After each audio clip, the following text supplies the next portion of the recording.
Anyways, welcome back to Trials of Mana. I've just been sitting here listening to the snow theme for a while. Fun fact, yesterday I almost forgot to save. Like, I came here with the intention, okay, that's probably gonna be the last step here. And then, just before I turned off the console, I remembered, wait a second, I didn't save actually, so I went back in the city and saved. So in the city here, we can actually get new armor upgrades, etc. Which, well, I just walked past because nice music. And let's see, where is the armor shop? You don't usually buy stuff here in speedruns, so I actually tend to forget where the shop is. I will probably just buy a new weapon for Kevin and leave it at that. We could upgrade our armor, but I also don't think it's all that necessary. Money is like fine if you play casually until the very late game. In the very late game, the last set of things is just extremely expensive. But also, I don't feel like I need more equipment, so we're just gonna go with what we have. 15? How did that... That's crazy. Hey Ryo Power, welcome back. Hope you're doing well. Welcome to the Zahagans. Also, this area here is in fact quite a bit of a step up, both in experience gained, 45 each enemy, which is I think more than double compared to what enemies gave in previous sections, but also they do hit recently much harder. Like, armor would help mitigate that a bit, but also I don't think it's all that necessary. Meme number. Oh yeah, I see, I suppose. Gazical, thank you kindly for 69 months of support. Welcome back. And I'm glad you enjoy your stay. I hope you're doing well. Thank you kindly. More vitality, so you don't take quite as much damage from physical hits. And you can heal yourself, friend. Money runs out at the second Benevodon in casual playthrough. Yes, that sounds about right. That definitely sounds about right. But yeah, thank you so much for quite a long time already, Gazical. That's really kind of you. That is a long time if you think about it, which is kind of crazy to me.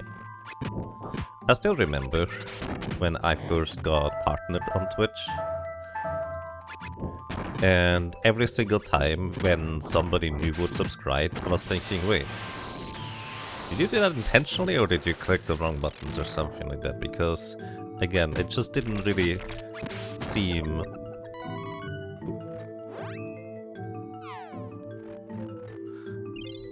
like anybody would subscribe, because why would they subscribe here? It's kind of an interesting shift on how I learned to accept that, I suppose. Hey Stinger, welcome back to you as well, and good morning. I hope you have a lovely day today. I hope you're also doing well these days. And happy 10 years, thank you. I really appreciate that. Alrighty. We could pump intelligence for Angela, which is probably a good idea, because while I don't usually use her spells, they are useful, especially in areas where enemies have like a theme, or a like common weakness for that matter. Like right here, we could have Angela cast... Wait, no, we don't have Salamander. Actually, I think the Potos, if I'm not mistaken, they are light aligned, so they should take extra damage from dark. But I would need to invest into wisdom rather than intelligence in order for Angela to deal extra damage there. Anyways, fire would work really well on the Sahagins. I don't think... Actually, I have no idea what elements the wizards have, if they have any. And then again, for the most part, Kevin is just punching everything super quick anyways. Something tells you I'm a bit underleveled. My retort to that is just kind of like, but I'm higher level than I'm usually at this point. I mean, I suppose you're not technically wrong. One more strength level for Kevin. So yeah, I remember when I first played this game, I went into the desert, grind it up to level 18, because this is where you like get a huge increase in how much experience you get per enemy defeated. At this point in the game, desert and forest ice area are basically equal.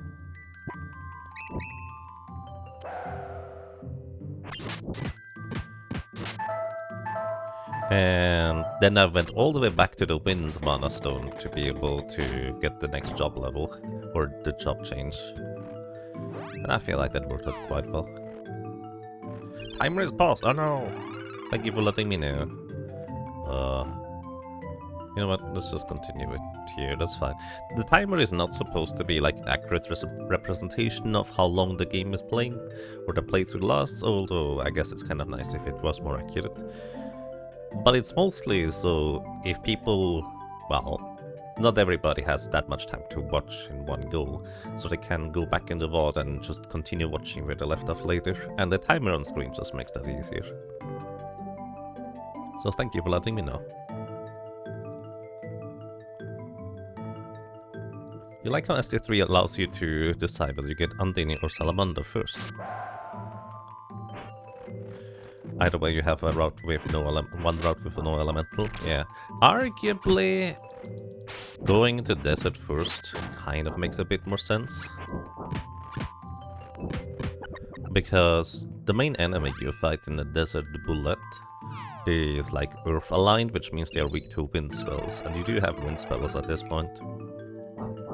Then again, the thingy we're gonna face here soon is also weak to wind, but I don't necessarily want to cast spells against them because I think they retaliate.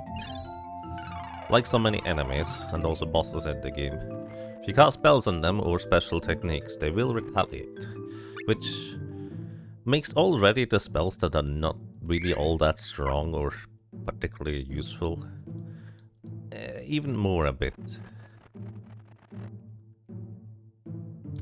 more hard to justify using, unfortunately.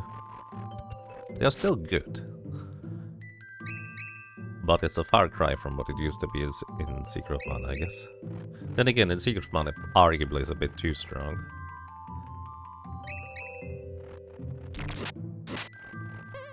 Either good.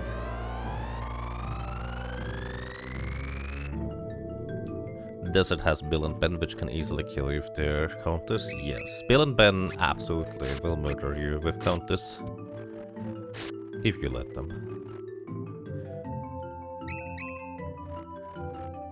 So yeah, it's quite unfortunate in my opinion.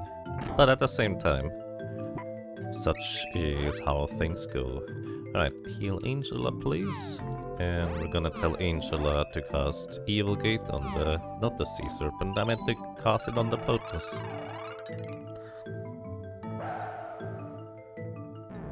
Oh well. Hello, welcome to you, Evil Knievel. Hope you're doing well.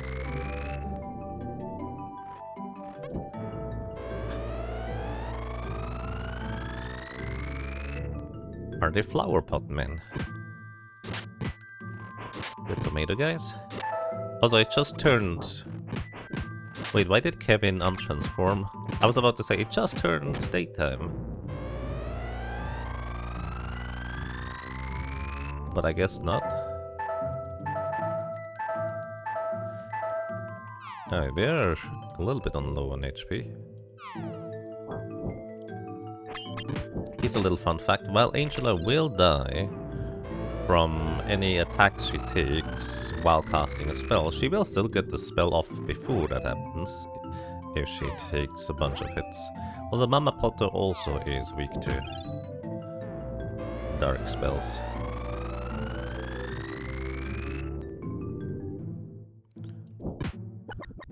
Okay, an exit open up.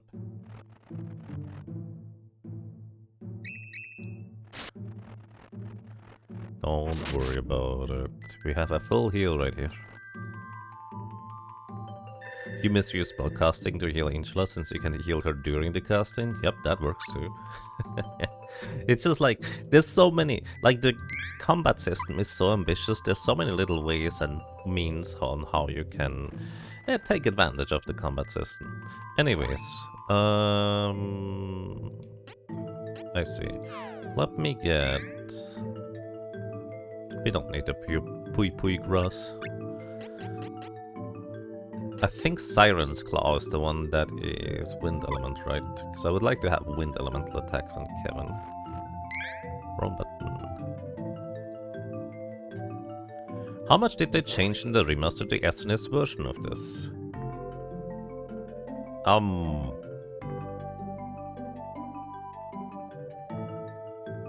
Let's put it this way. If you ignore all of the... Well, if you look at the game visually, you can probably discern like big differences here and there, just purely in how the game plays. From the story, I think the story is largely just work about the same, with actually some nice details added here and there, some extras. There's also some side objectives that don't exist in the original game that you can find in the remaster. And for the most part, other than that, it's pretty true to the original in terms of like general progression, I would say. It's not a remaster, it's a remake. Okay. Sorry, I never remember the difference between the two, but you know what I'm talking about, right? I don't know why, but remaster, remake, I can never get that in my head for some reason. Hey! That Black Knight we've seen before! Give up. We're already on our way to entering the Holy Land. And the Sword of Mana will be a sacrifice to our great leader, the Dragon Emperor. I've been applying that storyline, so you are gonna lose anyways. Alrighty. Order of operations, we're gonna have... I'm pretty sure these counter spells, but I'm not entirely certain, so I will have Angela single target machine gun. They are weak to wind. I will have Charlotte toss the Siren's Claw over to Kevin. It is daytime, so he's not gonna transform into a werewolf, so no slight stat buff. But importantly, I'm gonna also give Kevin the strength up, so he will deal more damage. This is what he normally gets as a werewolf anyways, just for free. Also rip Angela, but that's okay. Increase defense for Kevin. Also my attack is gonna miss here. And defense up for yourself, Charlotte. That way you'll hopefully survive. And then you can also just heal yourself, probably. Alright. Now, the golems had a lot of time to actually start being able to cast spells at this point. So there's a decent chance they will unleash spells as soon as they get the opportunity here. But as you can see, Kevin hits like a truck. Thunderstorm. Yes, I think this is a counter to Angela's spell earlier. Alrighty. This is where... So, even though Charlotte has heals, Auto Oil is also a heal that is based on your wisdom stat. So, she's gonna throw that because it's quicker than using the other thing. Right, then we need you to heal Kevin some more. I'm actually gonna open the menu just so Charlotte gets to cast a spell instantly, basically.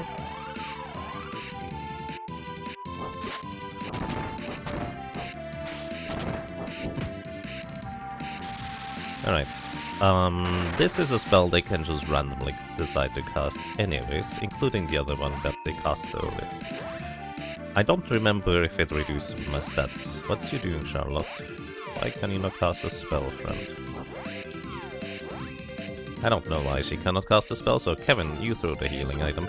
It's not gonna heal nearly as much, but it's still a decent amount.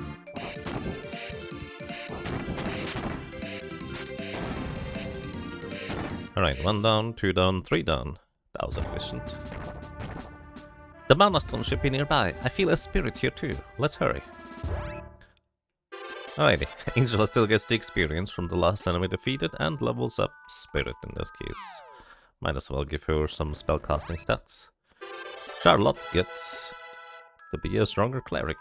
She already heals us to basically full with whatever she's using, so I don't feel like using or giving her more spirit is all that useful, so I'm gonna give her vitality. Bakun chocolate, nice. But these guys, they are mean. If they have reasonably, well, they hit like a truck with whatever they're doing. And because they can hit your entire party with their physical attacks, if they just like shoot their hands or anything like that, this fight can go south real fast. But we were just fine here. Trials of Mama! Yes. This, by the way, is the old fan translation, because I'm playing this on an old Super Nintendo, and I don't know how you would get the ROM onto a Super Nintendo, like the official translation nowadays.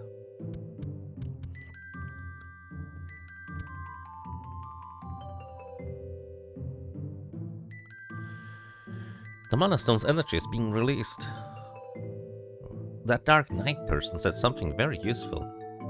Charlotte can just wait for the Holy Land to open up and then go get the sword. That won't work. They're releasing the energy too quickly. And that's causing a chaotic imbalance. The Mana Tree is about to die. The gate may open, but at this rate there won't be a Holy Land left behind it. We can't let Altaina continue with its evil agenda. We have to find the spirits. Fun fact, that knight we saw earlier, he's not aligned with Altaina. But Altaina is, well, the ones we think are the ones behind releasing the energy of all the Mana Stones. Oh, sorry. Don't worry, we're almost there. Let's do our best to finish. Sniffle, sop, sop. Undine, or Undine, or Undine. It really depends on what game you're playing and how they pronounce it. What's wrong? Are you ill? No, that was a beautiful story. I was moved to tears. But hey, just because I cry a lot doesn't mean I'm weak. I can still help you. You know, you crying is very thematically appropriate because your tears are probably what heal us. That sounded a lot more dark than I meant it to be. Actually, not in this game. In Secret of Mana, you heal via Undine, but in this game, you use Wisp in order to heal. Oh. You think it's a relatively simple run included in the collection of mana release, so you can just put it on ST2 as soon as. I see. I actually hadn't even considered that until, well, basically just now. But I suppose that does make sense, doesn't it? Alrighty, welcome back to walking back through the snow. It's not really a quick way out, but we're gonna eventually arrive where we need to go. So we're gonna have Angela... Wait... None of these guys. There's 2 fire weak enemies and... That is not Angela. There's 2 fire weak enemies and maybe this guy is weak to light? Let's see. I actually don't know if he is or not. Kevin is gonna miss. Again, evasion stat does not exist in this game. You see misses, but that's because of an entirely different mechanic. So evasion, hit rate and miss does not exist in this game. Just as a heads up. Alright, we're gonna revive Charlotte here, just for safety. It may not be necessary, but it kinda depends. The combat system can be quite awkward. Oof, and they do hit pretty hard. Maybe I should have upgraded armor. But no, we're fine, we don't need upgraded. Kevin. There we go, one down. The wizard didn't even cast a spell. I tend to say that a lot of these mage enemies are actually significantly more dangerous if they just come up and run up to you and whack you with their stick rather than actually casting a spell. Like, casting a spell in a speedrun is annoying because it's a slow animation and you do take a bunch of damage from it. But functionally, they are significantly less dangerous if they're casting a spell compared to just running up and whacking you if you try to fight them. Because their, like, melee attack is really fast in terms of, like, frame data. It comes out super quickly. Okay, heal yourself, Charlotte. So yeah, I just got hit by the wizard and he immediately attacks the second time. He would probably have hit if we didn't get a brief interrupt with the animation there. Hello and welcome. Or welcome back.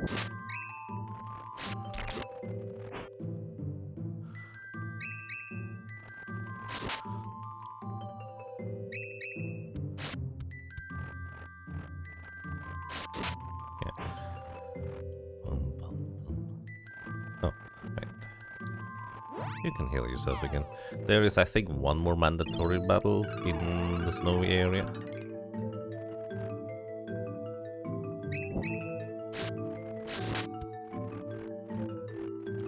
Enemies level is also, generally speaking, a good guidance as to what level you are expected to be. Like, the same level or above is a good goal to usually have in a more casual playthrough. But also, it's entirely optional. You can do this stuff entirely on minimum battles. Although, I guess entirely minimum battles is quite difficult in some respects. But it's one of these things where, as awkward as it is and how little you sometimes can do about enemies just murdering you, as long as you know what you're doing in a lot of cases, not all of them, but in a lot of cases, you can squeak by with much less than you would otherwise necessarily need, I guess.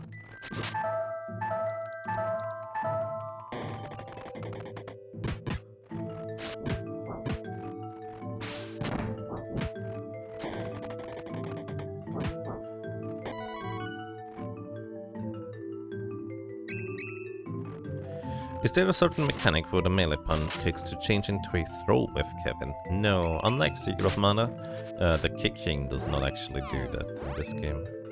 Gonna have Angela throw a chocolate at Kevin, because we're a little bit low on HP. Didn't even get hit. It's okay. The throws you get with Kevin are going to be basically a special technique he will learn later to punch and kick and throw enemies in like a nice little cutscene, but that nonetheless just interrupts whatever you're doing.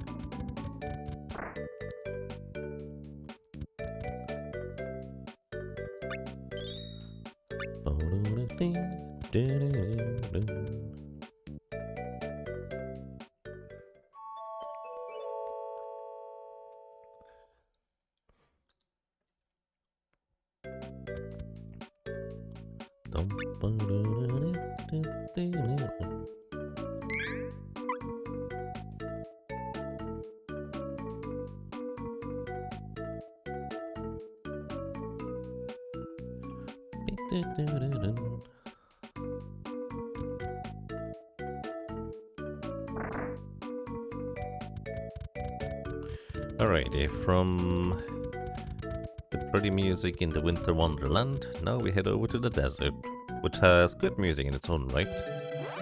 I just really like the winter music.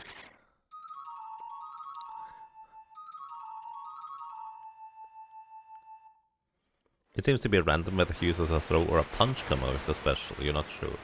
That part I do not know, actually. I'm not actually entirely familiar with Kevin's, like, special techniques. Because the most things I'm familiar with... Also, the scarf! I love this big turtle friend. Most things I'm familiar with tend to be from the speedrun. And you generally speaking want to absolutely avoid...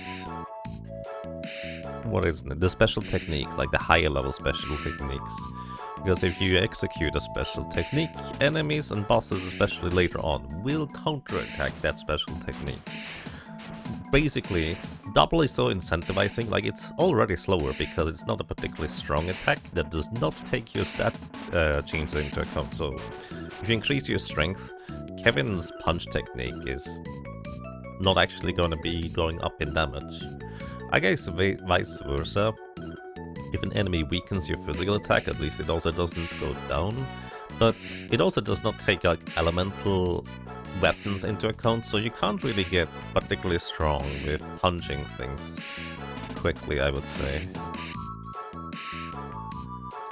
Oh, well, with special techniques, that is. Like, they look fun, they look cool. It is fun to use them. But unfortunately, especially in a speedrun, it's just really detrimental to use them. Partially because bosses and enemies will counter those, and partially because they're just strictly slower. Also, I think this is one of the very few cases where we can actually find an interactable item out in the wild. We get an Angel's Grail for free. Again, this game has like 5 different places where you can get like a special chest hidden in a corner, like, you know, you go out of your off the beaten path to a treasury or something like that to actually get items. This game has almost none of that, which is a bit of a shame. Also, just because it's probably a good idea, we're gonna go ahead and upgrade our armor here.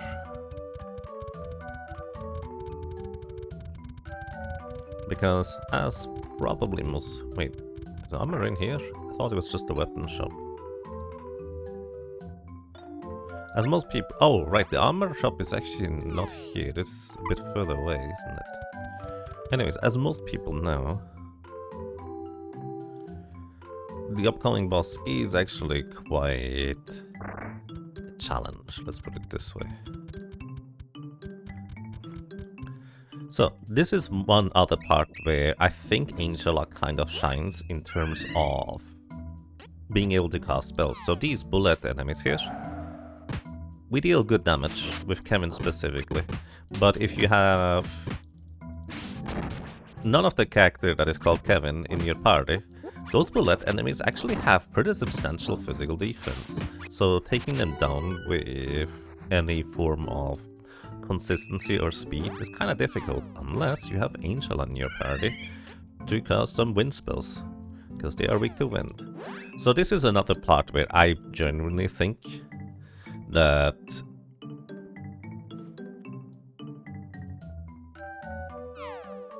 Angela is actually really good at. Like, if you are doing a casual playthrough, Angela being able to hit multiple enemies for 170 damage just like this, where you can either finish off the enemies afterwards with just a few more punches or just cast a second spell, is really handy.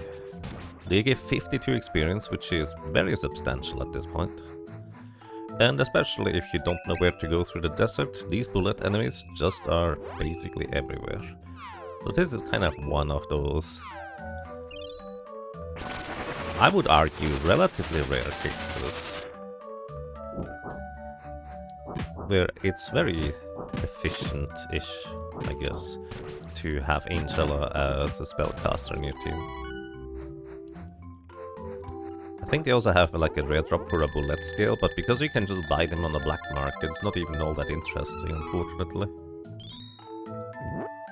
But these guys are called bullets, they have high physical defense, so them increasing the defense makes sense. Also, I went the wrong way!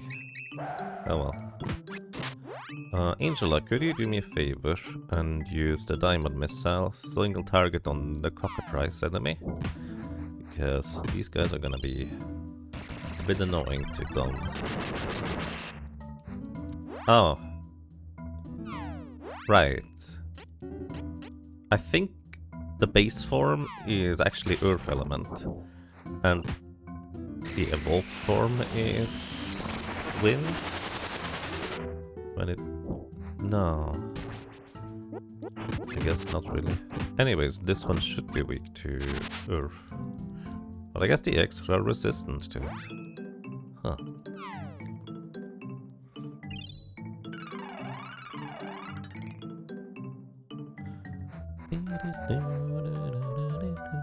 Also, welcome back, Alternative Stop, for 7 streams already. It's quite a while. Also, once again, we actually want all of the enemies to be on screen before we begin casting, otherwise they will not actually take the damage. I believe that's the same actually in Secret of Mana, where if you multi-target, only the enemies you specifically target are the ones that are going to get hit.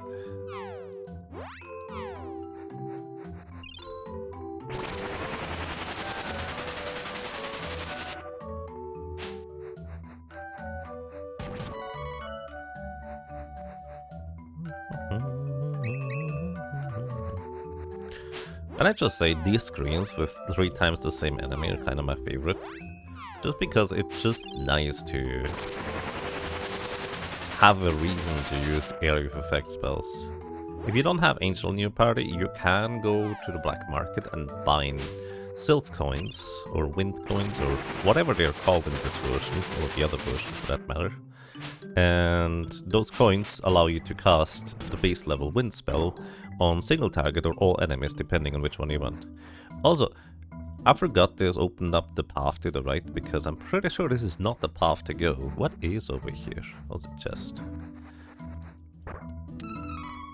Ah, got the rail drop. That's nice. Not needed, but nice. Or is this the way? Maybe I'm making that one up. Maybe this is the... No, I don't think you need to fight anything in the desert. I think you can always just walk. I believe this might be over to the second desert city. Because we can't buy armor in the first one. But I'm pretty sure there's armor and accessories in the second. Or it might be armor and helmets. Not entirely sure. Guys, you're dead. Stop that.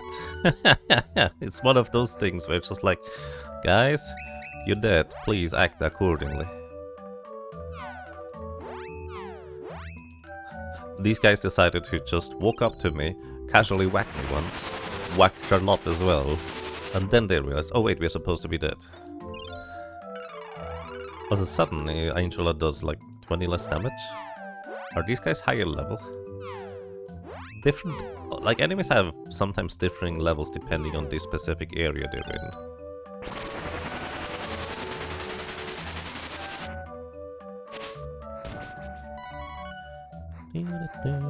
Ooh, chest. I can't resist chest, come on.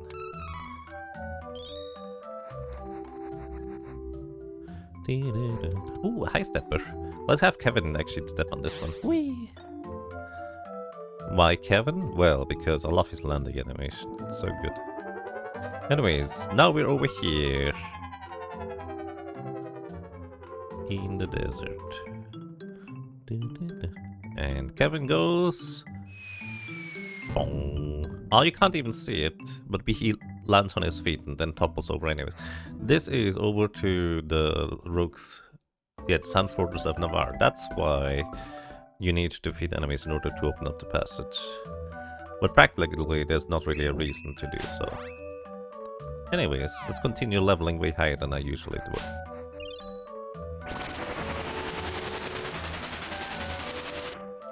Just because I can. You heal yourself, Charlotte.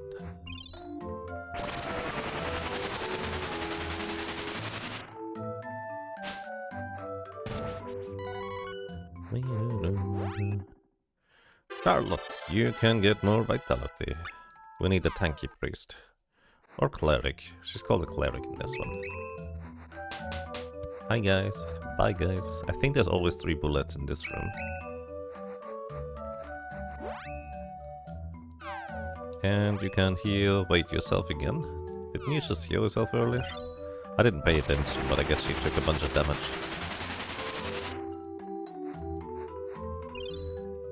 Well, the game didn't let me open up the menu before Charlotte's spell went through.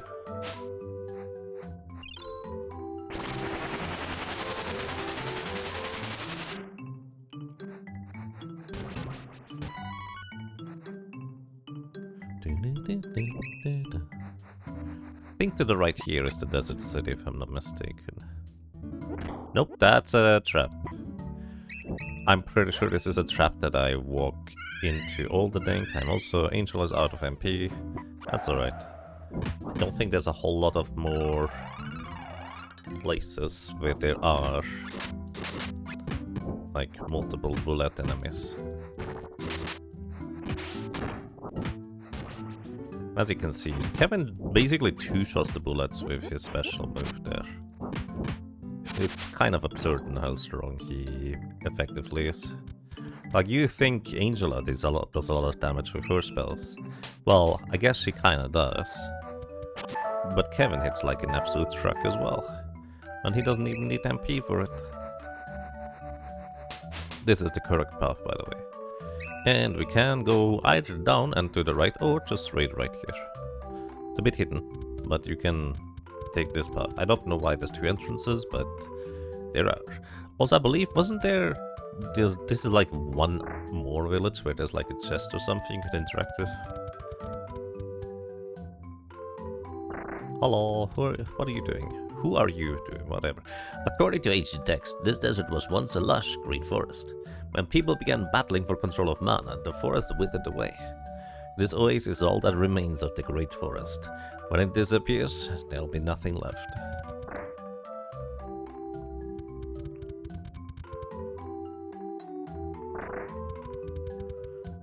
Oh, right. We actually need to go to the weapon shop and armor shop because this Mr. Moti is only awake. Oh, we already have that. During nighttime, and the other one is asleep, and vice versa during daytime. It's kind of a strange interaction, because I don't think there's any other NPC basically in the game where they are sleeping during. I wasn't, and this game immediately proves me wrong, huh? I thought there was not really any other NPC in the game where they were going to sleep during nighttime. But apparently this is the city of where people actually are reasonable and go to sleep when it's nighttime.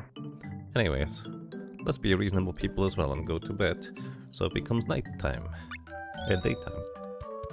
Sure, let's go to bed during night so it becomes nighttime.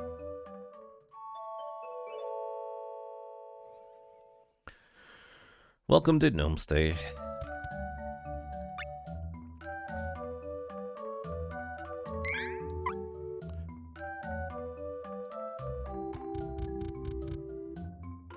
At this rate, I'm actually gonna be able to change job when we arrive at the Moon Forest. Anyways, the reason why I came here is because I want to do a bit of an armor upgrade. And we should be able to do this right here. Oh! Oh, that's interesting.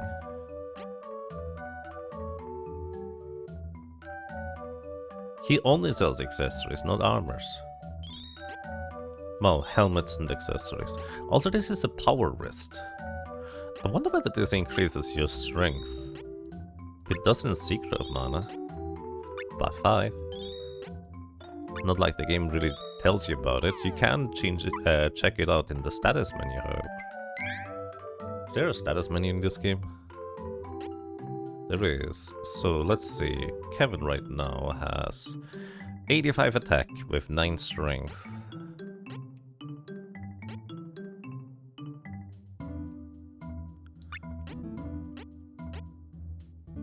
Equip the power wrist on him.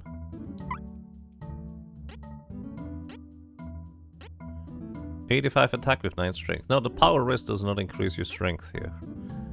If it increases your attack power, I also wouldn't really know, because it's not like I pay attention to his exact damage numbers until now.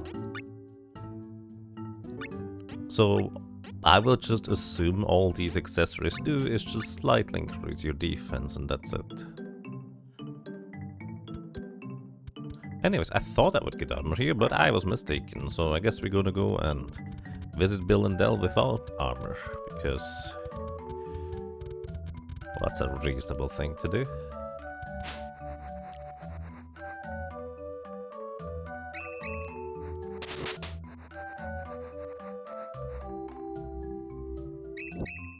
Also, duck soldiers.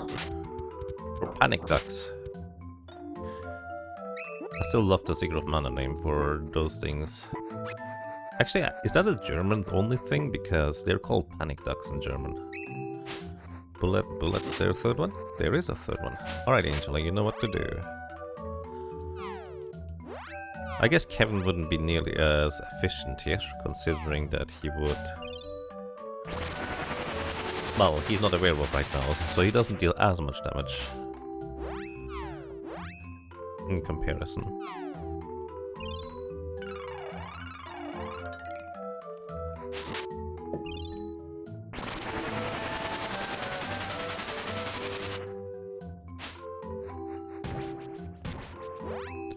More strength for Kevin.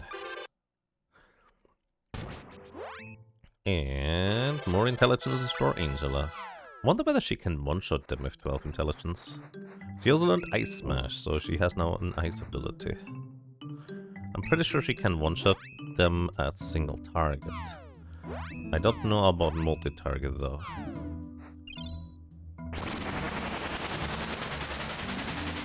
Let's see. 161. There's only 10 more damage than before, with one more intelligence point. So unfortunately not quite as strong compared to what I would like it to be.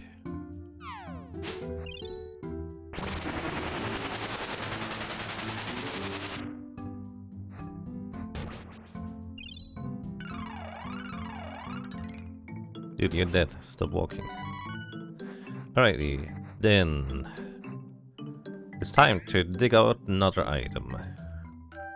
So we don't need the Siren's Claw for now, but we're gonna grab the Dream Sea herbs that we have acquired so far.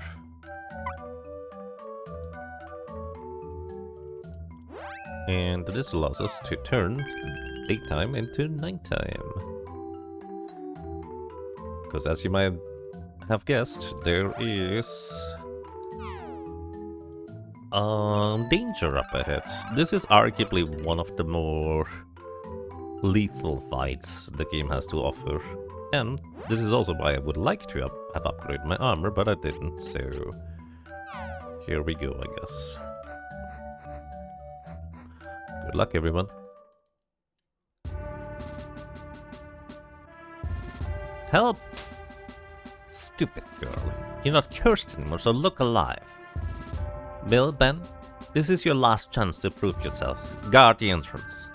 This is Bijou. We learned from Hawk that she was cursed to be linked to, well, this other lady over there. If we were to kill Bijou, she would, well, also get killed, which Hawk wanted to avoid. But apparently she is no longer cursed. Hey, you! Get out of the way! This is as far as you go. This won't be like last time. We'll show you our dark power. Fusion! And they will immediately cast a multi-target jutsu spell. Let's hope it's shurikens, because that would be the least dangerous thing they can do. Alright, order of operations. We're gonna give Charlotte defense up. Physical defense up to be specific. Shurikens, nice, lucky. As you can see, Charlotte took significantly less damage than the others. Then we're also gonna give Kevin defense up. And then we're gonna have Kevin just try and defeat these guys effectively. Angel is probably just gonna take a nap, but kind of like mentioned before, you do not want to cast spells on this guy or techniques that like break the cycle, because these guys will use special techniques on you if they feel like it. Basically the shuriken, all the jutsu techniques reduce like one stat, strength, defense, etc. Defense would be extremely devastating.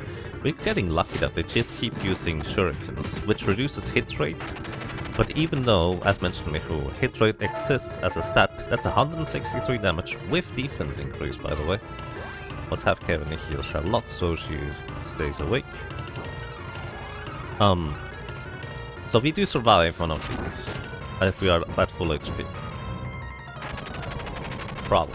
Right, Kevin? You survive? 160, yes, just about. Thanks to the defense up, we survive. Actually, I say that, I don't even know if those special techniques even account for defense up. Okay, they were super friendly. If they used the water jutsu, I think they would reduce our defense. If they used the fire jutsu, they would reduce our physical offense, which would mean I would need to use a Drake scale in order to heal up, or well, get Kevin's power back up. But we got lucky. That worked out pretty well, honestly. Welcome to the Valley of Flames. There's Duck Generals, and this guy is casting a Saber spell on him. I think which Saber spell he casts is random, but kind of like the previous nights, you don't want to fight them if you can avoid it, because if they use their Whirlwind Slash, they are very lethal. If you fight them, stay at max HP, at least on one of your characters, so you survive it. That is my advice. I advise not fighting them to begin with, but if you feel like it anyways... Oh, wrong way. That's the way for zombie, isn't it? So we're not allowed to go yet. Anyways, if you feel like fighting them anyways, just make sure that at least one character stays at max HP. Also, I believe these enemies here are all weak to ice. So, having learned the thing from Andini, I believe this deals good damage, I think? Okay. The tomato guy is not weak to ice, but the other one is.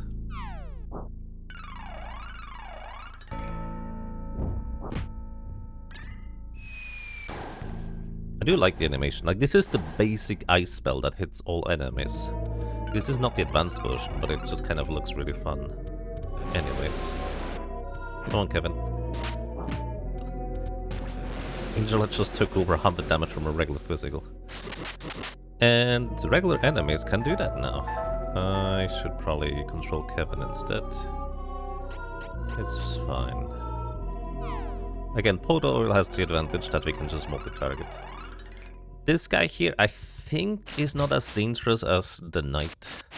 He still has super strong single target moves if he feels like it. I'm just gonna ignore him. Because this is a very short dungeon, we are already here. Save your game, yes please. And here's a little fun fact. I don't remember the details of how it works anymore, but theoretically, in this upcoming section, you can actually, like, double experience a certain cutscene if you feel like it. Oh, after this one. Stop! Don't come any closer, or the girl goes into the flames. Dirt. I see you brought company. Well, until next time. Is she okay? The necklace is gone. The Kurds must have left her weak though. Hang in there, Jessica. Oh. I'll bring her to Dean to recover. You hurry to the Manstone. Stop Bijou. Well, he managed to save his love interest? I actually don't know if that they are related like that. Anyways, so here what you can do is you can actually skip talking to Bijou and interact with the Mana Stone before she gets to do anything. By just walking up here, like you go hold straight up and just mash the A button to try and interact with the Mana Stone before entering the cutscene with Bijou. But it makes it look really awkward, so I'm not gonna do that. The energy of the Fire Mana Stone, released at last. Pity I couldn't use Jessica's souls to do it. I had to use Bill and Son Ben's.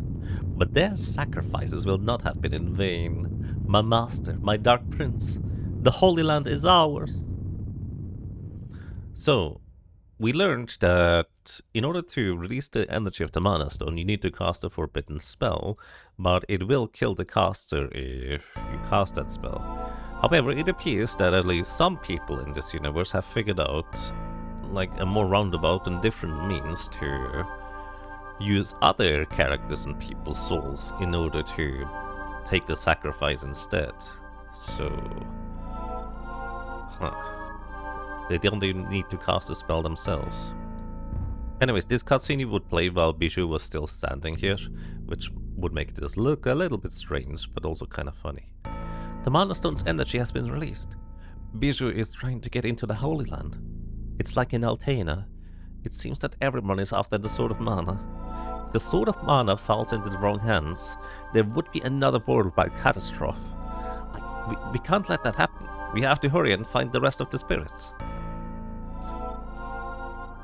I hear ya. That girl is gonna pay for what she did to my Mana Stone.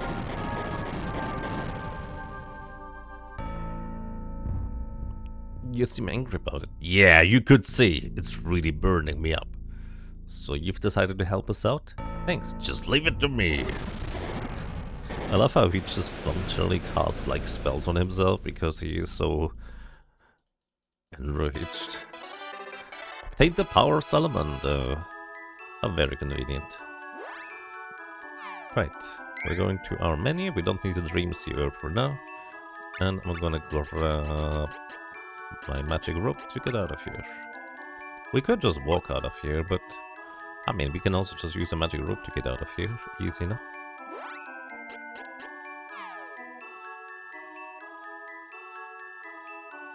I will probably, if I,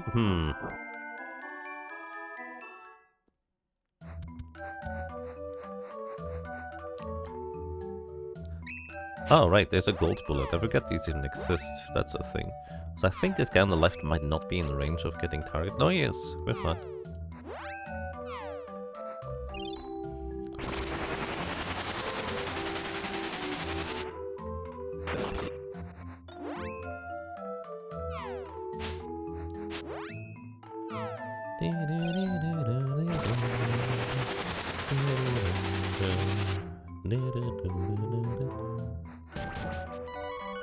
$60, 60, and 60 experience. The golden bullet doesn't even give any more experience. Sadness. Anyways, we'll leave. Wait, is it to the left? No, this is correct.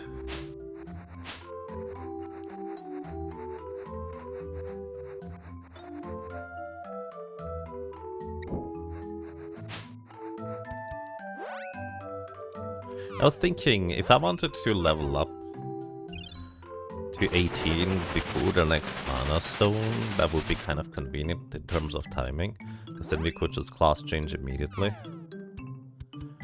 But then I remembered, the next area we're gonna go to, trying to fight those enemies, oh boy, they are strong. So I'm not sure I will want to try that, to be honest.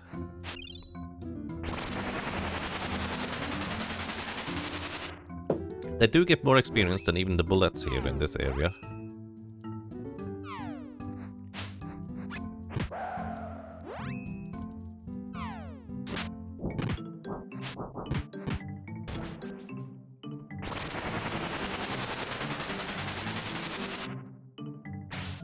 Also, as you can see, even if we only target 2 enemies with our spell, they still take the same amount of damage. Multi-target is either, well, multi-target or single target.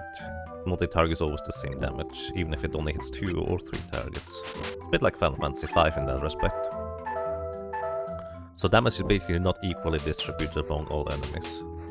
Which, to be fair, I prefer it this way, compared to other games that like distribute damage equally to all enemies, depending on whether you're single or multi-target.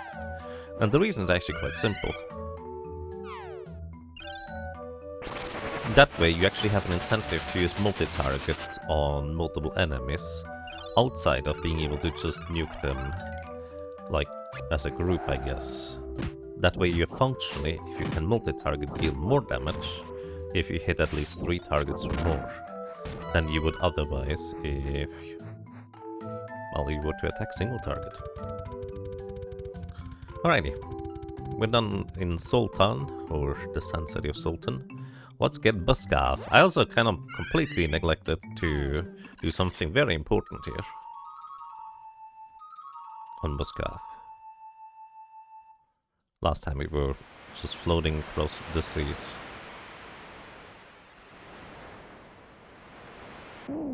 Hoot hoot. And that important thing is pressing the A button while swimming.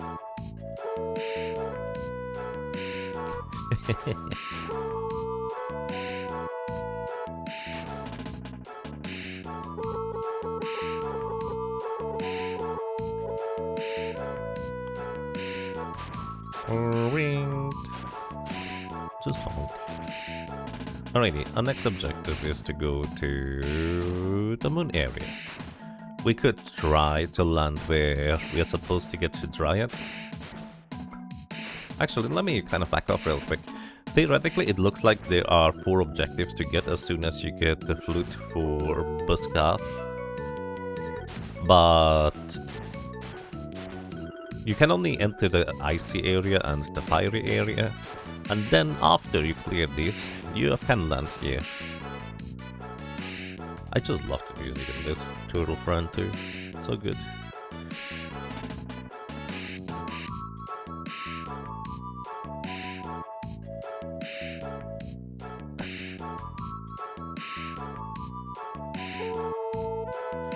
Alrighty, let's go.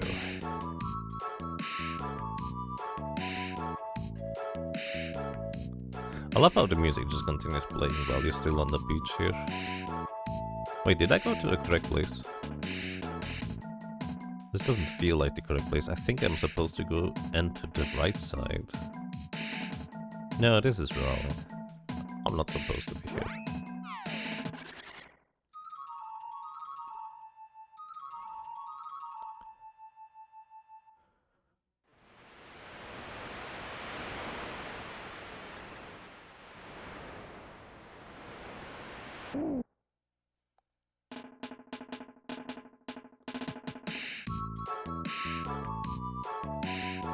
This is where I was supposed to go.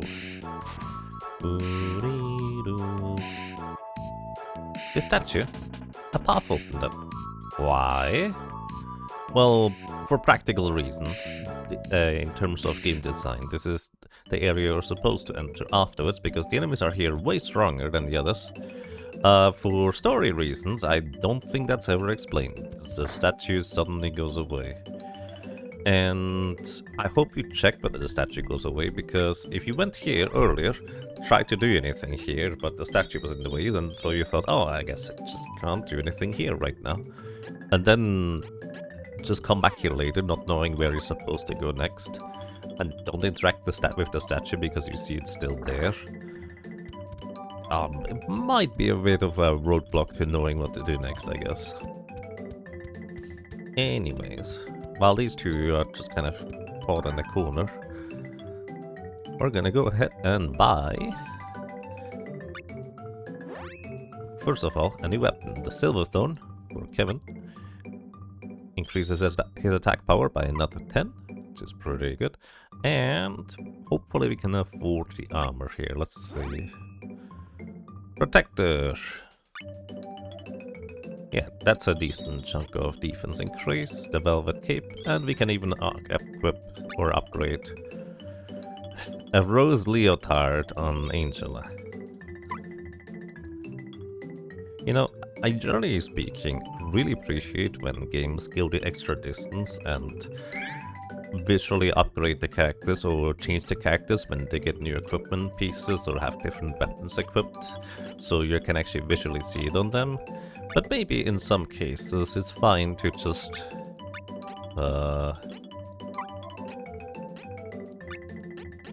leave it. Anyways, Silverthorn.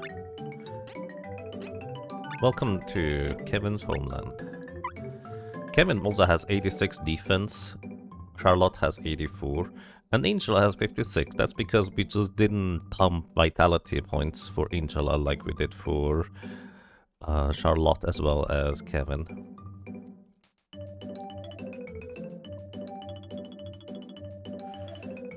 But also, unlike other places, there is no day and night cycle here. In here, it is always nighttime.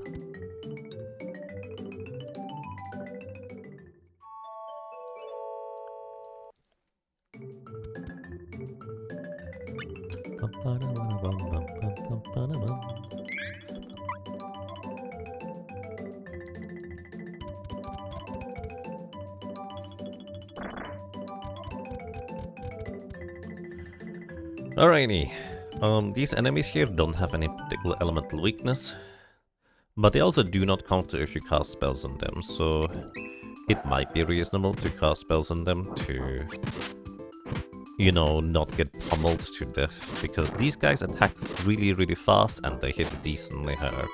As you can see, Charlotte already lost half of her HP. Like, these enemies are no joke in here.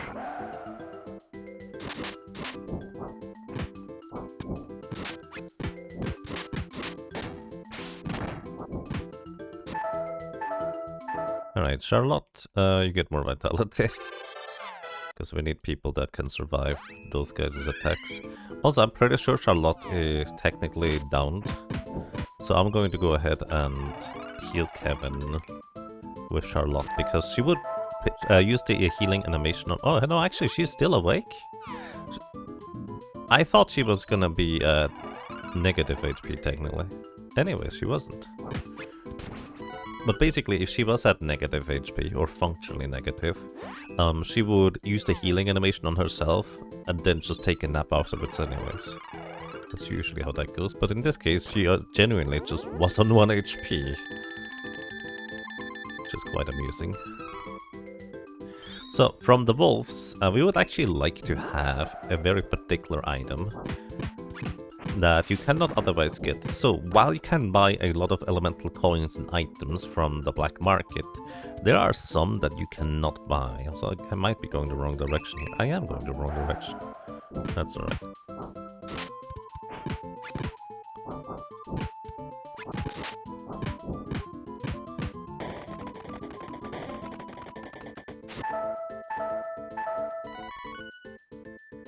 Kevin levels up. No strength for him, but vitality. The chests from the wolves are not interesting, unfortunately, I don't think. I mean, they might be, I don't actually know what to drop. But the chests we would like to have are from the regular wolves, specifically the regular wolves. Because they can drop us an elemental coin of the moon. That's the only way how you can get an elemental coin of the moon. And it also, kind of like all other elemental coins, just cast the basic level moon spell. However, the basic level moon spell is very special, since I think there's only one specific job class that can even ever cast the basic moon spell. It does have, technically, a very powerful effect. Although, arguably, it's only a powerful effect against specifically bosses. Plus, the game doesn't tell you what it actually does, so you might have actually no clue as to that doing anything. Because what it does is it reduces the enemy's maximum HP by, I think, 20%. And it does work on bosses. So effectively, if you just cast a moon spell at the very beginning of combat on a boss, their HP is reduced by 20%. So effectively, you'd have to deal significantly less damage in order to defeat them. Which again is significant. It's just, this is the only way how you can, like, with any party, get access to that spell. So you specifically have to get this as a red drop from the regular wolves. I believe the, like, dark wolf here, this on the right side is a dark wolf with the purple outfit. So you very specifically have to get it from the regular wolf. Let's see, I think he's the last one that died, so we might get one. Right. Angela, we give you more vitality, you don't need the spirit. She also just learned Fireball. Fireball is not a substitute for light magic, unfortunately. And you would think, oh, Moon might be weak to light magic. No, it isn't. Some websites claim that Moon magic and wood or leaf magic are opposites, which I guess thematically they are, but practically, in terms of gameplay, you don't deal any extra damage to moon enemies with leaf and vice versa. I don't think... Well, the only way you can know that is by having, like, specifically an enemy drop an item that enchants your weapon with leaf magic in order to try and get an elemental advantage, and moon magic vice versa. I believe in the remaster that is different. Feel free to correct me. Also, this is the main room where I usually try to defeat the wolf, because I think this is always a singular wolf, and then I hope to get a chest from him for that moon coin. Let's actually just farm, let's say 2 chests from that guy. So in order to respawn an enemy, we have to move 2 rooms away and then come back.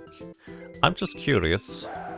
Also, it can just be a regular little wolf instead of the werewolf. I'm just curious if we can get lucky. Again, the game doesn't tell you that this is what the moon spell does, like it just plays the animation, And it does not play a miss or anything like that on the boss if you use it on them. It just happens, like it reduces their maximum HP.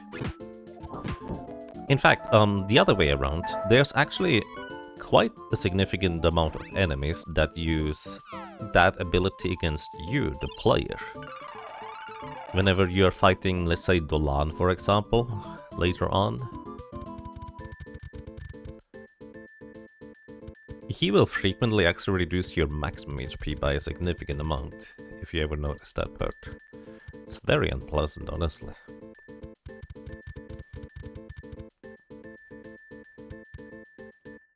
But that's kind of the baseline effect of Moon. Like, the baseline effect of Fire is increasing or decreasing attack power.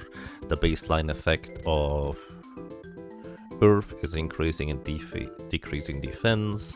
Wind would be evasion, if that would work. Oops, that's fine. What else is there?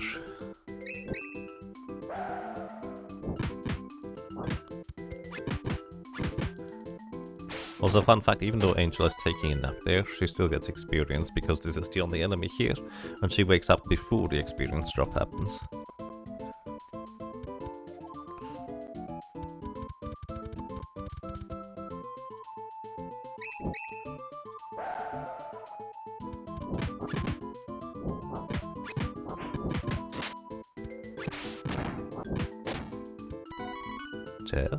Chest!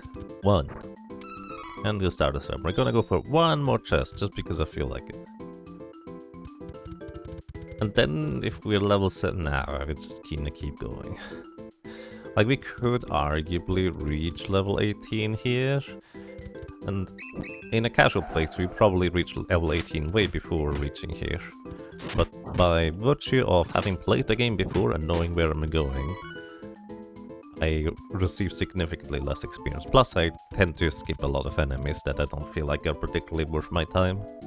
Sometimes because they're annoying, and sometimes just because they don't give as much experience as it takes effort to defeat them, if that makes sense. Also, during Kevin's transformation, he is functionally invulnerable to physical attacks, which is kind of convenient.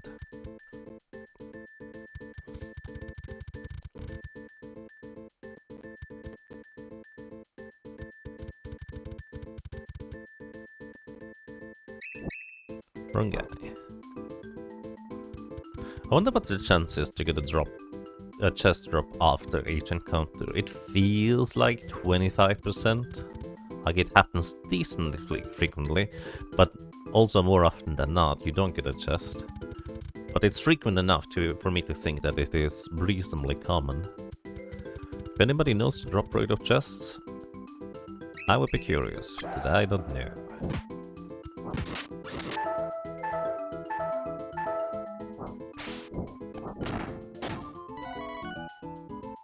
There it is. Alright, that is my second chest.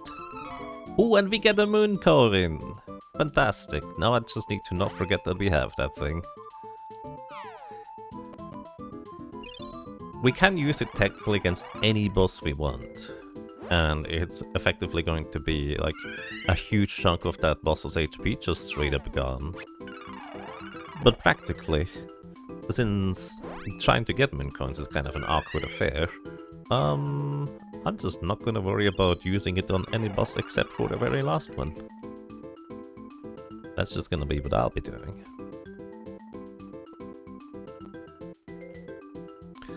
Alrighty, next up. Save. And then, you might notice I didn't bother healing Angela. That's because, unfortunately, she almost certainly wouldn't survive the attacks, and even if she did, she would just cause more lag than being useful, if that makes sense. So, welcome to what is arguably, in the speedrun, the most dangerous boss. That's not entirely how that works, but this guy can just absolutely murder your entire party if you're a bit underleveled. And even if you're decently leveled, he will still murder your entire party if you don't know what you're doing. Like, this guy is just mean. Fool. To even think you could defeat me. Splendid, splendid. My dear Lugar, allow me to take care of these bodies. Please return to the castle. My, what delicious souls do I see before me. This is the animation for the instant death spell. It does 999 damage, and your max HP is 999 in this game. I'll save this one for my master, and his spell. He doesn't have to know.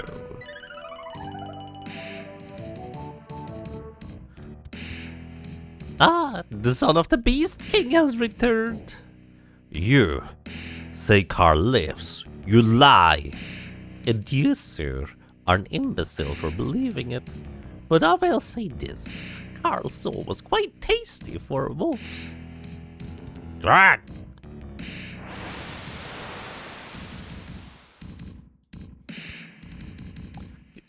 Can't move.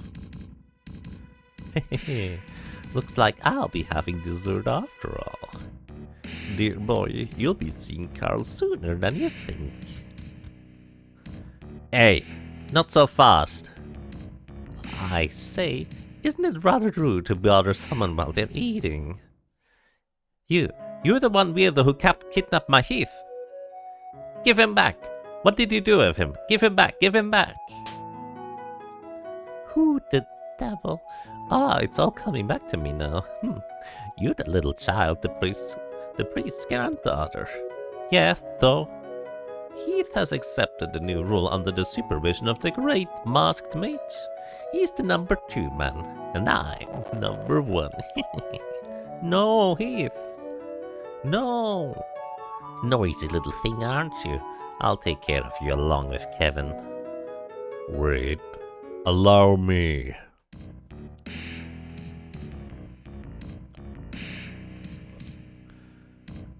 I saw Kevin in the forest and followed him here. I'll finish him myself. As you wish. Hurry! And he turns into werewolf. He looks like a very basic werewolf, but trust me, he's anything but basic. This guy is a monster. Right. Charlotte, you're gonna throw... So I just increased Charlotte's defense, we're gonna increase Kevin's defense. So we now are decently well rounded against his physical attacks. However, he already did a number on Charlotte's HP. And we'll just have a wolf-on-wolf battle here, for the most part, with Charlotte's help.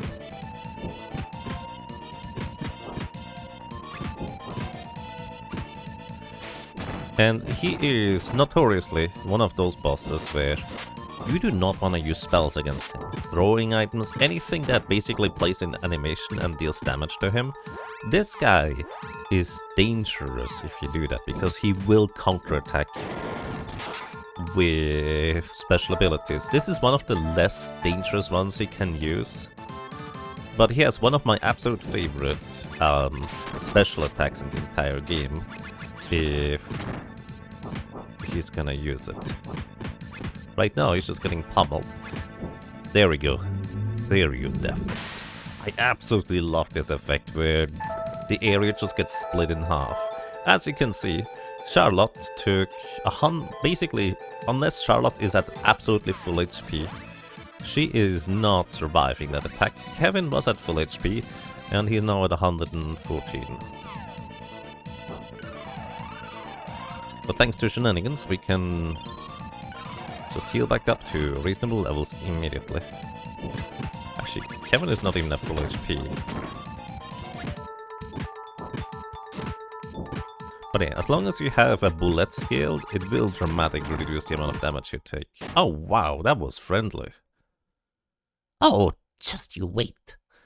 The Stereo Death Fist, I believe, is his, like, desperation attack that he always uses below 25% HP. Sometimes I think he uses, like, a combo attack with the, like, the Water Moon Slice or whatever it's called. But yeah.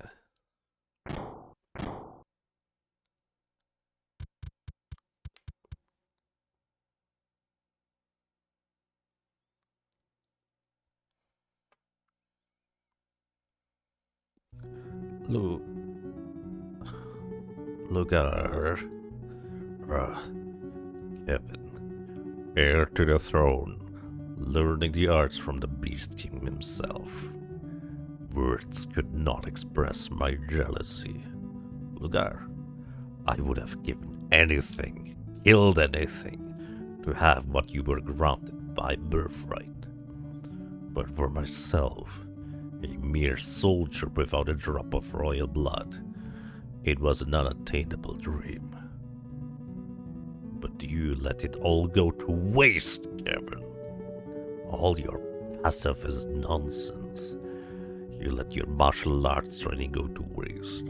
I couldn't allow that. I trained as hard as I could so that one day I could defeat you. But this is the result. Lugar, you're strong enough to be heir. Kevin, one day perhaps. Until then, continue training. Don't let yourself become weak. Lugar! Luna, you're the moon spirit, right? Oh, but of course. I was waiting for you to arrive. Obtain the power of Luna. How convenient. Luna, please help Lugar. Alright, let's see. Whimper. In order to save him, I had to revive him as a child. That? Lugar? Right. One day he may yet become heir to the Beast King's throne. Alright, Lugar. I'll wait for that day. Yep. And it just crawls into the jungle. Is he going to be okay? The baby all alone in the forest? Animals pick him up and raise him. No worries. Normal for a beastman. I'm sure glad I wasn't raised by animals. Luna, where is the Mana Stone? It's the first floor of the moon raiding tower. Altain and soldiers tried to raid it a while ago, but Lugar and his men defeated them all. Then it's still safe. Unless the death jester is after it too. Let's hurry inside.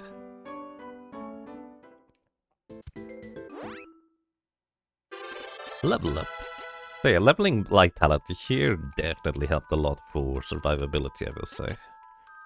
So I recommend just leveling vitality for the increased defense. Also, we're level 17. One level would be all we need, huh?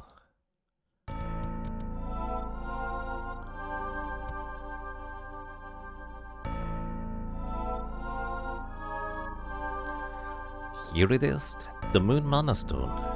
The forest, keeping the forest in an eternal night. Hey, where'd that weird guy go? I gotta go find him and get Heath back. If he were here, I'd sense his evil presence, but I don't. Maybe he left.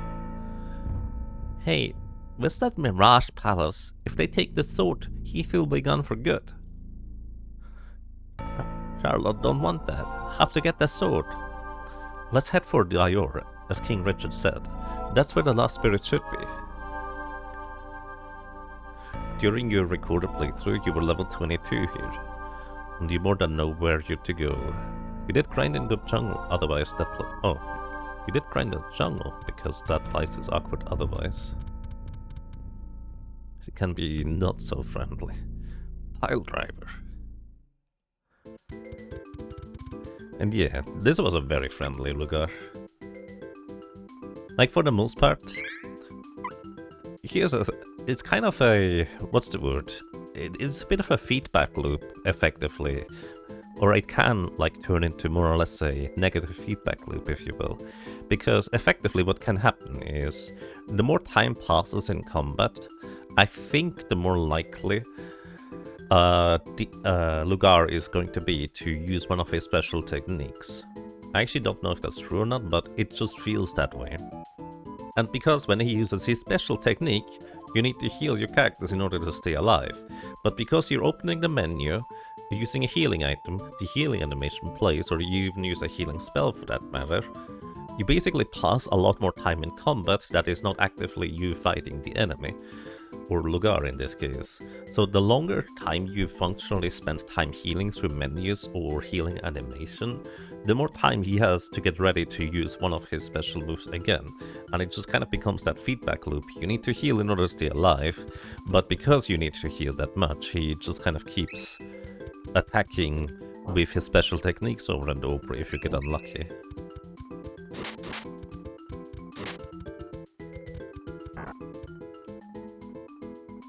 It's not always a guaranteed that he will use these attacks, to say the least, but it's reasonably likely.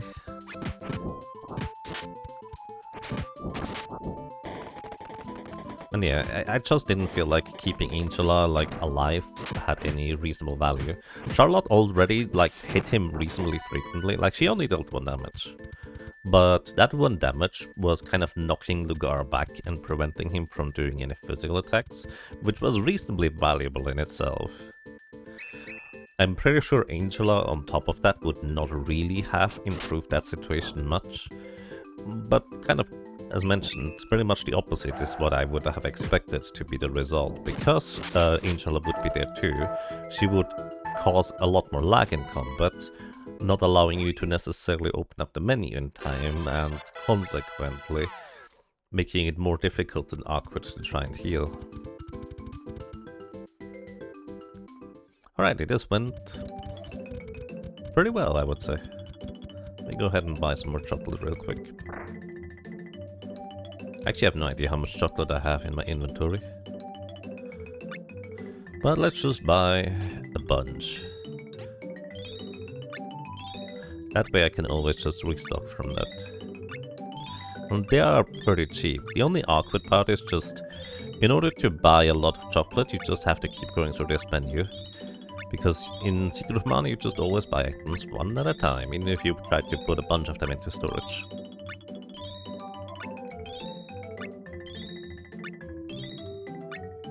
Ah, that's good enough, probably. Chocolate is a really good healing item at this stage in the game. In Secret of Mana, chocolate heals 250, I believe it's 300 in this game. Which, for 2 of our characters, that is literally a full heal. Only Kevin, when he's really low on HP, it's not a full heal for him then. Anyways, let's get a big turtle buddy.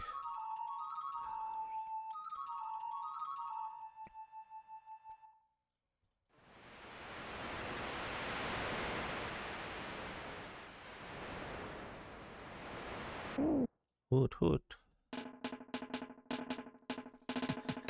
I mean, it looks like a bird that has a turtle shell strapped to its back like a backpack. It uses goggles and it hoots like an owl. Maybe this calf is more of an owl rather than actually a turtle friend. But it's also definitely a turtle friend. Alrighty, once you get Luna, you can go here. And thanks to Luna, what will you do? We can ask her to remove this foliage. What's this plant doing here? It's from the Moonlight Forest. Now, let me see. So, the Lampflower Forest. Shari was born here. Grandpa said the elf village Dior was there. The forest has to have a secret. Yes it does. And don't worry about it. We already know it. You don't actually even need to go here during nighttime in order to get the secret, but well, that's if you know where to go, which might be quite tricky. Anyways, the Lampflower Forest. The basic gist of this place is that there's these flowers, and wherever there is a red flower, that is the path you need to take. So we go down here. Straight down here. To be fair, there's not really another way to go in this place. Heal Kevin, please. This guy's gonna miss because I opened the menu.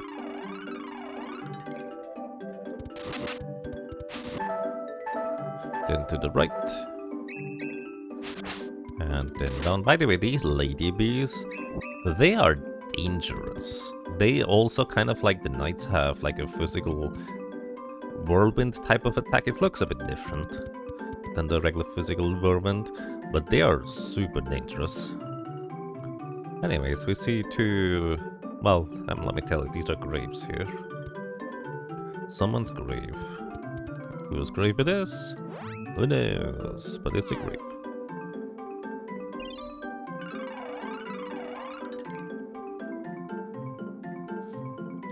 Just outside the village.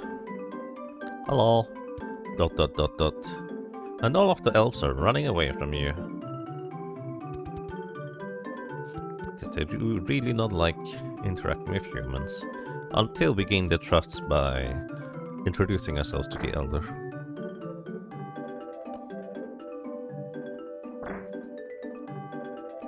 Hello. Charlie, that can't be. Is it really you? Yep, that's me. Who are you? I see. You are too young to remember. Are you the Fairy King? Yes. But why are you here? Has something happened to the Priest of Light? I don't understand. Why would he let you come here? Your Highness, please. We need your help. So, that's it. You're the ones chosen by the fairy. The Priest of Light raised a powerful magic barrier to protect Wendell against an invasion. This barrier spell drained his energy. He has fallen very ill. So that's the story. Fate has brought our lives together once again. Lyra and Shayla must be watching us from heaven. Mama and Papa? Yes, Charlie. Lyra and Shayla. Love between elves and humans is forbidden. The priest and I were against it. But Leroy and Shayla were so happy. Yeah, well, I ended my protest. Then, Charlie, you were born. Sadly, Leroy and Shayla left this world shortly thereafter. They died without any regrets. After that, the Priest of Light took you from this village to raise you in Wendell. I decided to hide this village from humans so that this story would not repeat. I thought you ended your protest, so why would this story not repeat? So I don't think the game really ever explains this plot point.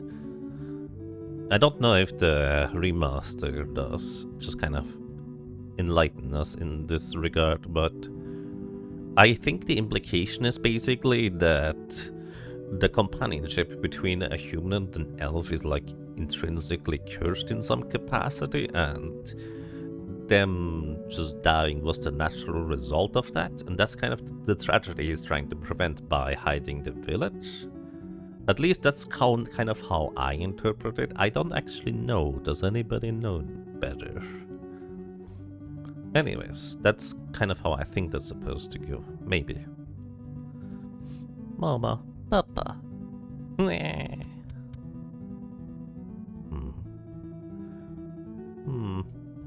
I'm sorry. There's little I can do about the priest. The mana is not strong enough. Then we have no choice but to obtain the Sword of Mana. That's the only way. Hey, Fairy King, would you happen to know where the Spirit of Wood is? Go to the goddess statue to the northwest end of the forest. Use the power of Luna there, and the path will be revealed. Good luck. Grandpa and Heath would laugh if they saw Charlie crying like this. I won't cry anymore. Let's get that sword and help Heath and Grandpa. Come on, Charlie's fine now, really. Thanks, Fairy Grandpa. Charlie. My, how you've grown. Good luck on your quest.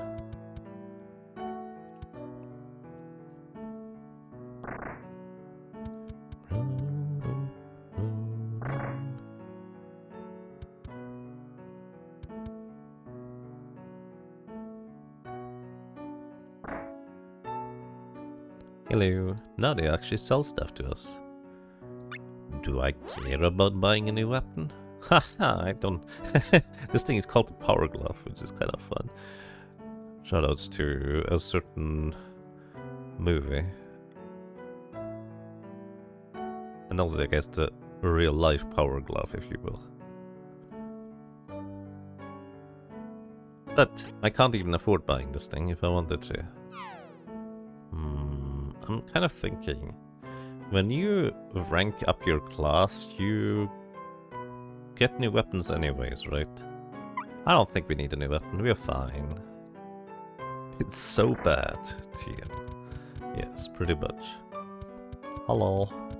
Elves generally live much longer than humans, but Shayla used magic to make herself human. A tragic mistake that ended up shortening her life as well as Leroy's. Oh, wait, this guy just straight up explained it? I never talked to this guy apparently, or maybe I just forgot about it. Anyways, I guess if you think about it, the implication of elves live so much longer than humans is naturally the partnership would just kind of always end in one way, where one party always survives for hundreds of years afterwards.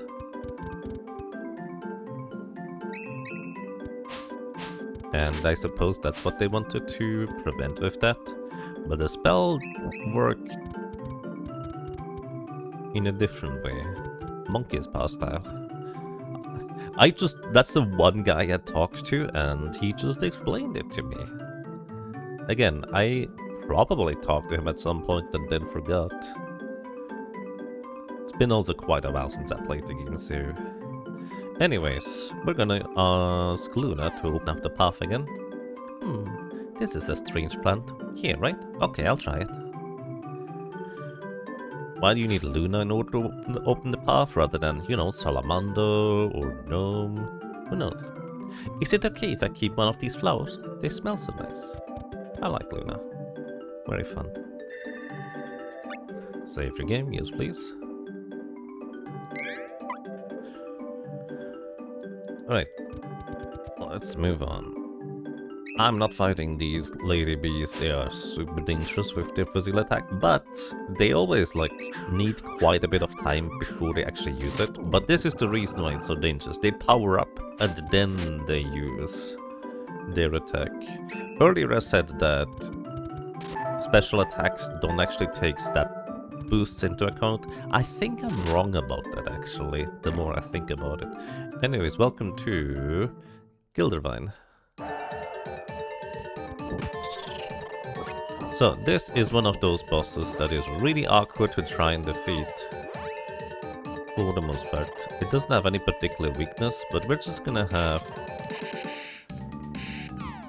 Angela cast spells. We're gonna heal Kevin. And the healing for Kevin is actually for the expressed purpose of activating his end rage so he will deal more physical damage. Also, Angela can one-shot the minions, which actually makes them much easier to deal with. Also, as you can see, Kevin tries his best to hit the big plant in the middle here. Let me just demonstrate by him. His AI just kind of trying to hit the plant. Sometime. Charlotte goes to sleep. By the way, the game forces you to switch character when you go to sleep. I'm Angela now. Okay, go ahead. Okay, Kevin actually attacks normally here. And he goes to sleep. That's okay. Because we can just wake him up by... Oh, I can't wake him up. Yeah.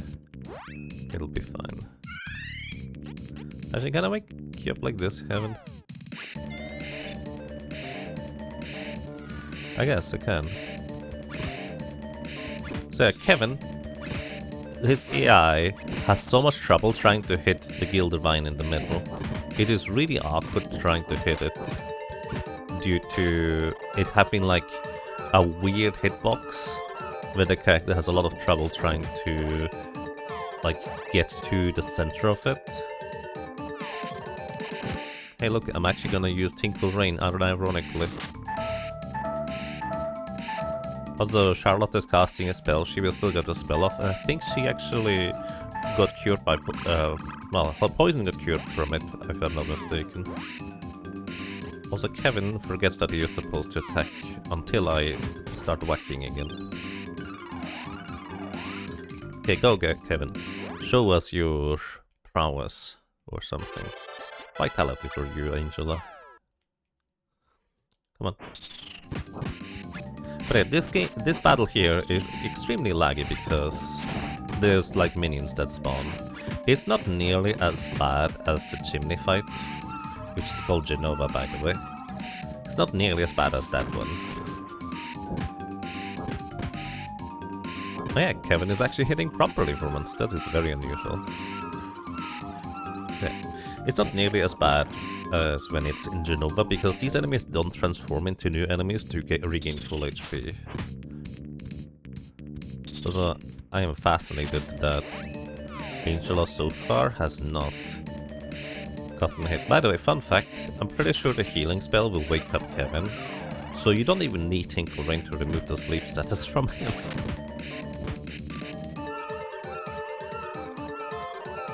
But hey, the big flower thing, he knows who is the most dangerous enemy here. So it just keeps putting Kevin to sleep. But then Kevin just gets woken up by the crawlies. It's more of an inconvenience rather than particularly dangerous, this battle. Oh hey, Angela goes to sleep in the corner. You know, right next to pretty flowers that smell very nice. That's kind of nice.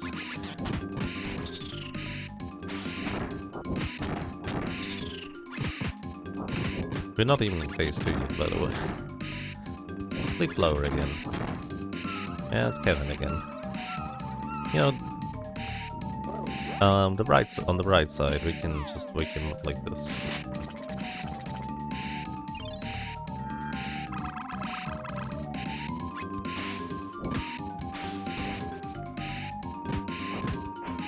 Alright, let's speed this up a little bit.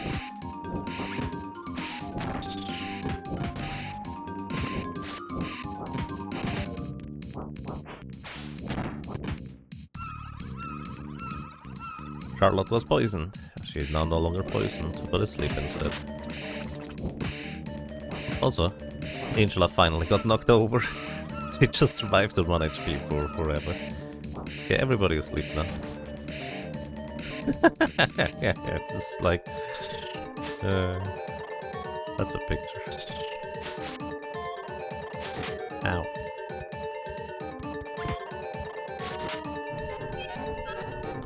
Ooh, that's a strong spell right there.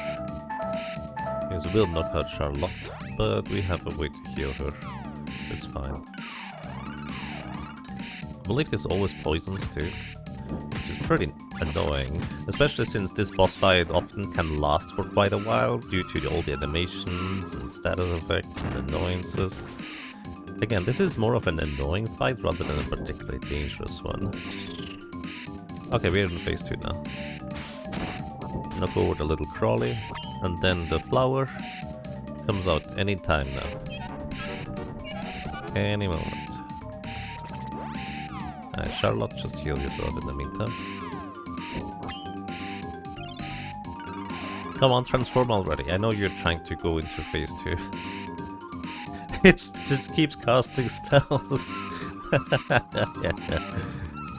You can heal that from via candy. You don't even need a pui pui grass. There we go, my goodness. And immediately it's gonna throw a seed at me.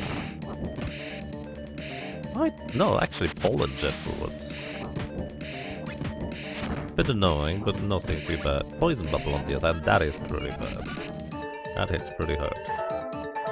Alright, Charlotte actually survived it. Nice.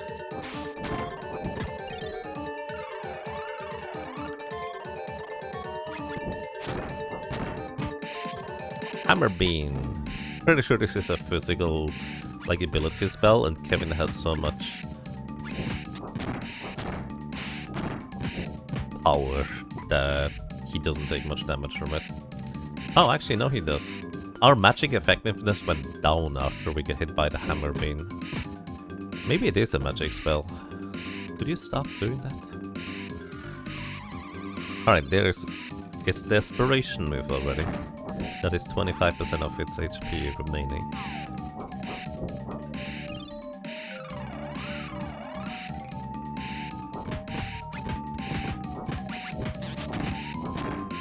Pollen jet. That, I believe, is technically like a reflect thing, where it reflects spells if you cast spells at it. but for the most part, there's, again, kind of like mentioned before, there's often not really much of a reason to use offensive spells.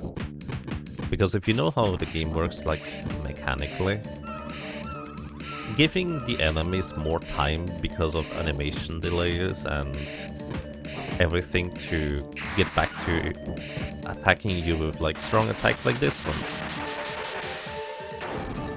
can be rather dangerous. But we win. Spined Kelp. That's actually something I kind of neglected to mention until now. Pretty much most bosses have like a timed attack that happens after a certain amount of combat time has elapsed. And Spined Kelp is that attack for this guy. For the Big Jewel Eater earlier, it was basically the cave-in attack that just hits the entire party for a bunch of rocks. And basically most bosses have a timed attack like this. Very. Says, look. Huh? It's Riot. I'm saved? I was trapped in the guild mine. It took all my energy. I can hardly move. So that's why the plants grew so huge. Thank you all. I'm sorry you had to fight the guild mine just to save me. Don't worry about that, but please, we need your help to open the gate to the Holy Land. I can't. The loss of my power was drained. I'll be useless. That's not true. You're the spirit of wood, right? You've got the mana inside you. So come on. Charlotte promises not to cry anymore, so right, you do your best too. I don't know. She's right. Please, help us. Alright. Thank you for giving me a chance. I'll try. In the power of Riot. Yay! Now we have all 8. We should write Boo's Scarf to the Island of Oblivion right away. Time's running out. Island of Oblivion? All the mana energy in the world converges there. That's where we can enter the Holy Land. Using an ancient spell, we can control the energy of the 8 stones to open the gate. Well, what are we waiting for? Let's go! Indeed, let's go.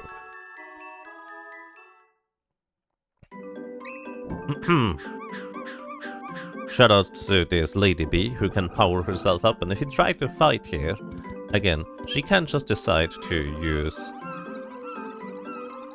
her AoE physical attack that hits your entire party, and potentially just wipe out your entire party after, you know, you just beat the big boss of the area, and then this Lady Bee just kind of comes around and just murders you. It's kind of funny in hindsight, but it might be a little bit frustrating in the moment. Alrighty. Save your game, yes please.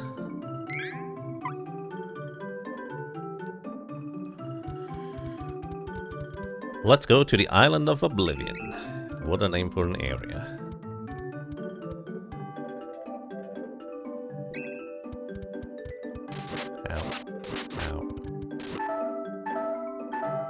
It's okay. We'll be fine.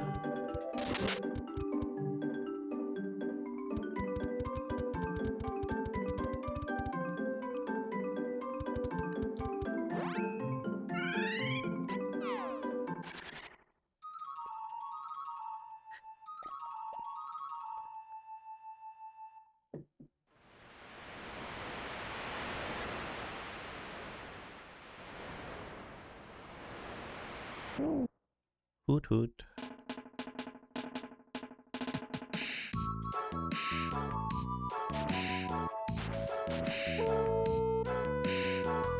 Oh, wrong way. That's okay, we get to hear Buskow's music a bit longer. Honk. Look, this is the Island of Oblivion to our left side right now.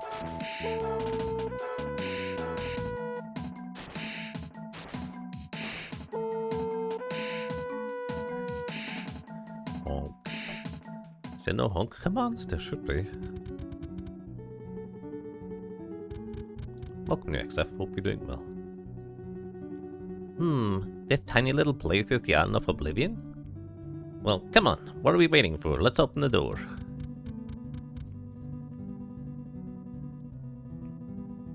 I couldn't have done it without your help. Thank you for everything.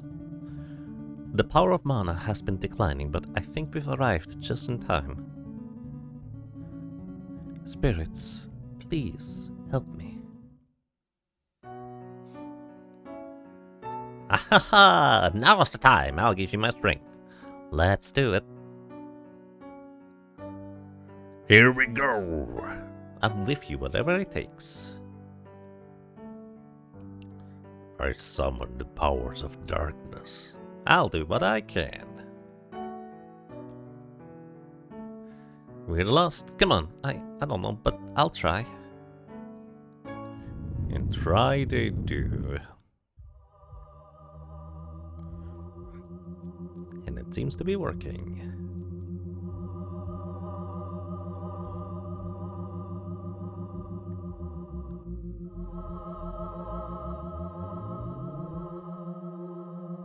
Oh.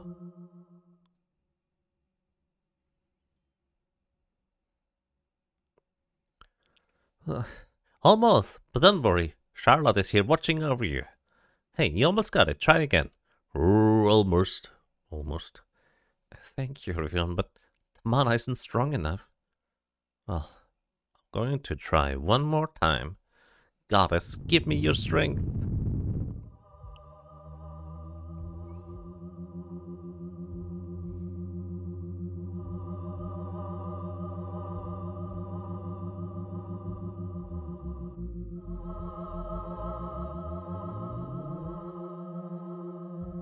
Oh.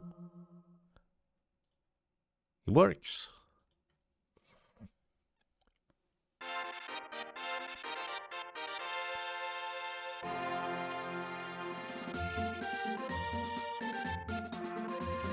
Wait, no, it wasn't me. I didn't do anything. Well, the gate opened itself? This could only mean the energy from the Moonstones has been released. Their power combined with mine. That's why the gate rose up into the sky. What? No way, stop that nonsense.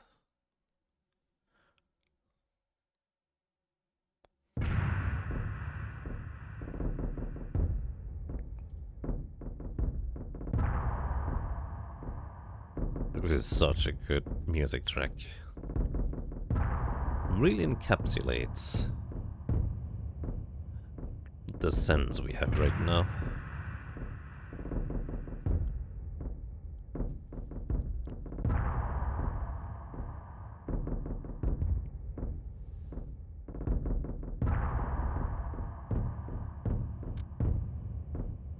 Look out!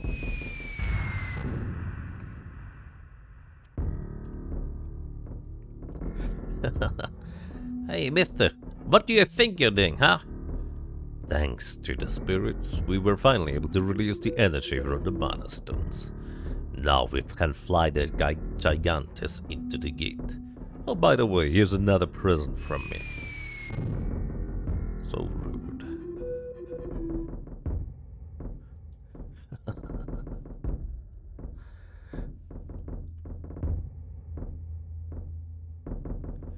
Hehe, my dear Beast King and Beastman, the gate to the Holy Land is open. This is our chance to take the Sword of Mana and crush the savage humans once and for all. Don't you agree, my lord? Do as you see fit. That's what I like to hear. My dear Beastman, let us now disembark. A new era for the Beast Kingdom is nigh at hand.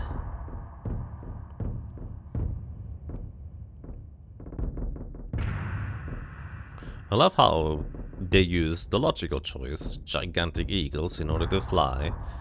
The death chest from left just hanging out there, like all the beastmen, they're just used to this. He's just hanging on. Is this in the illusion of Gaia series, or are you mixing them up? No, not this one. Terranigma is in that series, if you will. Just the first game we played this month. This one is Seiken and Setsu, aka the Mana series.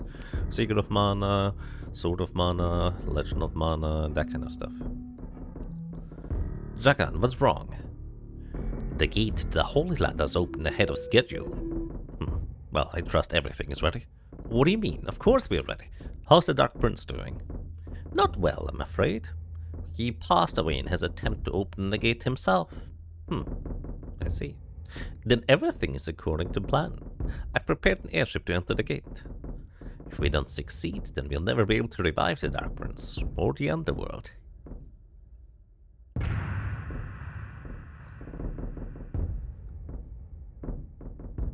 This seems similar to you. Well, it is both Super Nintendo. And then there's the Thieves Guild of Navarre. What is their method of transportation? You know, the mages had high-tech boats with flying with rotors and magic. The beastmen had eagles, and they have an airship that is just hanging from balloons, because I guess that works. It's like a roundabout zeppelin, I guess.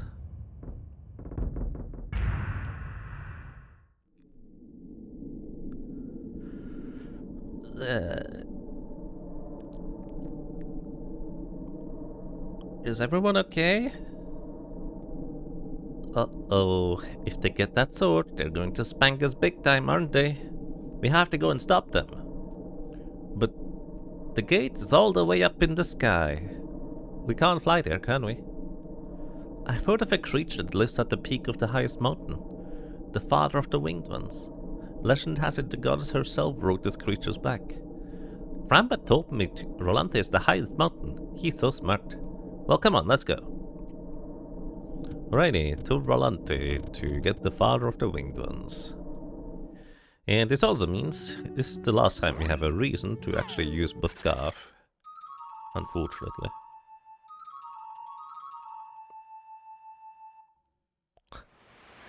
If one balloon can lift one small bucket, maybe the several balloons can lift one big bucket. Yep.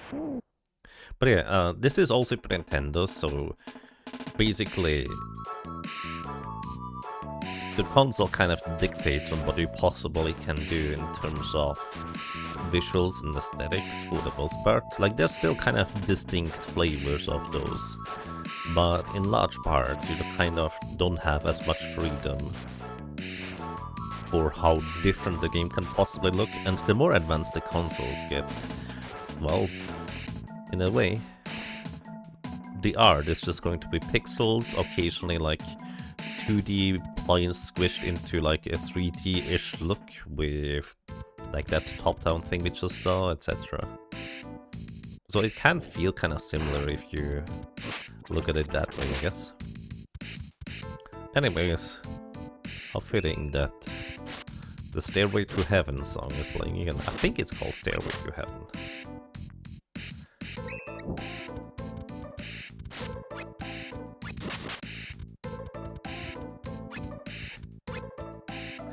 Because you want to is a reason to ride the big turtle friend. That is very fair. Tell you what.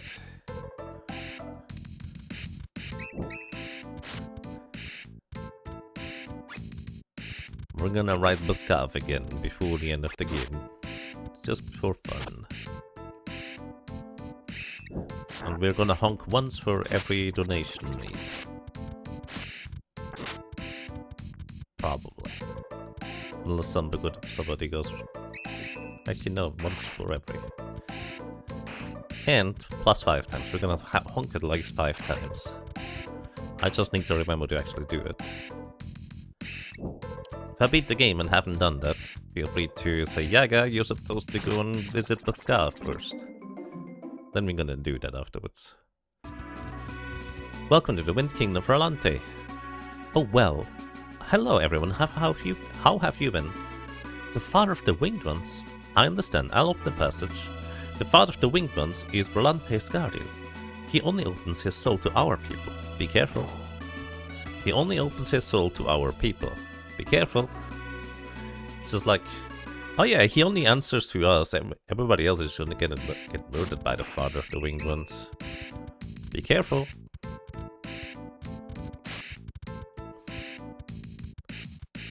We don't have anybody from Rolante, so hopefully the father of the winged ones is open for, I don't know. We can bring in cookies and tea, maybe some snacks. Some beef jerky. I don't know if it likes beef jerky. We have fruit from the places. We have chocolate, we have candy. What do you think the father of the winged ones would like to have?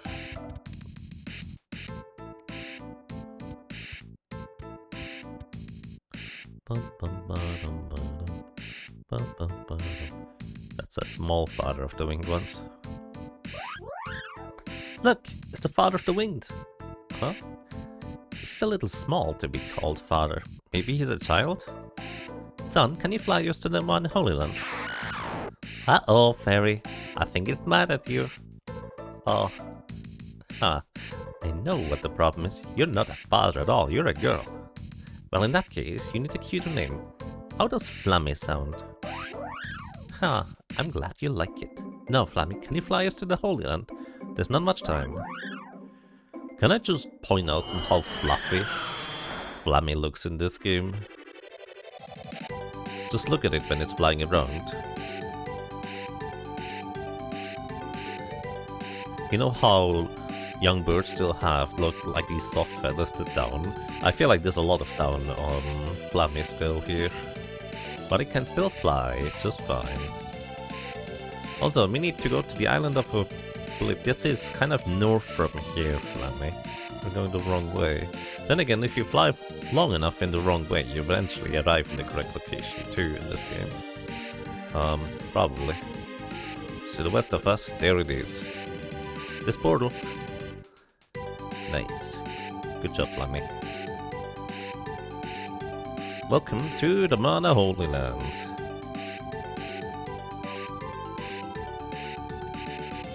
We need to go to a big tree, Flammy. A gigantic big tree. I guess we're just gonna land here. This is it. The Holy Land. Uh-oh. Everyone had a big fight. Yep.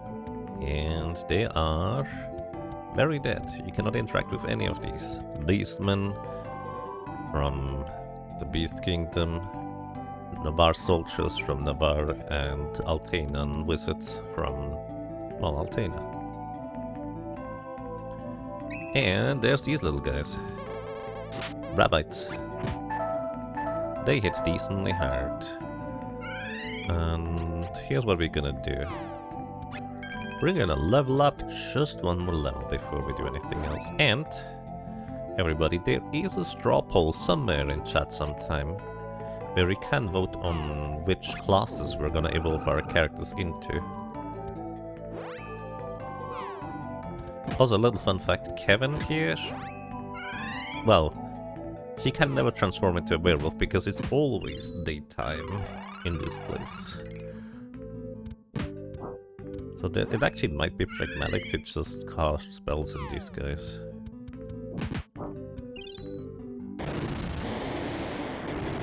They do give a lot of experience. Well, the white ones give a lot of experience. The other ones maybe not so much. They also have a good chunk of experience, or HP and defense.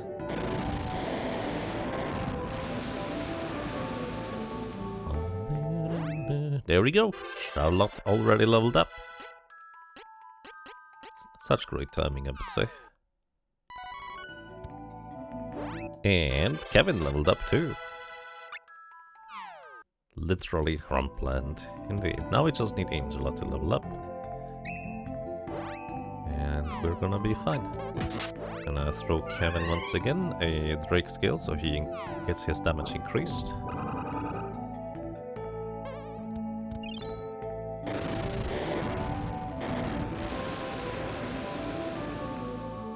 $140 damage. Wait, do they counter-attack spells? Because that was a lot of damage. These guys might counter-attack spells. Also, Angela's healing is pretty good too. If you use a potus oil, because she has pretty high wisdom.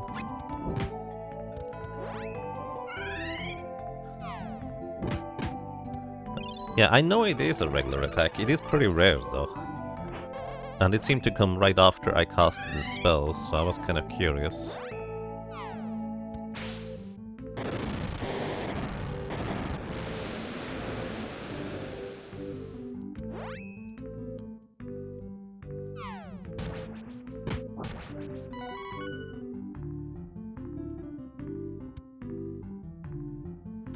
Oh no, there was a chest. I forgot to check for chests. Let's see again. Gonna heal... Well, actually no. Let's see if it counterattacks. It might just be a regular attack. Rabbi Rain. Yeah, okay, it was just coincidence then that it used that. Honestly, considering how little damage Kevin is doing specifically here, in large part because I haven't upgraded his weapon, Angela's damage output is arguably way better. And Rabbi Rainstorm again. I mean, it could be in response to her casting a spell. Because again, it's kind of rare to ever see that happen once. But it doesn't... Like, maybe it's a chance to respond to spells with that. So, if anything, it's at least not guaranteed.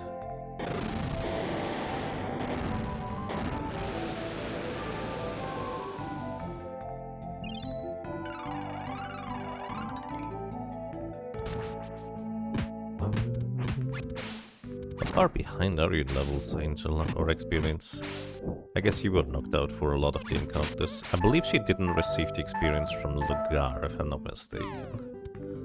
Because it's a bit of a strange, like, ending to the battle. Victory. Well, let's continue our testing. Hit that guy. The King Rabbite. I think it's called Royal Rabbite in the official translation. Are you gonna do the thing in response? Yeah, he does actually, I think. Or maybe not. It's just hopping real fast. No. Maybe it has different types of attacks it can do. I have to admit, I don't know anything about their attack pattern. For the most part. No, there it is. This is clearly a response to Angela casting a spell. Unless that just happens if we let him do things. Holy moly. Did he do that twice in a row? Maybe desperation attack? That actually is also very possible. That's a fair point. It could be a desperation attack. When, like, low HP. That's also possible because, well, we do kind of put it to low HP after the second one. That actually sounds a bit reasonably plausible. Alright, there we go. Angela leveled up. Yeah, actually, that's an excellent point. It's probably when they are below specific amounts of HP in that case. That seems way more likely than them just having a chance to respond. Right. I am actually reasonably satisfied with that analysis, to be honest.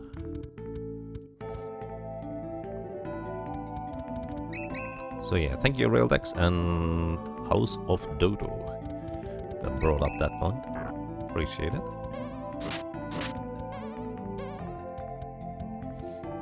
Anyways, the reason why it is so perfect to have leveled up to level 18 right here is because this is where we can change jobs as well. Now in a casual playthrough, there's a high chance you've already changed your job way earlier than this. But, I mean, this is only like a semi-casual playthrough, I guess. Time for class change, yes. And let me try to find the straw poll real quick.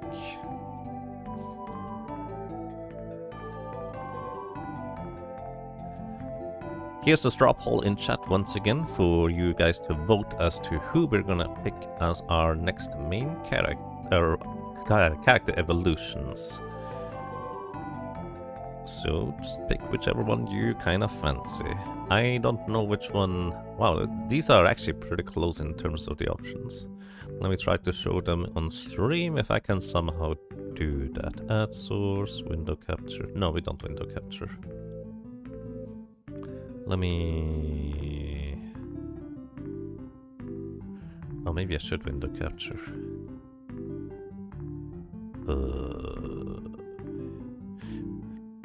Actually, this might work. Hold up. Add source. Window capture. Temp cap. Select window, Firefox. This one? There we go, it actually works. Alrighty. Job class selections. Please vote. You have, let's say, 1 more minute to vote. And then we're going to pick whichever one is the highest. Well, actually, no, we're not picking the whatever is the highest. We're going to actually do a roll. Let me actually see. Spin wheel.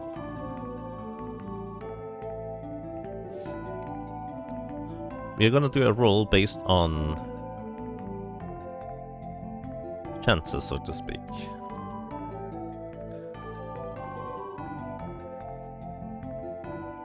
Then we're gonna Delver. Does this one have?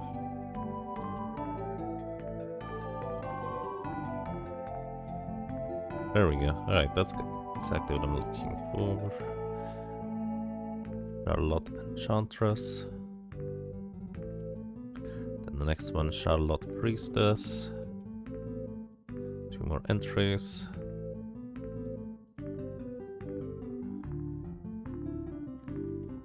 Alright. We're gonna basically roll randomly which one we pick based on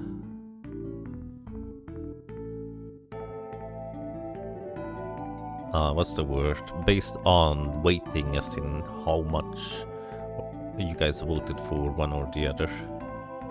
That's gonna be the plan. So let's see, Angela is gonna be pink or purple. We're gonna give you purple and purple. Then we're having Kevin.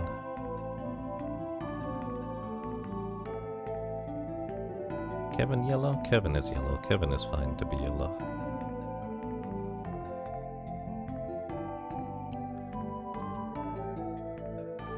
Alrighty. Sorceress is the one where she shows her butt.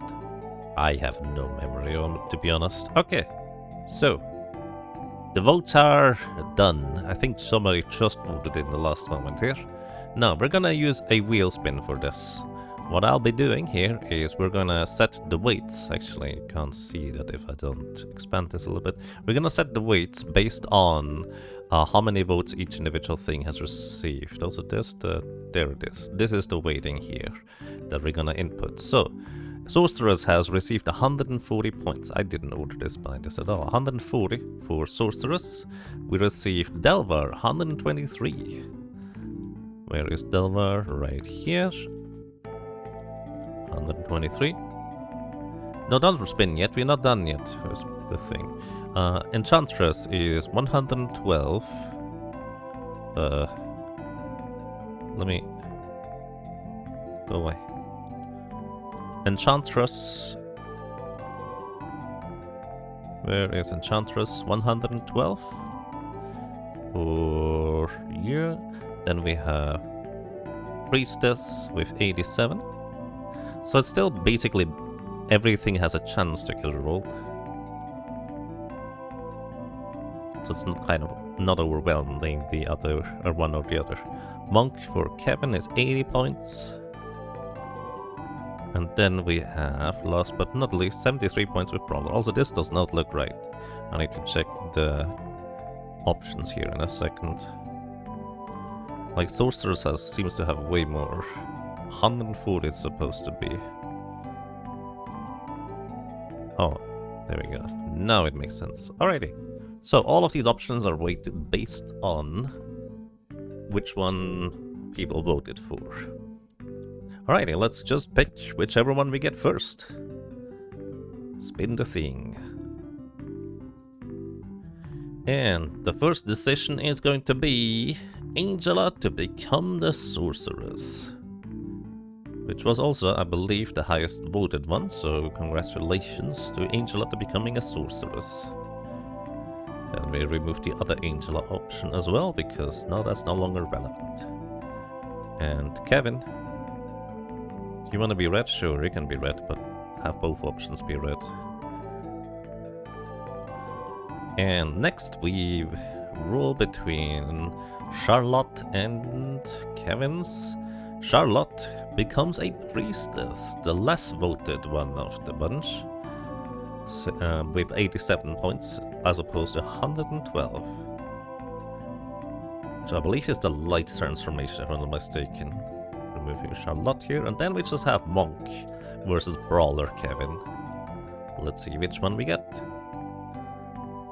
It's almost equal, but not quite. And we're gonna go dark with Kevin. Kevin is gonna become the Brawler. Alrighty. Excellent. Thank you so much for voting, everybody. And that's that. So we have Brawler, Sorceress, and Priestess. I have no idea which one is the transformation for Angela. Can never go wrong with holy spells in this game. They are very strong. Well, at least enemies can't. Well, there are very few enemies that resist them at the very least, so it makes sense.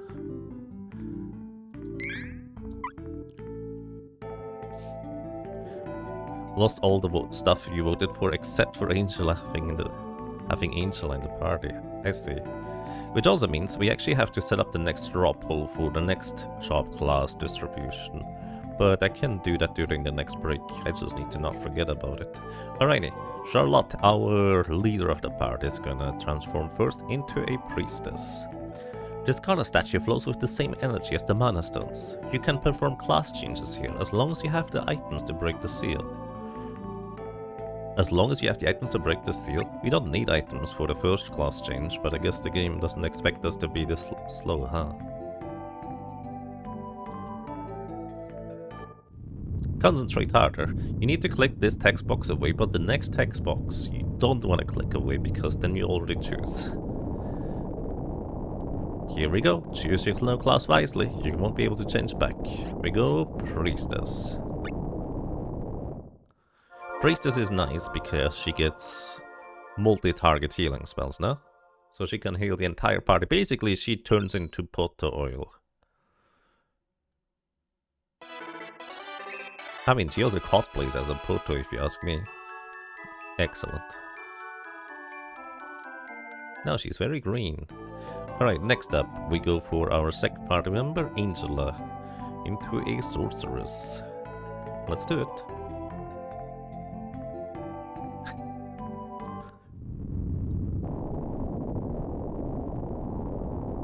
Choose your class wisely. Sorceress it is. Oh, it's a light transformation. So we have light, light, and dark.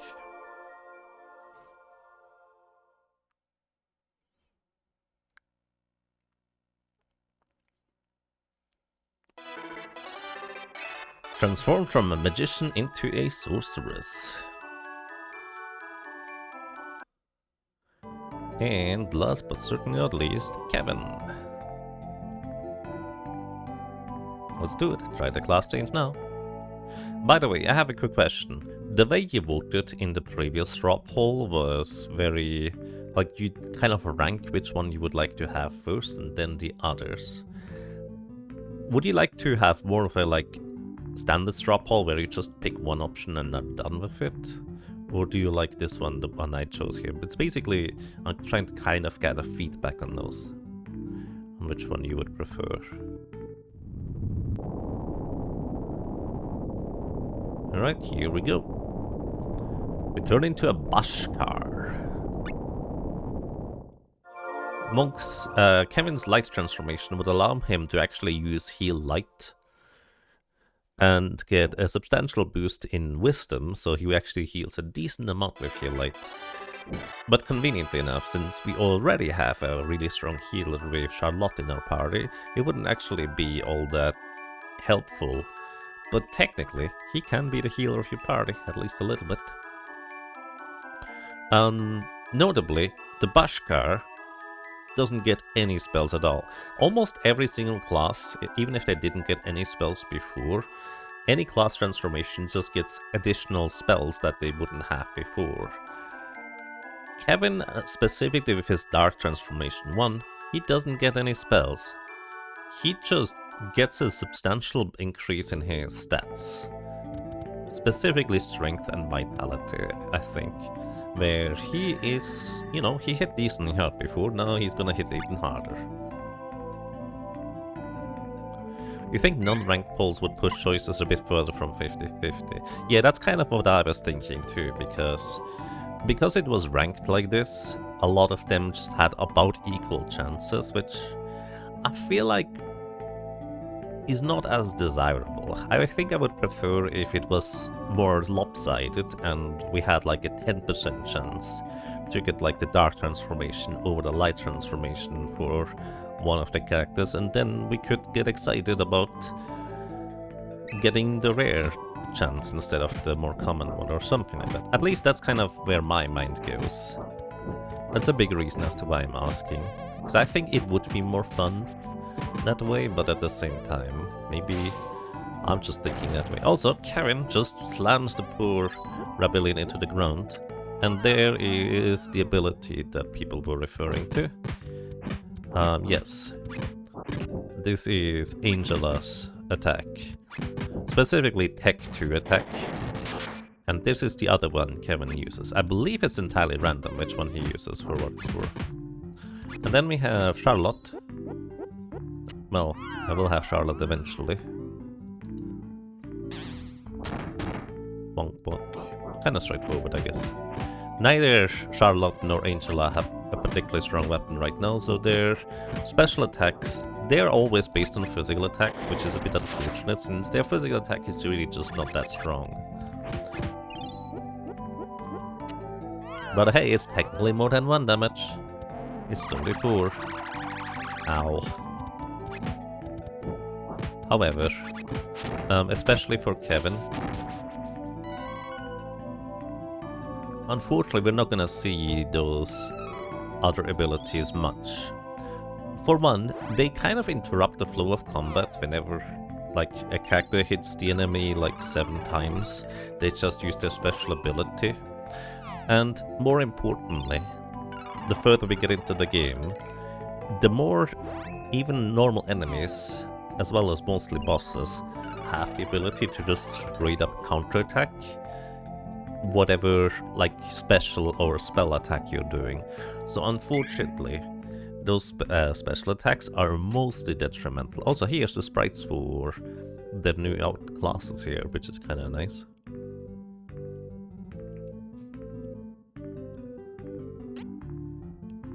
Her butt attack does legendary 36 damage.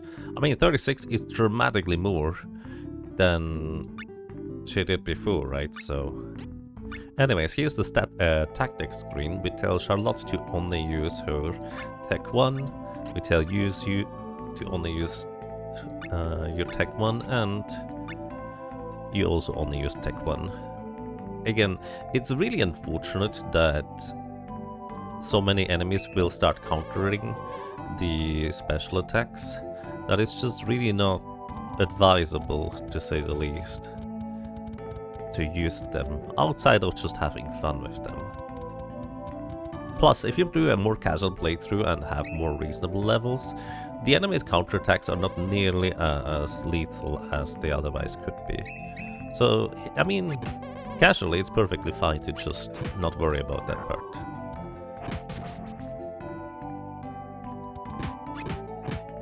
Anyways, this thing has so much defense, we need to increase Kevin's strength to actually deal damage.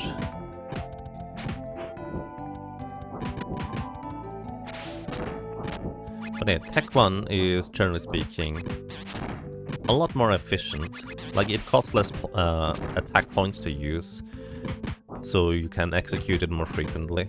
And then on average it deals even more damage. And most importantly, because I will be using elemental weapons through items, those special attacks, like the Tech 2 as I call them, it's in the second tier of Tech, they don't take elemental weapons into account at all, unfortunately.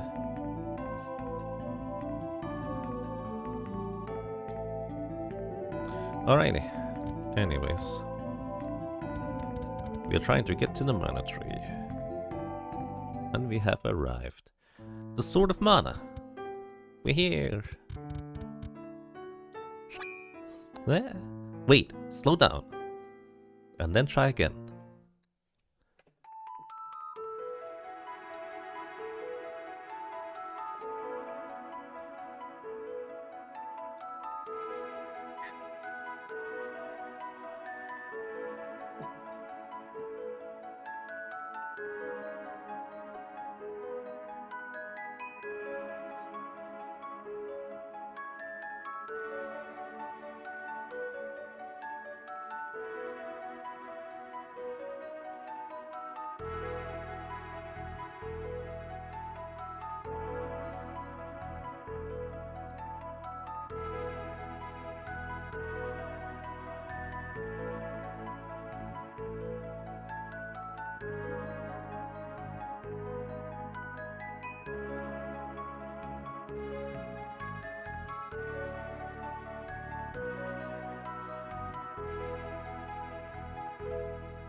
Yay, I did it! It's the Sword of Mana. Fairy? Hey, come back here, Fairy. This isn't funny. Where are you?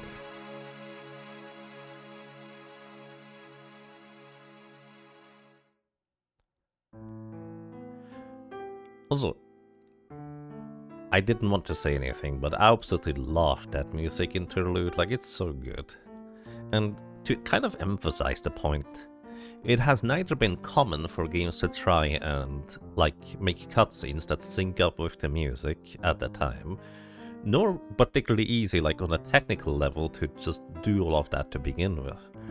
So, this game just lining up the entire cutscene so nicely is very pleasant. Oh, I am an image of the goddess of mana.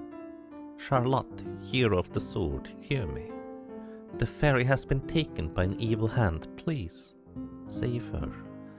Hey, wait, you! My grandpa's really sick. You better go and help him right now. The power of mana is dying. The tree will wither soon, and I will be gone. I can't do anything for you, but I will give you this final gift. My heroes, Charlotte, Angela, Kevin, let the mana guide you. Wait! The mana goddess can't help you, Grandpa, but maybe the sword can, Charlotte. But ain't the wind drum. Too many items. Oh, shoot. I forgot. Anyways, we don't need the flute anymore. Sadness. So we're gonna store it for now. And we're going to get out more Drake skills. And actually, where should we go next? I wonder.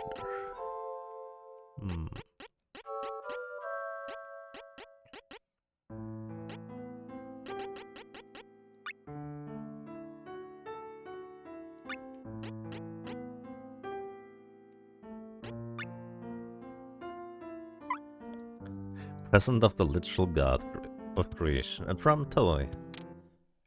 It's a wind drum. Very important. What's it do? Well, if you play the wind drum, you will call Flammy, but only in locations where Flammy can hear you. Anyways, we need to save Grandpa, we need to save Fairy, we need to save the world, we need to kick the evil guy's asses. Like this guy. Sadly, we have lost. The enemy has infiltrated our stronghold, Dragon's Hole, and assassinated our leader, the Dragon Emperor. Now, there's no reason to fight. Even Korn fell helplessly before the enemy. I, too, will soon disappear. I owe my life to the Dragon Emperor. His magic revived me after I was killed. Wait! You! Who are you saying the enemy? Who took the ferry, huh? Huh? The Darkshine Knight vanished. Well, at least Korn is not a problem anymore, huh?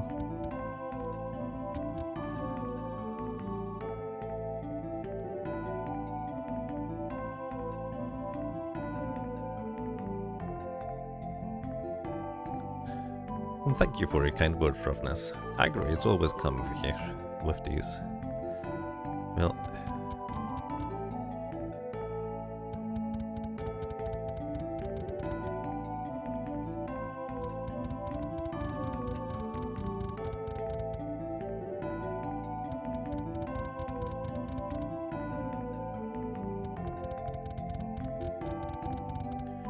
There's somebody else waiting over there.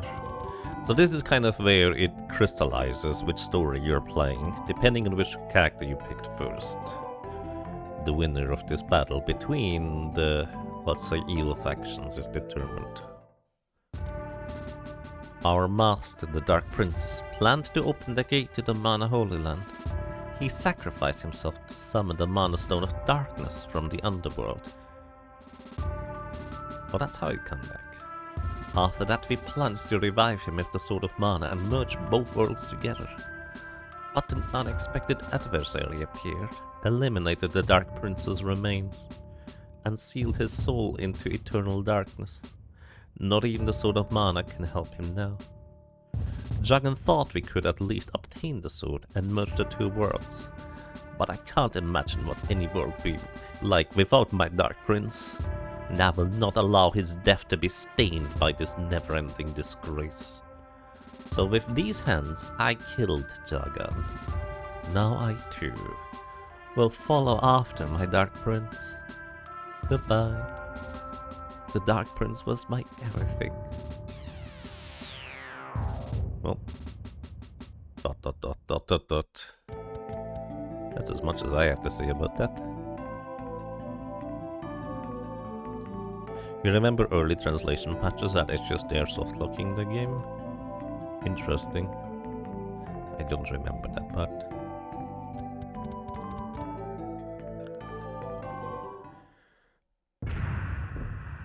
Huh? Ah, Heath! Heath! Heath? I'm afraid the good man can't hear you. He hasn't been quite himself lately. But I'll not dawdle any longer. Take it away, Heath. You will get the Beast Kingdom. You will go to the Beast Kingdom and bring the Sword of Mana to the Beast King. Comply, and the fairy will not be harmed. Smashing! Good show, Heath. I couldn't have said it better myself. Well, we'll be waiting in the Beast Kingdom. Don't be tardy. Wait, Heath! Heath, why? They waited for us to get the sword for them. Oh, that makes me mad. Ah, like fish. They kidnap Fairy bait, lure us into hook. Heath, that weird guy did something to him, and we gotta help the fairy. Don't worry, Heath. Charlotte will save you. Let's go, everybody.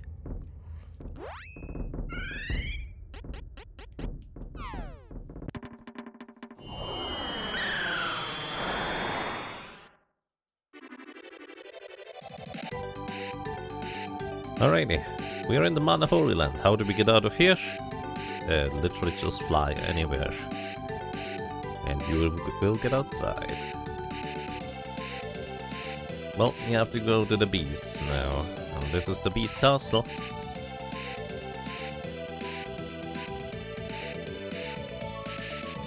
Maybe I should save before going here.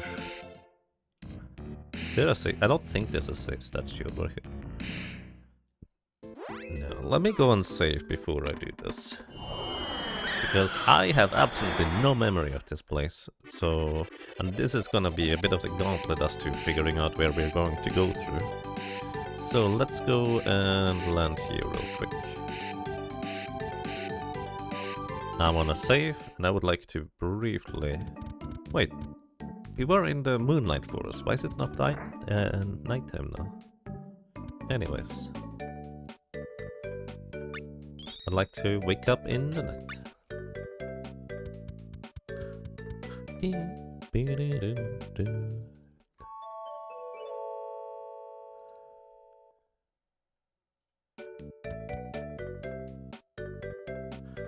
Save the game, yes please.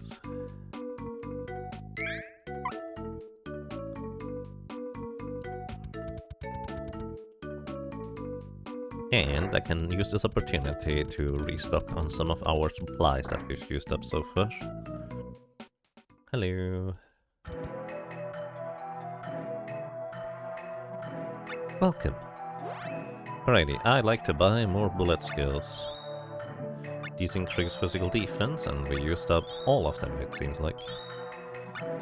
Gonna just toss a bunch of them into the storage. Very slowly, one by one, because...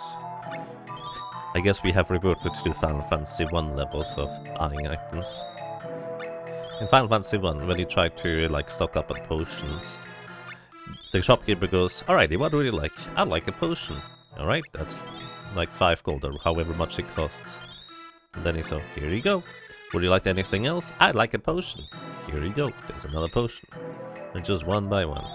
You would think at some point it would kind of get tiresome for the shopkeepers, but maybe not. Anyways, I'm just gonna buy 2 of each elemental claw too. By the way, it's very laggy in here because there's like 7 NPCs loaded. So the menus are even slower than they usually are around here. Alright, that's good enough. Let me go and get my bullet skills out of my storage. We have 27 now. How many Drake skills do we have? 9 plus 5, 14, that's plenty.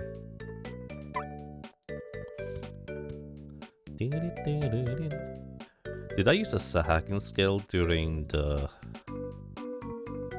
Fluffy Ghost fight, Gorva? I actually don't remember, I should have if I didn't. Then again, I'm actually not sure a Sahakin skill increases wisdom. Anyways, we have a rendezvous with the Beast King and his compatriots.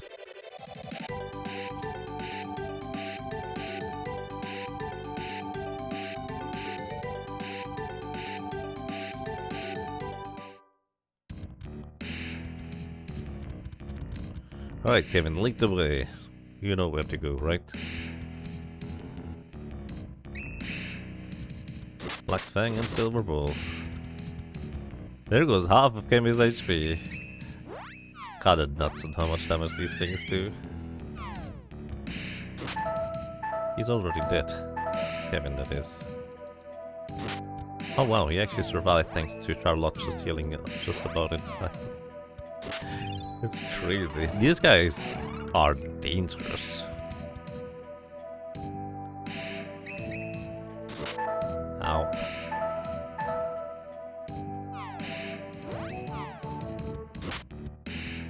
This is not the way to go. Keep tanking them, Charlotte. I believe in you.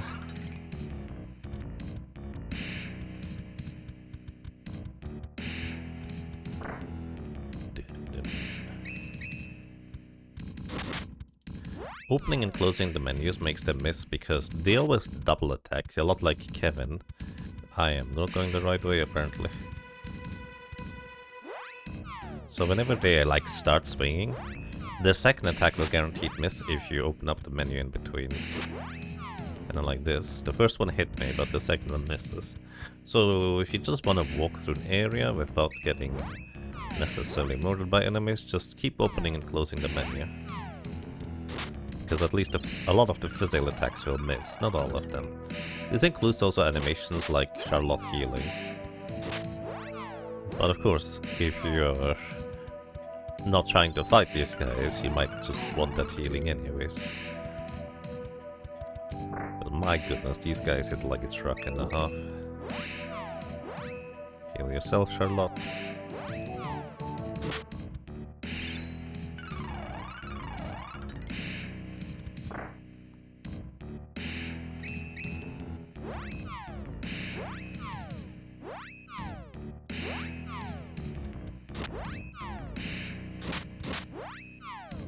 And there goes most of Charlotte's health.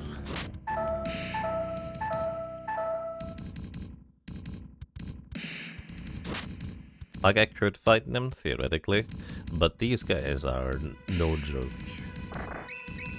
It's so dangerous to try and, like, engage in combat with them, unless you... Well, no, even with, like, current armor. I believe there's, like, one tier of armor that I could still get, theoretically. But even with that, they just damage so much. And remember, we pumped... Well, actually, I say we pumped the vitality, but this is not technically true for Kevin, I guess. Where am I? Oh, wait, this is back up here. I think I'm on the wrong side of the area. Also, I'm almost dead again. And Charlotte is on taking a nap as well. I don't think this is where I want to go. Please stop murdering me, guys.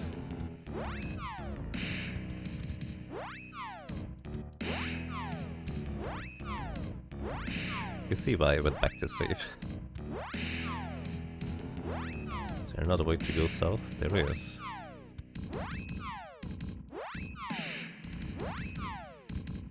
Come on. It doesn't help that your character just keeps reacting to enemies attacking as well. This is also a large reason as to why everything is just so laggy in combat. Your characters keep trying to react to enemies doing like physical attacks on you. Just because, well, you know, it kind of makes sense. If you get punched, you need to react to getting punched. But also your character movement just kind of gets stopped in the middle of your motion because of it as well. So if you want to grind, I believe this might be one of the best rooms to do so. You can punch the enemies through the wall. To be fair, I think they can do the same to you. Yep. And you cannot actually pick up their items, so it's a bit of an unfortunate side effect of this. But at least theoretically, we stand a chance against them here.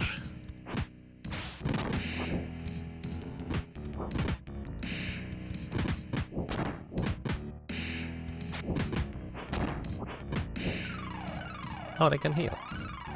I forgot about that part. 224. Oh. And then they can just punch through the wall anyways. I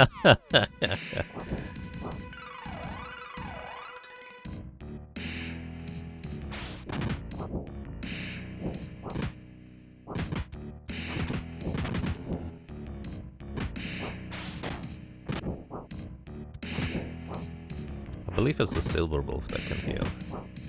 All if they have limited MP. Well, if they do, they cannot heal at least twice.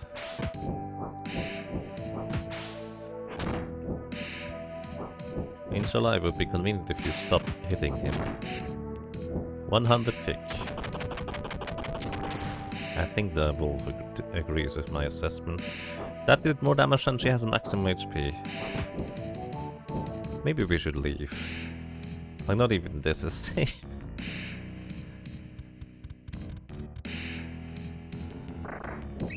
Oh hey, we are in this room now. Maybe this is where we wanna be. Who knows? Charlotte, can you heal yourself? That way you can tank their attacks for a while. That would be very convenient. Thank you.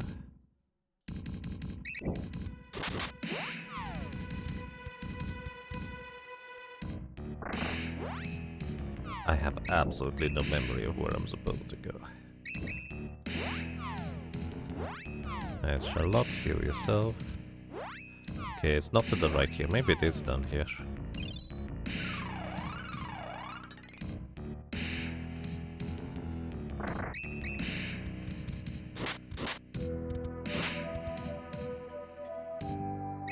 Oh, there's a healing statue. Let's just go. It would be more dangerous to try and access the healing statue than just going, I think.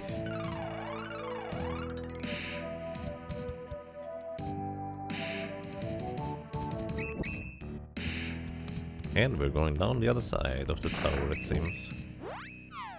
There is an exit to the right, to the bottom, to the left. Maybe I did want to access the healing statue. Oh, thank you for the bits of food for the rabbit. Appreciate that.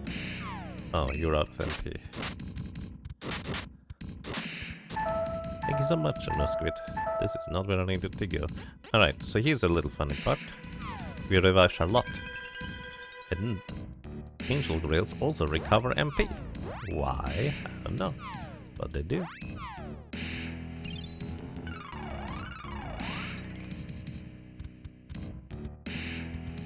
Yeah, the Thieves Fort is where what I'm used to for knowing where to go, because that's what the speedrun route goes down through. Here I'm just kind of like, I don't know what I'm doing half the time, to say the least. Like, I just keep going to the next room, hoping that maybe that's the room I'm supposed to go. No, this is just another dead end.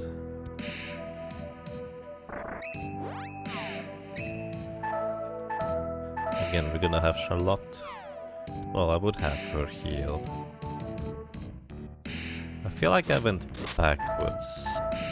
My goodness, dude! Like, one game's attack cycle is all they needed to do most of my HP and damage. I think I'm going the wrong way. Alright, Angela? Actually, you deal more damage with this. Charlotte, heal yourself.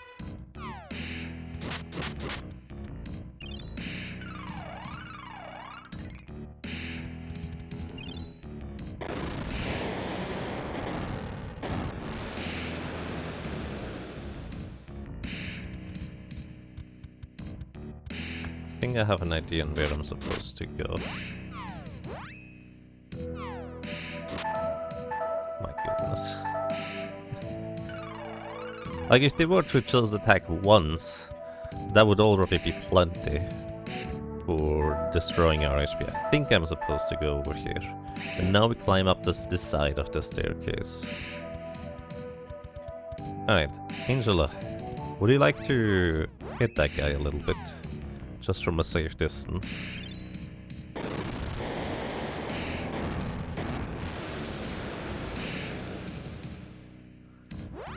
As you can see, she deals decent damage. Like, they are not weak to fire. It's just, oh, the spell I happen to be using for it. 2 spells are not enough to knock them over, though. I wonder whether there's like a fast animation. I think actually Ice Smash has really fast animation. Single target at least. Yeah. There we go. 1 down. And there's immediately another one. Angela.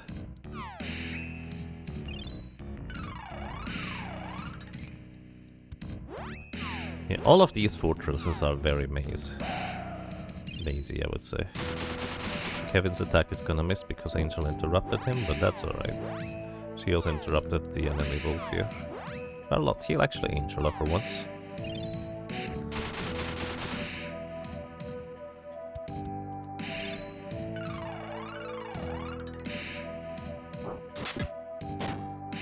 Alright. Let's go up the stairs. Shoot that guy.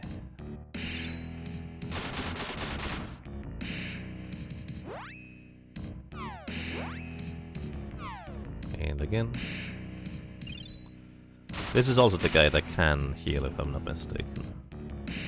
And also likes to counterattack. Oh no, this is not a counterattack. If it was a counterattack, he would not... Oh no, it is a counterattack. I was about to say, if this was a counterattack, he would not target Charlotte. But he did in this situation. But no, that absolutely was a counterattack. I thought he would specifically target Angela here, but no. Also, Kevin is dead, technically. Long live Kevin. Dude, you're dead as well, by the way. Like, he took lethal damage from Angela's spell, and he just refused to acknowledge it. Which I think is rather rude, if you ask me.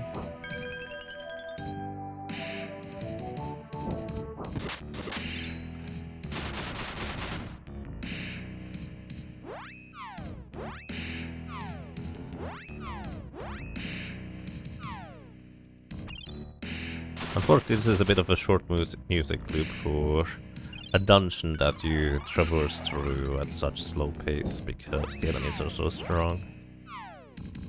Like, it's fitting. Just maybe a bit too short of a loop. Alright. I think this is where we need to go, right here. I'm pretty sure this is where we go.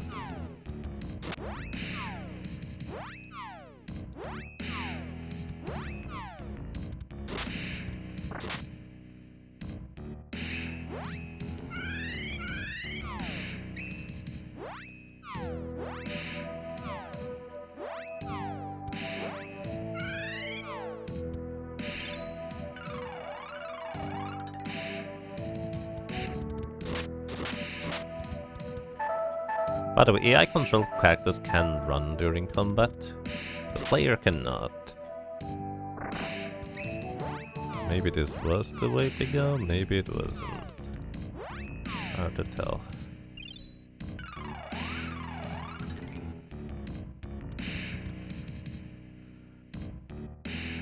Okay, we're almost there, I think. I'm gonna revive Charlotte just as a safety precaution.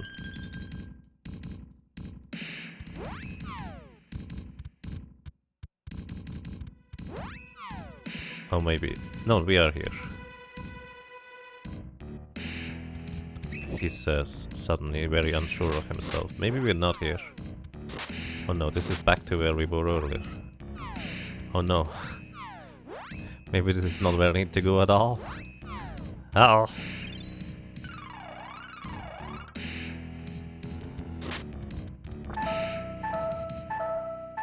We're back in this room. Just through a more roundabout way.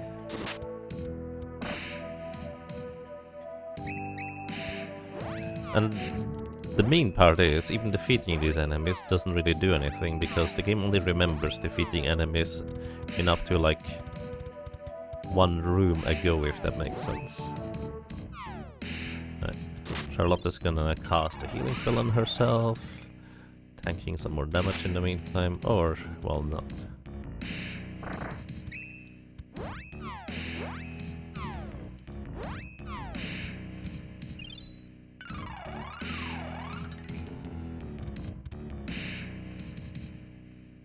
Alright. Maybe we go down here. Wait, we are on the left side again. We were already over here at some point. This is not where I need to go. Oh no, where do I go? I walked in a big circle. This is a problem.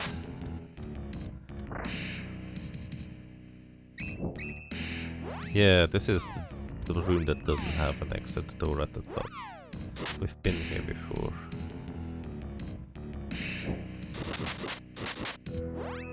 Well, I mean, the healing statue would indicate that we were somewhere reasonably close by to where we're supposed to go at least. So maybe we try to find our way back over there. Now that we know there's a passage over here. Maybe that will help find where we need to go. Or maybe not. Can't even see the enemies here.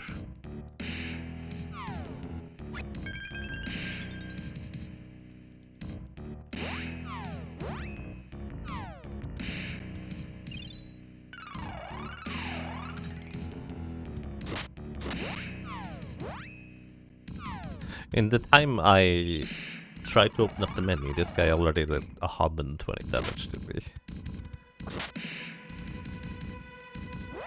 Okay, this is back in here. This is not where we go. I thought we were close, but evidently I was mistaken.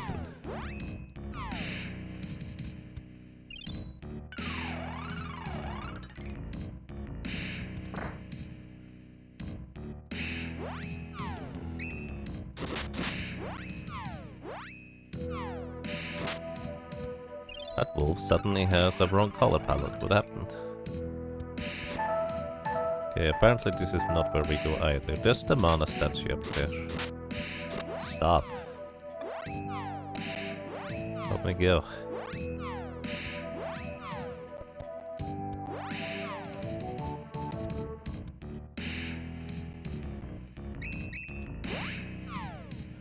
So I guess we go back to the right hand side here.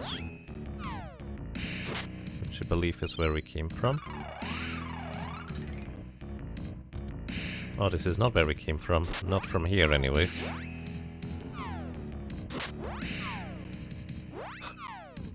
My goodness.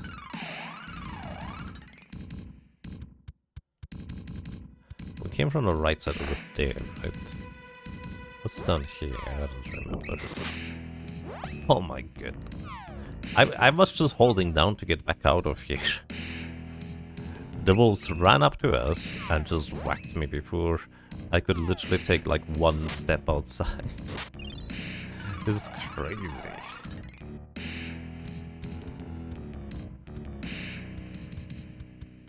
Alright. I don't think there's anything further up here.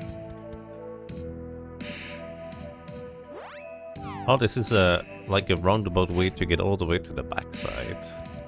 That's interesting. So this is just kind of one gigantic loop because we're on the outside and now we go back to the inside. So I guess this was a way in. And I actually happened to be backtracking in a roundabout way because up here was where the mana statue was, isn't it? In the room just below here.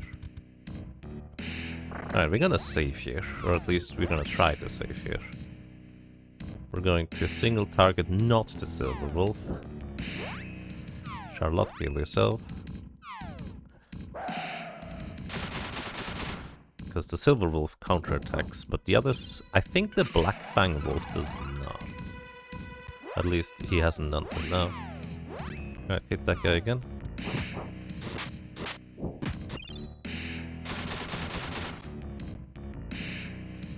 Alright, one done. Now we try to knock out this guy.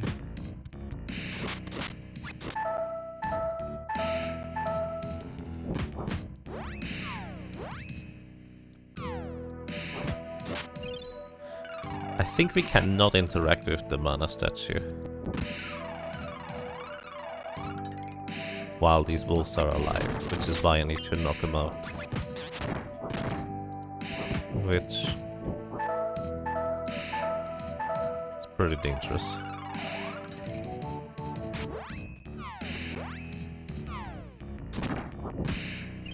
This guy just keeps healing. Like his healing spell on top of that has an incredibly short casting time. And it just heals so incredibly much. Oh! He healed while he was already dead. To be fair, we can do that too, so...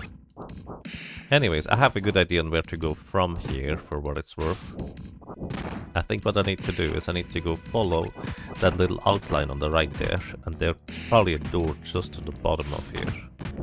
Which is not something I was thinking of beforehand. Alrighty, Kevin, extra strength. Unfortunately, he loses his attack increase now, unless he gets hit by a physical attack again, or alternatively, we can hit him with like any healing or other move. Right now we deal 8 damage because we lost our attack power boost. But now we still deal 8 damage. Maybe you can only get your enrage once per room. We already used that one up now. Alright. It's a bit annoying, buddy. Oh, we can interact with it, really? I swear we shouldn't be able to do that in the middle of combat. Alright, I'm not complaining, just surprised. Hey, Angela, you wanna... No, let's not do that. Oh, this is not where you go, really? We came from the left here originally. Through this room on the left. This does not have an exit at... Oh, this does have an exit at the bottom. Maybe this is where we go. Now that we have saved, I'm a bit more free to just try and be a bit more careless. Wow. All I needed to do, run out the south side of that room in order to arrive here. Alrighty, let's go.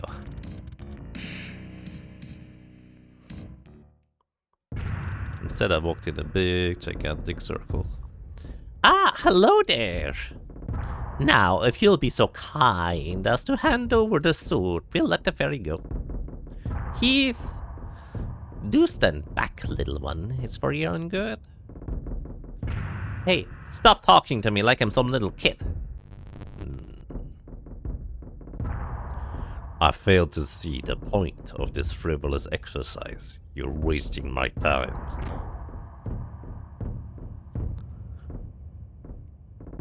Beast King!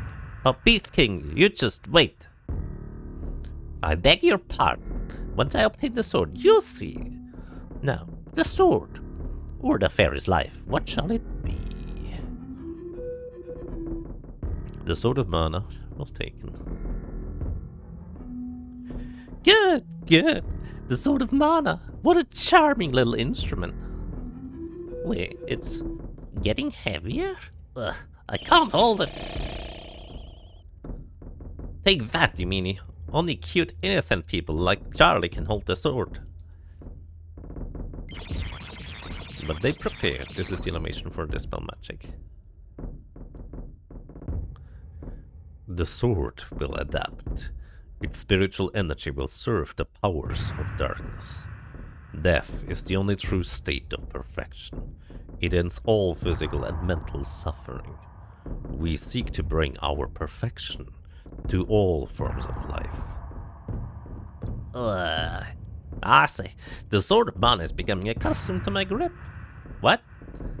We will now commence the third phase. Indeed. Once the god beasts are awake, everyone and everything will die.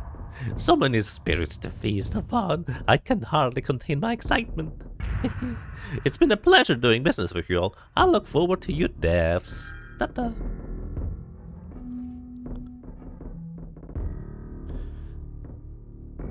Man, the Death Chester, he kind of fails to recognize that once everybody is dead and he has eaten every soul, he has no longer anything to eat at all. Silly guy. I'm sorry. It's not your fault, Fairy. It's all Heath's fault. Heath is a bad man now. Heath, I sensed a strong sadness coming from within him. Something must be wrong. Stop it. I don't want to hear anything about Heath. Charlie's gonna stop him now. And Charlotte beat the God Beast herself. Come on, God Beast, let's see what you got. The God Beasts. It's already begun. I'm going to check on the Mana Stones. Close your eyes.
The god beasts have revived.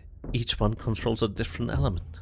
If they combine their powers, we'll never be able to stop them. We have to stop them now, while they're still vulnerable. Let's hurry to the mana stones. Alrighty, let's hurry to the mana stones. Thankfully, we can just fly away from here. Now, the way this ends up... What's the word? The way this works mechanically in the game, the fair is correct.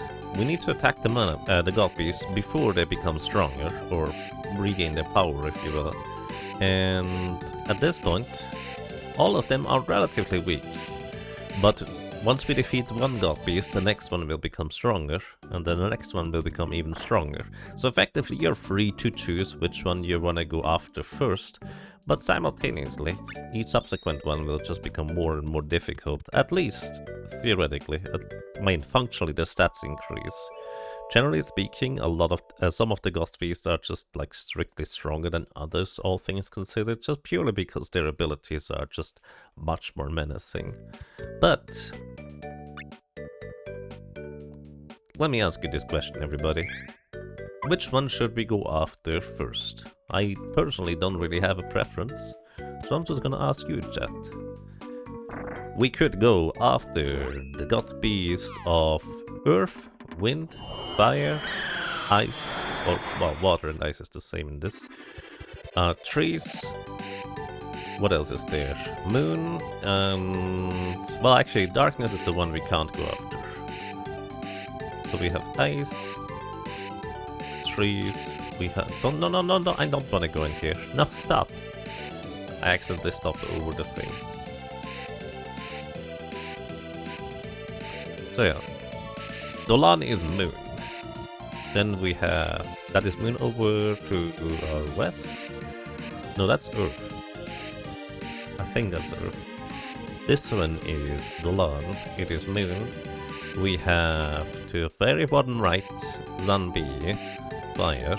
Then we have just to the right of it, I think that is holy element. Geyser?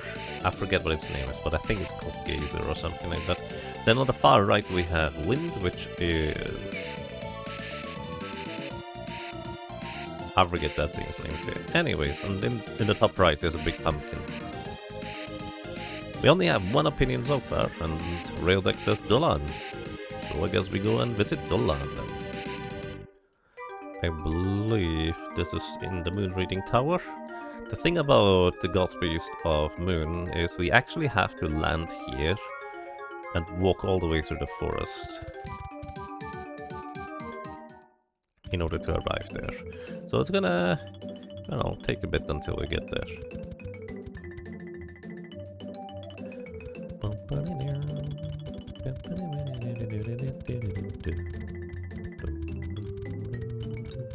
Yeah, we don't need to save it, we'll be fine.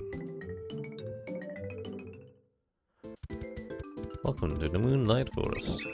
The enemies are still higher level than we are, but they were the same level as before. Chest? No chest. Always hoping for more moon coin drops from these.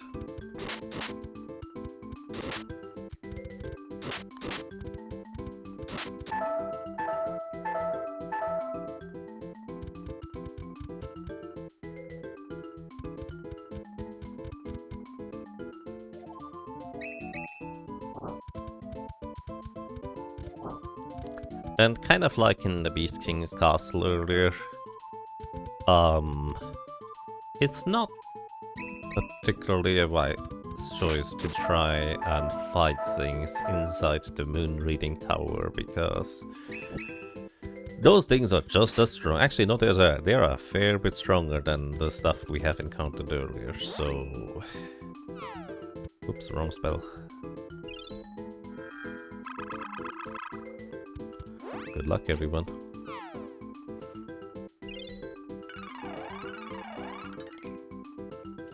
Just gonna heal Charlotte.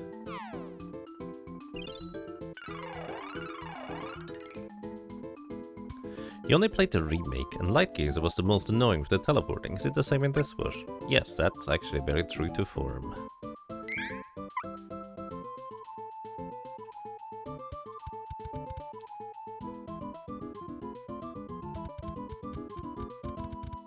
Alrighty. Good luck, everyone. I don't remember the route that we are supposed to take. But basically, there's on each floor of the Moon Raiding Tower, there are 4 doors. One of them leads up, and the other 3 are trap rooms. Or well, at least rooms of enemies. I don't remember which one is where, so let's just pick one and go. This is not the correct one.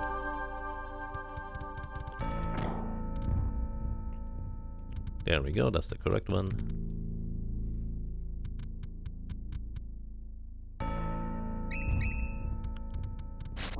And then there's this part. Charlotte, could you please heal me a little bit? Thank you.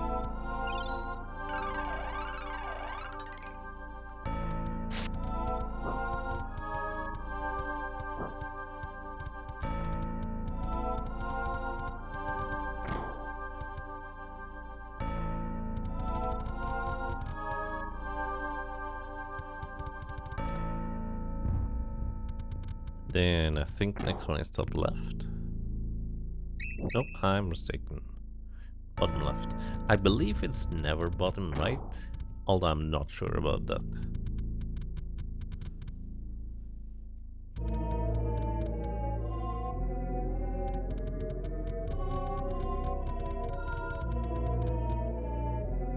I think this is a dead end. Oh, there's a mana statue here? I had no idea. I didn't know this thing existed. That's kind of funny.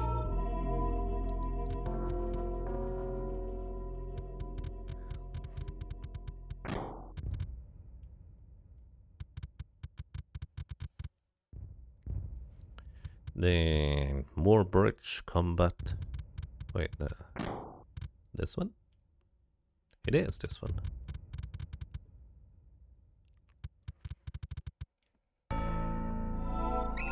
Now bridge combat. These things are just as strong as before. As you can clearly tell by my compatriots already being basically dead.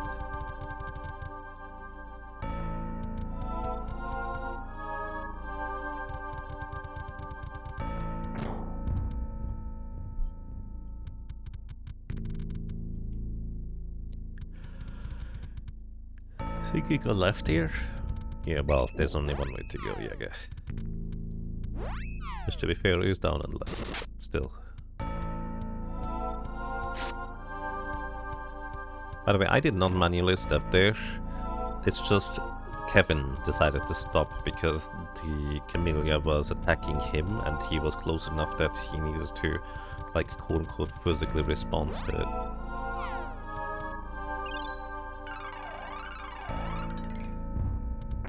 Might be top left here. Oh no, it is top right again.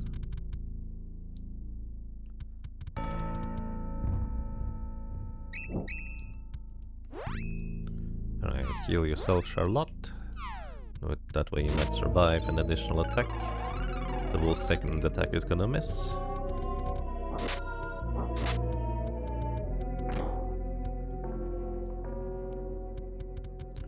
And I think we are pretty close to the top at this point.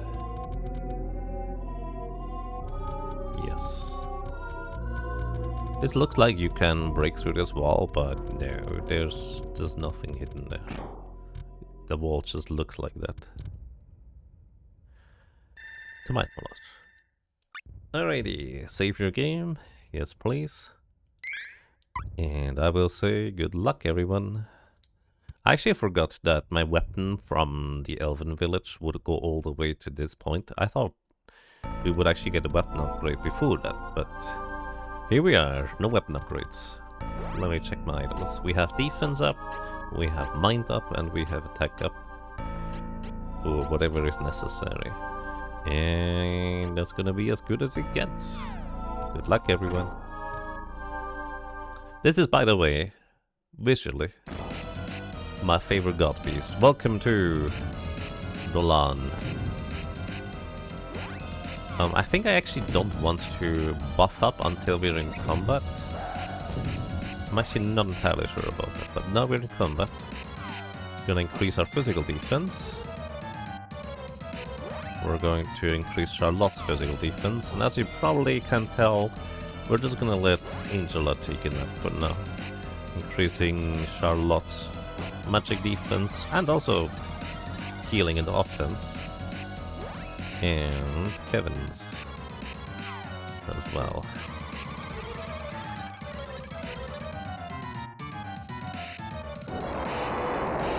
Hello, big guy. So, this big swiping attack hits one character. Which one it hits, I have no idea. Also, this is a pygmy attack. Very inconvenient because I need to remove the status effect from Kevin, otherwise he deals no more damage.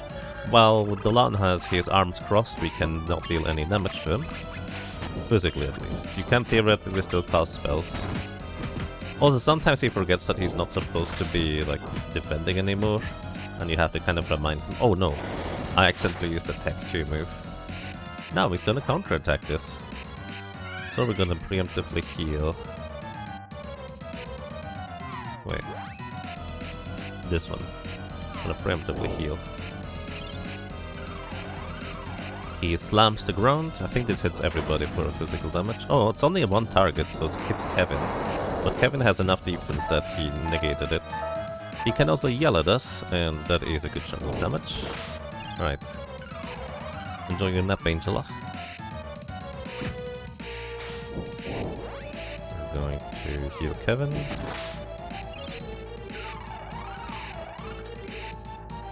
I don't know if Kevin took an attack down. I think Dolan can inflict attack down, but I'm not sure he did. Let's just see. We have plenty of Drake skills to just.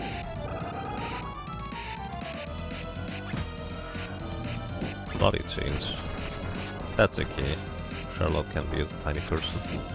Or even tinier person than she was already. As you can see, or hear, his status effect where he is invulnerable for physical damage lingers around. And here's the moon attack. This hits really hard, but also importantly reduces our max HP by, I think, 20%. You can actually counteract the max HP loss by healing up a sufficient amount. I don't actually know how it works or how much you need to heal in order for that to take place. I genuinely no idea.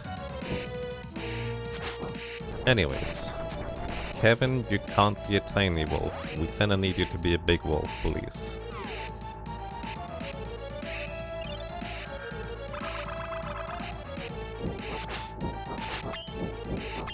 Well, as you can see, Kevin has regained his max HP. Maybe it's just a timer. But then Charlotte still has her max HP reduced. Maybe Tinkle Rain removed the max HP debuff. Howl is gonna deal a lot of physical damage to everybody. This is the part where Charlotte hasn't actually leveled up yet, so she hasn't learned how to heal everybody with her spells. So we're gonna just throw a Pota Oil for that purpose.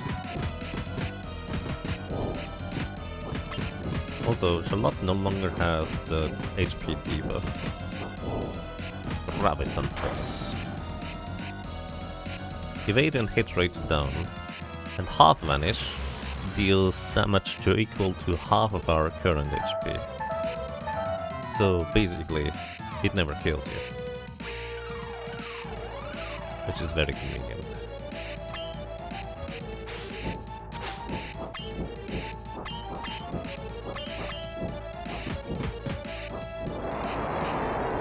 Spiral Moon again.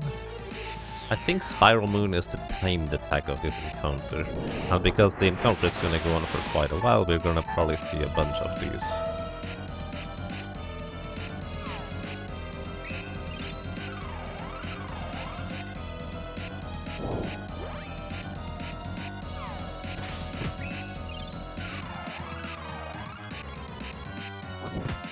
Fun fact, in Animal Crossing, you can make your own pixel art, and I made Dolan just kind of on my island, sitting there in the middle of the here, which I thought was kind of a fun thing to do, and that also took me forever.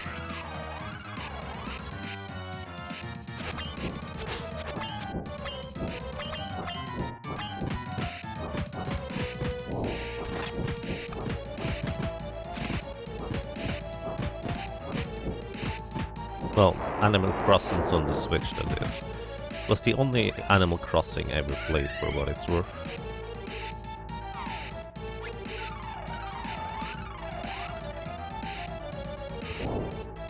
Rabbit on press. Tons of damage, specifically in Charlotte. I'm actually gonna let Charlotte go down here. Oh, but I need to heal up Kevin. Because she's running low on MP. So when we let Charlotte go down, we can revive her for a full MP. I don't know how long this bite is gonna last. Probably gonna last a while.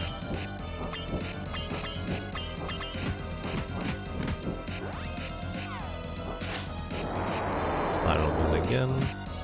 Charlotte is gonna take a nap here, that's alright. We still have Kevin around.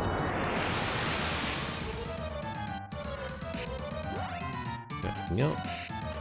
Use this. Oh, I only have one more revive cup. I didn't actually realize that. Alright, don't let the other cactus go down. That would be very bad for us. I also can't use my tech move manually. Ow. That's so much damage, dude. Energy Ball. Oh, this is his Desperation attack. Energy Ball. I believe it's supposed to increase your critical hit rate. Critical hits don't exist in this game.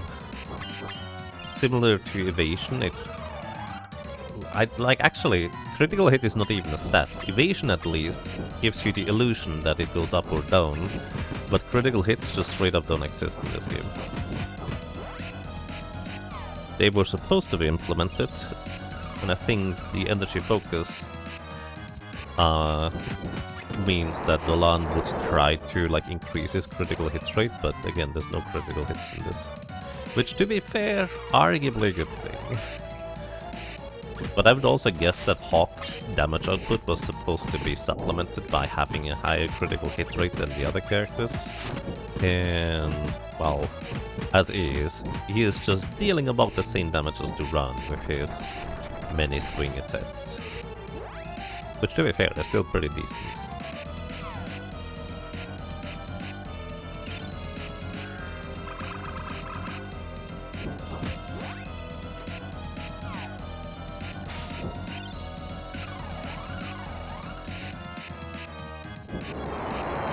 Spiral Moon again, reducing our max HP.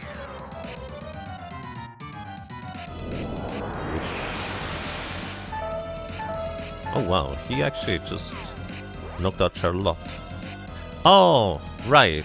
I didn't give Charlotte her defense up back. That's why. She got knocked out and lost her buffs. I forgot about that. I need to increase her defenses again. I mean, the battle is probably soon over, but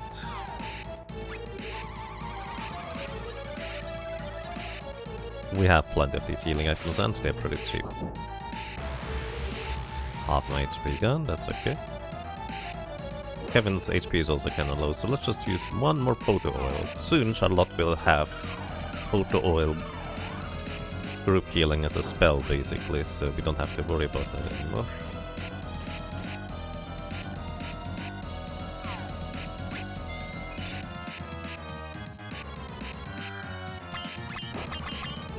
Go.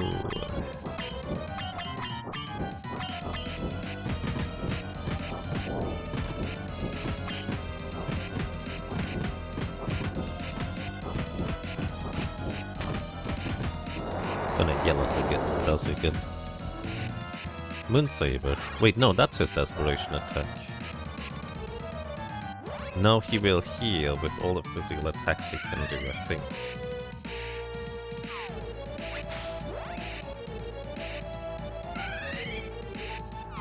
That was his desperation attack. Now he's below 25% HP. We're really not dealing much damage.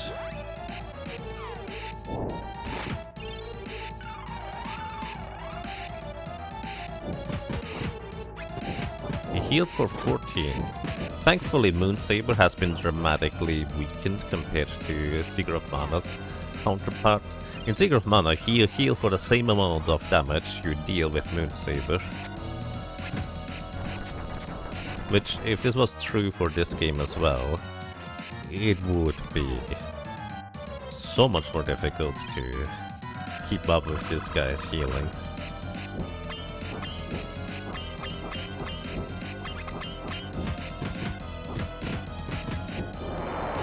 Spiral Moon.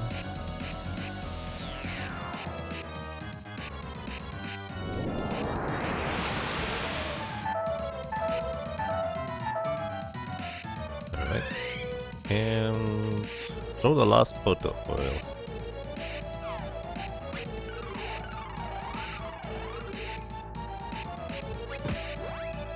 And just for my own curiosity, if I Tinkle Rain on Charlotte here, does this remove her max HP debuff? It does! I didn't actually know that would work that way. Alright, she's tiny, but that's fine. She was small before already. It doesn't really change anything. In Seeker of Mana, when you have a pygmy character, they lose all their physical defense, which is a huge deal in the late game. But I don't think it affects... Oh, Kevin might go down here. No, he's fine. But I don't think it affects characters in this game. Like when they're tiny furry people, they just deal no damage with their physical attacks anymore. But to my knowledge, that's kind of the extent of it.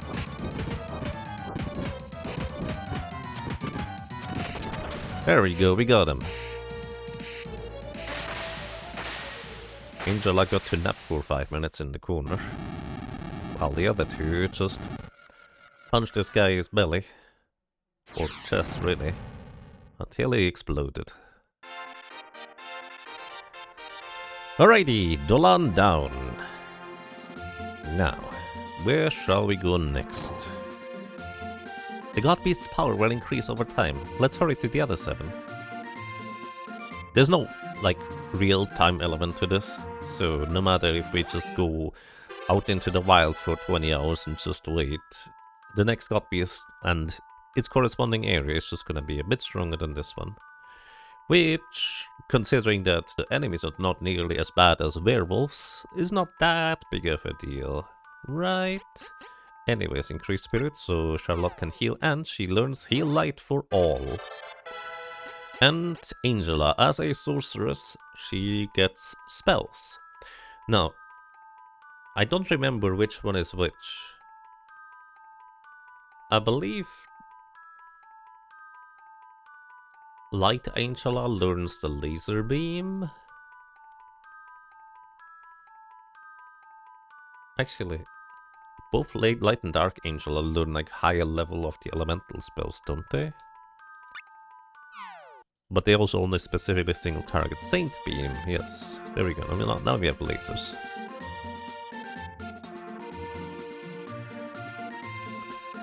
Alrighty. Now, also, very conveniently, there are now these friends available.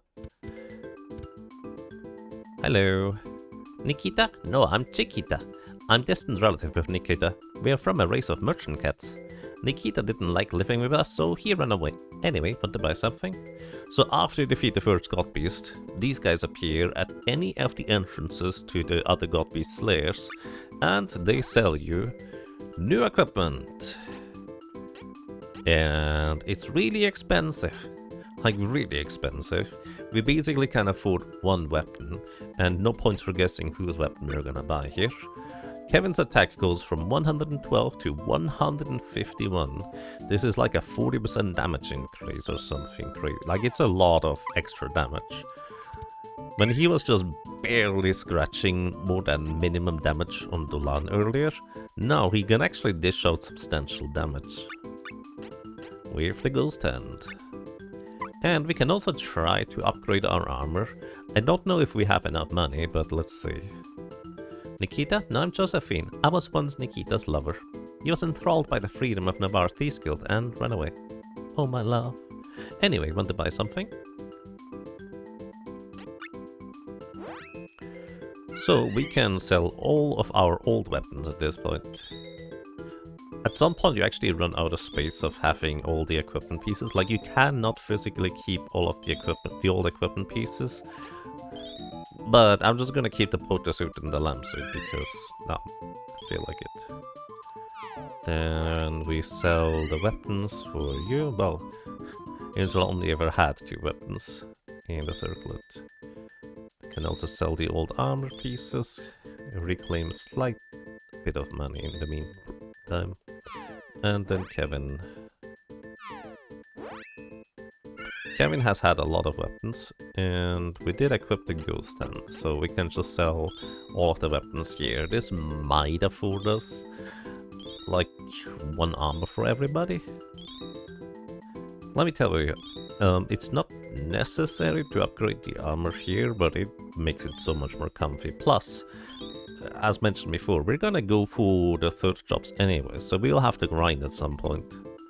And frankly, I have no idea where a good place to grind this in the later stages of the game. So if you'd like to instruct me, feel free to do so. If not, we're just gonna find somewhere, I guess. Anyways, let's go and buy... Oh, you even have accessory and hoods?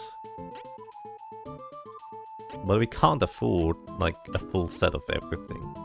So I guess we're just gonna get the Mananan robe.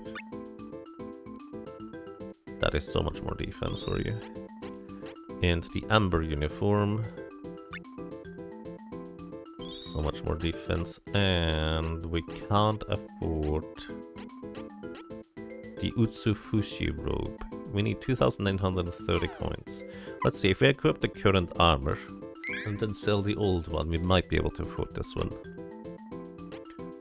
Who got the Mananan robe? It was not you. You got the Amber uniform. You basically get 50 extra points of defense. That is so much defense that we didn't have before. Let's actually equip the potor suit briefly in you. Just so we can equip your old armor. You like to grind in the place where the mana Dryad's god is this. Oh, Yagabot, you should no longer be posing that one. Sorry, we didn't update the straw poll yet, I forgot about that. Let me actually real quick do that. We're gonna make a new straw poll for which job classes we're gonna go for next. Right after doing the armor thing here. So I'm gonna need just a tiny bit more money. Not much, just a little. I think this is enough. As you can see, everything starts getting really expensive. But I'm also supposed to grind a lot more than what I'm doing here. Right. We have new armor for Charlotte as well. So, we are decently well equipped now. The main downside is we are just not particularly... well... we have decent equipment, but our level is a little bit lower than what the game probably expects us to be. Just a little. Alright, let's create a poll. Let's see, what are the next job classes for our characters?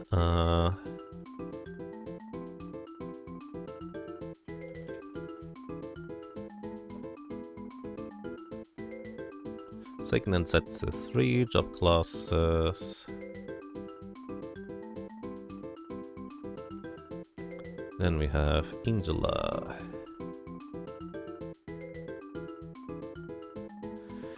Alrighty, so since we went sorceress with her, she can turn into Grand Divina or an Archmage. So those are gonna be the 2 questions. Which 3rd jobs should our Trials of Mana character get? We're gonna make this a multiple choice instead. And we're gonna allow... well, as many choices as you would like to pick, basically. So you can pick any of the 6 options presented. So, alrighty. Angela can become a Grand Divina. Just the light transformation, and Angela can go into Archmage, which is dark transformation. Then we have for Charlotte, she's currently priestess, can turn into a bishop or a sage. Bishop is light, and Charlotte sage is dark transformation. And then we have Heaven, who can either turn into a dervish or a god hand.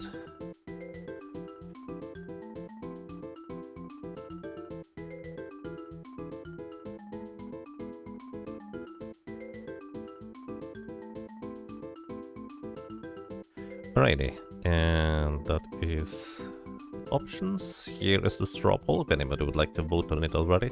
This is not gonna come into play for a while, but let me update the Jagabot command here.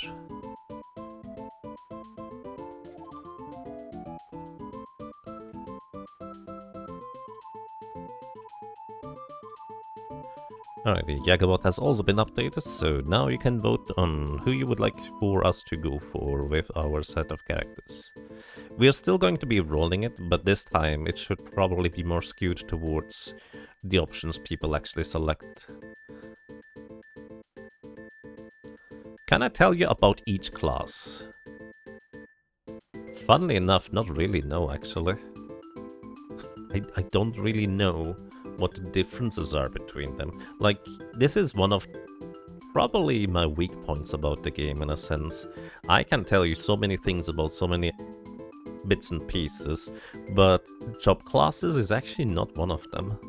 I know that Angela, in one of her paths, gets like multi-target of the stronger spells. In other job classes, she gets like one new very strong spell, and that's about it. I know that Charlotte, if she were to go dark and then light class, she gets like a curse spell that reduces the enemy stats like completely, but that is no longer an option. Like, Charlotte could have theoretically been our debuffer of the group if we were to go down that road, but I don't think she can at this point anymore. Genuinely, I don't really know what the characters get. So, let's see, is there a quick overview? I would need like a summary of this.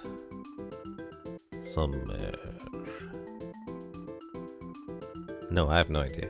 Like, I would need a quick summary in order to be able to tell you. Maybe I can do this as like little homework after the stream and try to introduce you to the classes if you'd like to hold up on voting.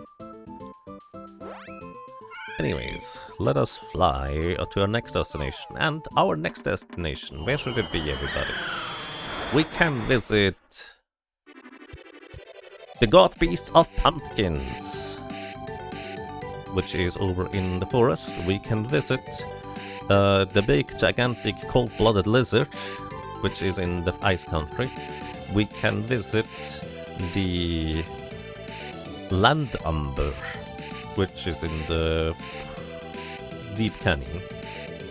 We already visited this one here, which was the God Beast of Mundolan.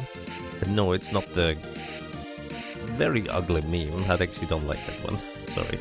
Anyways, then we have on the far right, I think this one is the God Beast of Wind. Forget what it is called, but it has 2 heads. It's also a very awkward boss fight, to say the least. Then we have the God Beast of Light, the annoying teleporting eye thing, Cloud. Dude. And then we have the God Beast of Fire in the volcano, Zombie. A big chicken with a ring of fire around it. Or something like that. The of this game reminds you of a child playing co-op with your brother. Is there a way to play it now? Yes, there is an official release on the Switch. Actually, is it also somewhere else? I actually don't know. There is, however, an official release on the Switch where you can actually play this game, and it does have an official English translation nowadays. It is in the, I think, Mana collection, if I'm not mistaken. In the Mana collection you have basically the entire series of Mana, which starts with Final Fantasy Adventure for the Game Boy, which, yes, that is technically the first one in the Mana series. Then it has Secret of Mana, then it has this game, which is nowadays called Trials of Mana. Originally it was called Seiken Densetsu 3, because it wasn't released outside of Japan. Some people have called it Secret of Mana 2, which is also a reasonable description, I would say. And I think that's basically the entire collection of Mana. Wait, doesn't it also include... No, it doesn't include Legend, does it? No, I think it's just these three. Anyways, which copies should we go after next? Even if you don't know which one we should go.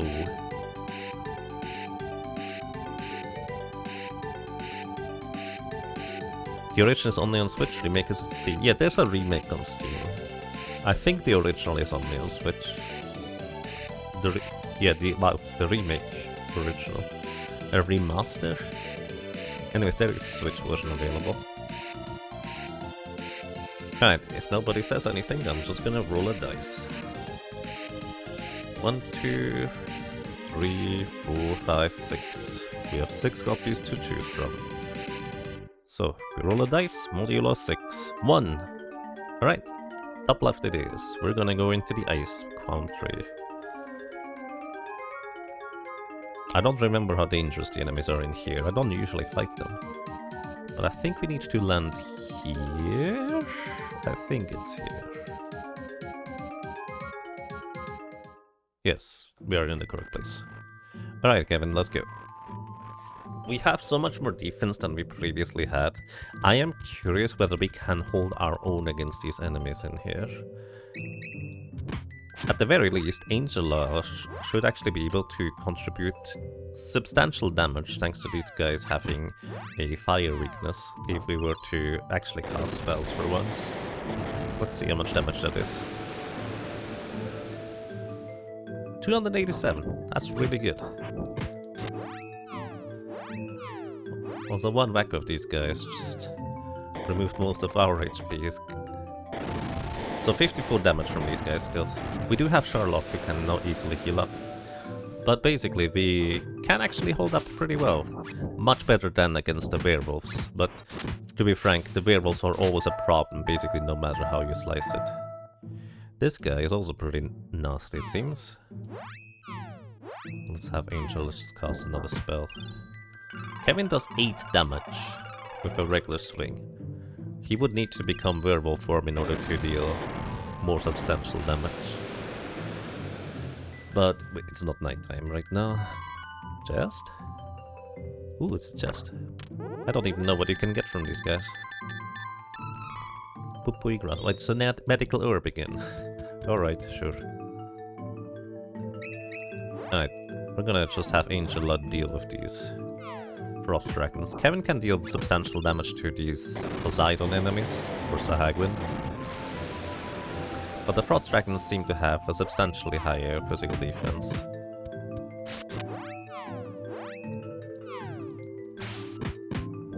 If you thought Secret of Mana spells were a little bit annoying because you had to stop combat every time you opened the menu to cast a spell, this one is kind of on another level, because you stop combat whenever you open the menu to cast a spell, and on top of that, the animation of the spell itself also causes the same thing.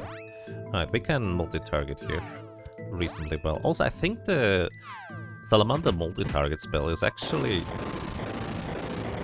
No, I was thinking of a different multi-target spell. I was about to say, I think it's actually pretty fast animation-wise, but no. Literally the exact same, a single target, except that more fireballs.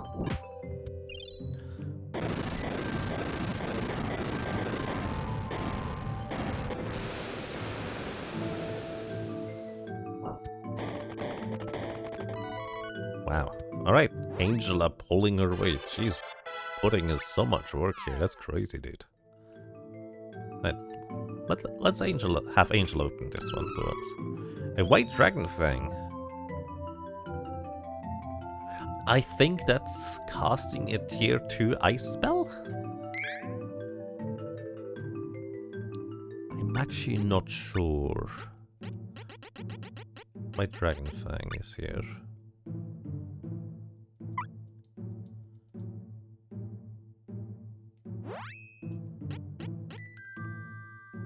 Snowman damage. I love the descriptor of it. It's snowman damage. I mean, of course. What else would it be for? As a, yes, it is rank 2 ice spells. I went the wrong way apparently. This is not where I need to go. You feel like this is the biggest reason you never actually played the SNES situation for more than you have? Spells freezing the combat and not being able to actually run during combat is rough. Yes. It's very, very limiting. Maybe I'm going the wrong way again. It is quite, like... Spells are still decent. However, the drawbacks are substantial. Like, especially, this is kind of the situation where the spells shine. Also, did that Sahagan just deal 148 damage to Angela? My goodness. She has an armor upgrade. You shouldn't deal more than half her HP in damage in one attack. Yeah, sure, she's a mage, but come on, dude. It's a bit excessive. Also, I hope the enemies realize that they're dead already, because... Okay, they did realize it. Sometimes they run up to you and whack you 5 times anyways. Anyways, vitality for Charlotte. You don't need intelligence on Charlotte. Holy ball. Oh yeah, she has holy damage now. That's kind of fun.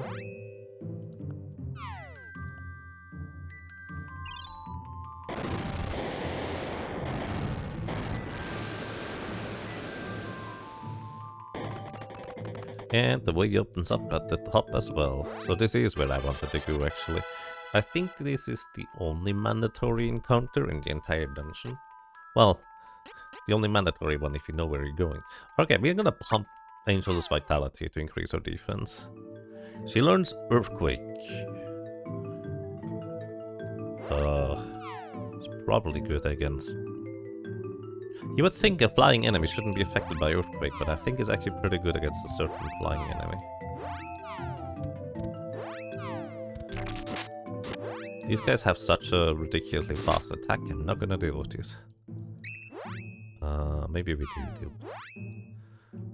So the Potos are not weak to fire. Like they appear in the ice dungeon, but they're actually wholly elemental creatures. They would take more damage from dark.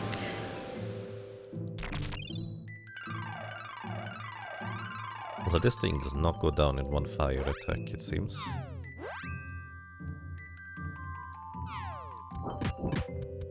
Oh, and they have pretty substantial defense too. Kevin only deals 16 damage a pop.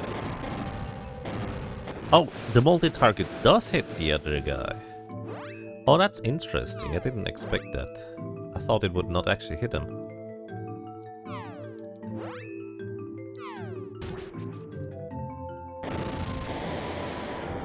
More importantly, it can spawn a more powerful Poto. It can. That is very true. It also heals itself frequently. Oh. Not if it doesn't feel like it, I guess.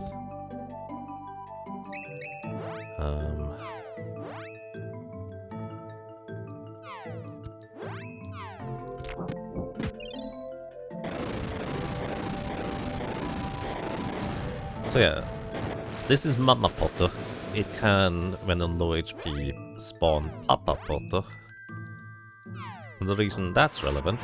Oh, the snowman. The reason that's relevant is because Papa Poto's rare drop is a... Poto Claw. Oh. I was controlling Charlotte and walked outside the back. Oh, apparently the enemies are still dead, but I'm pretty sure we didn't get the experience from them. How inconvenient. Oh wow, the multi-target even works even if it's technically only targeted a single enemy. like that. Also, on the bright side, Kevin he takes basically no damage from this. That's neat.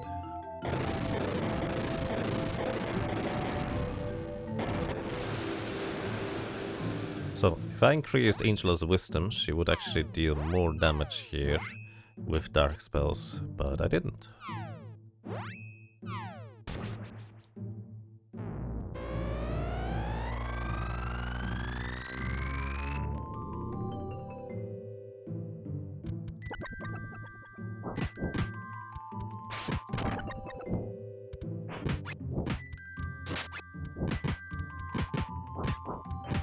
Oh, it's this room, I see. Can't really reach all of the enemies here.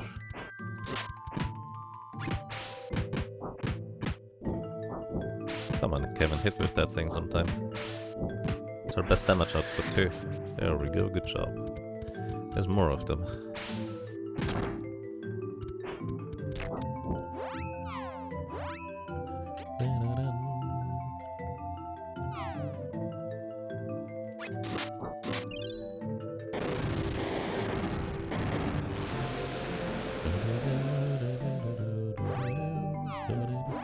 Also, Angel is running out of MP. I should probably buy more fairy walnuts. Maybe the Mama Potter needs to be the last enemy in the room. I don't think it needs to be. It just needs to be low on HP for it to be eligible to summon. Also, if it summons over there, I couldn't open the chest anyways. So it wouldn't even matter that much. Right, more fire. And then we do have some fairy walnuts. Actually, we have 9. I thought we had like 4. That is another 10 spellcast for Angela.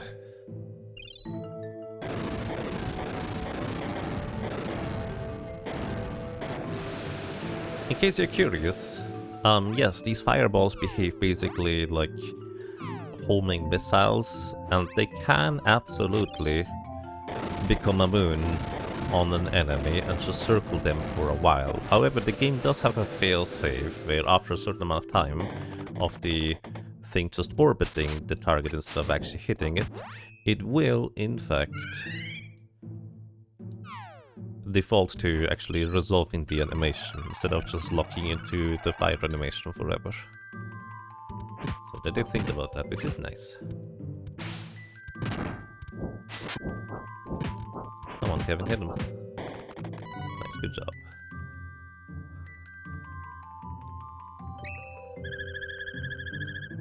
Attack power down. How inconvenient. But it's not magic power down.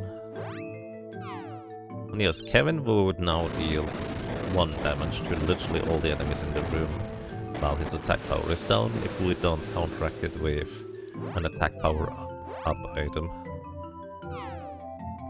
Very inconvenient.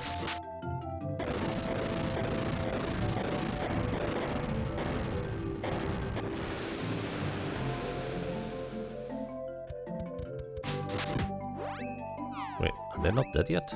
Really? Oh, it's just 1. The other 2 are dead. Once they realized it.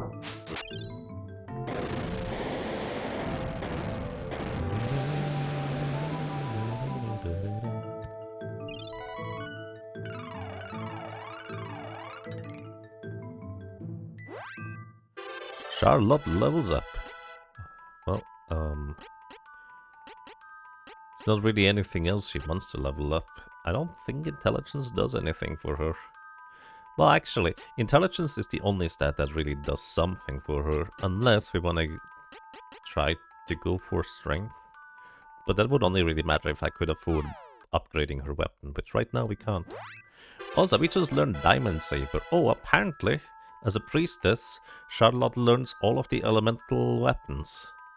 I say all of the elemental weapons after she just learned 1, because I remember just now, if Charlotte goes dark, she, I think, gets Moon Saber. She gets a singular saber, but the other class path, she actually learns every element, if I'm not mistaken. Anyways, more strength for our Kevin. He doesn't learn anything spell-wise. He just becomes stronger. Which, to be fair, that's all we really need from him. Also, healing statue, very convenient.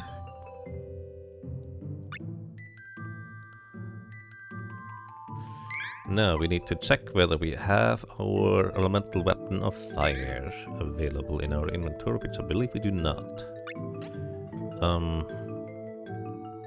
Would be a shame if I forgot to use the white dragon fang at some point, so let's just equip something else. Also, do we have Angel's Grail in here? No, I probably should restock them, huh? Anyways, I don't think we need the magic rope in this place. Maybe we do. You know what, we don't need a Stardust Herb. Stardust Herb nullifies all stat changes on a character. I don't think you can use it on an enemy, which would be very convenient. But since we are just counteracting them by increasing our stats anyways, it doesn't really make much of a sense to keep that. So let's grab, I think, the Kerberos Claw. It is, if I'm not mistaken. This should be the Fire Elemental Claw. Yes, this is Fire Element. By the way, also another little fun fact. You don't specifically necessarily have to use fire against Figment, or basically what I'm trying to say is some god beasts, and I don't know which ones, aside from Zombie, have more than one elemental weakness. I don't know why Zombie has 2 weaknesses, and I don't know whether any of the others have more than 1 weakness, but Zombie is weak to ice and earth. I don't know why. Just saying, you can use a different element than necessarily what you would expect. Alrighty, we're level 20. That's crazy high level for where I am. Welcome to Godbeast Figment. And we're immediately going to tell Kevin to go ham. First of all, we increase his damage by giving him a Claw of Fire. Then we're gonna tell him to deal more damage. Then I'm gonna attack physically. And we're gonna give Charlotte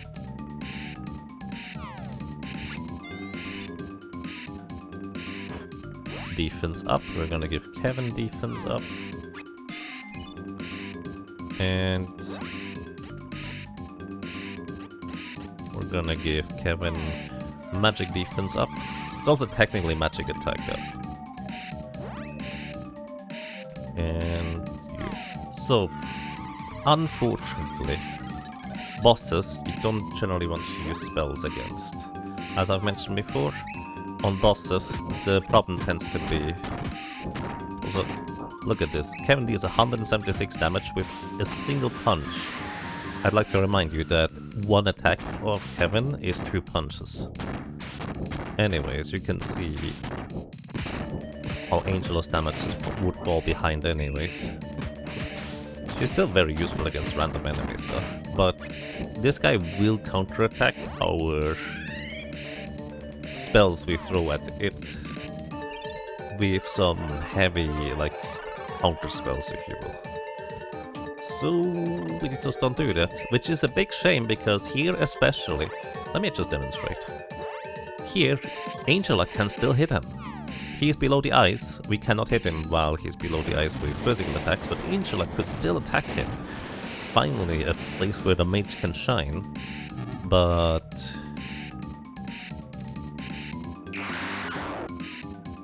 Actually, I think Icicle is what he does normally anyways. Maybe he doesn't counterattack. Anyways.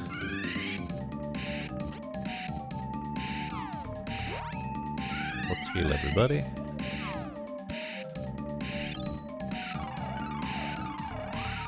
Let's try this again, shall we? He does act like do, I think, 2 special attacks, then comes back above ground afterwards.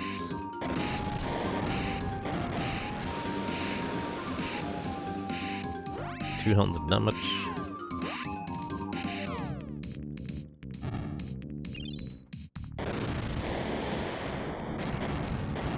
Let's see, you can't dispel this one because you're sitting there right now. Cold Blaze, I think you do that anyways. I believe that hits a single target, and it hits Angela.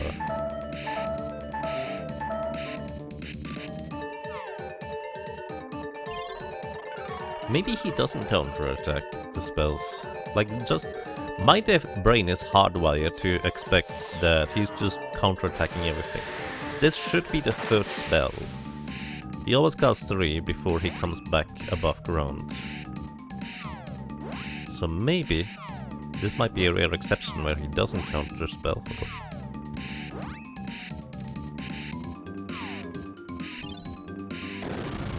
I guess we kind of are gonna know whether he does or not if he casts a 4th spell here.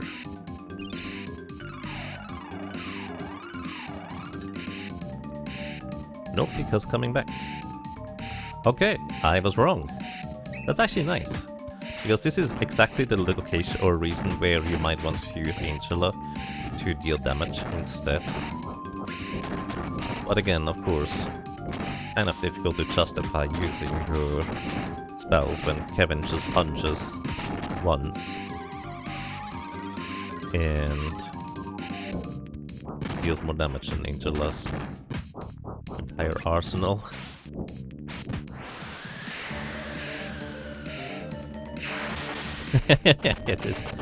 It's a little bit faster when you can take advantage of an elemental weakness and upgrade your weapon.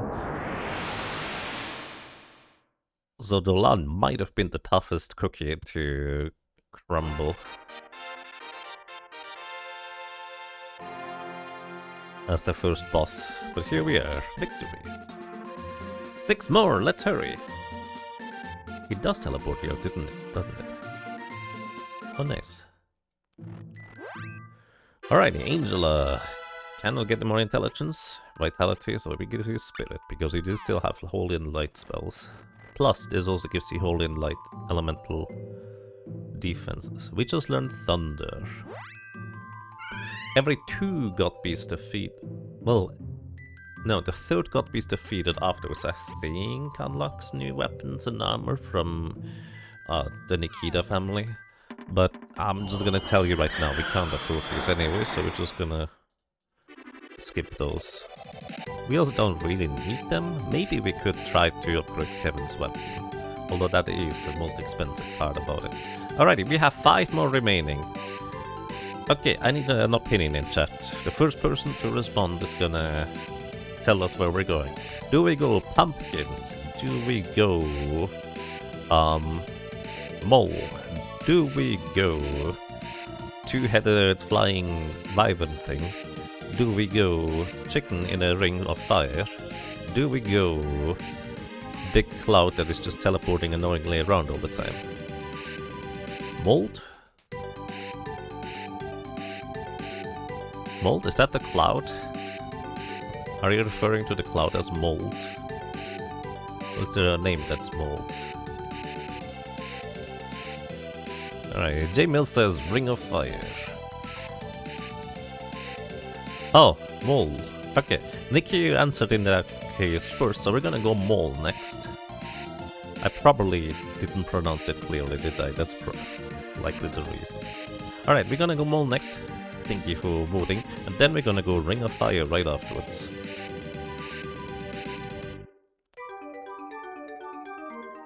Alrighty. Let's go save before we do anything more silly. Doggy.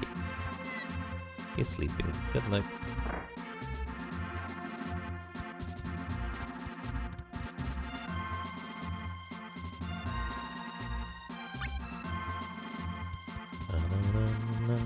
Actually, I think with this amount of money we can in fact afford Kevin's next weapon. Mana Holiday. We're actually immediately gonna go back to sleep, because I would like to battle the boss during nighttime. Time for Angela to do most of the work again. I guess there's a lot of Earthweak enemies down there. So let's finally restock on supplies, shall we? Because I've kind of neglected these for a while. Let's just buy a few extra revive items. I mostly threw those around for safety reasons, but they are still useful for other, like, mana restoring purposes. And enemies that reduce attack power. Oh yeah, the slimes do that, don't they? We're gonna wake up at night, thank you very much. I think you're right, the slimes are gonna be kinda mean. Also, isn't this Gnome's Day? On after Mana Holiday, isn't it Gnome's Day? Also, I would like to point out, we went to sleep for the first time during nighttime, it was Mana Holiday. Then we went to sleep again during daytime, it was Mana Holiday. And now we wake up during Mana Holiday still, so I guess it must be evening. Something actually never even explained. Each day of the week is associated with a particular element. And that element actually influences specifically the corresponding god beasts. They tend to be a bit stronger than usual. To be frank, I don't think they are much stronger, or to be notably stronger, but they are stronger. And especially something that is particularly strong, like the wind one, can be a bit of a nuisance to fight them during their corresponding days. Alright, let's go mole.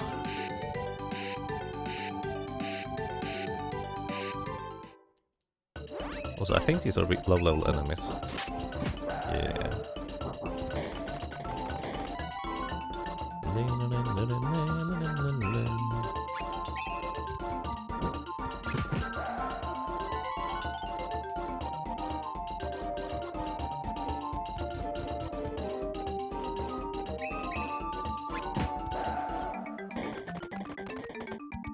Also, unless you happen to recognize that this is a place you couldn't go before in, like, the overworld, you might have a tough time recognizing that, hey, this is in fact the way to go towards the next mana beast, because you're kind of running around in the field where you landed for the first time visiting Forsina. So trying to find how to get to Lamp Under can be a bit tricky. Sometimes. Also, our cat friends are right here. There's 2 save points in this place. Excuse me, just running through the first screen. I don't know if these things are actually weak to wind, but I guess I'm gonna find out because we have an angel in our team. There's Petit Dragon. Let's see. Are these things weak to wind? Air Blast.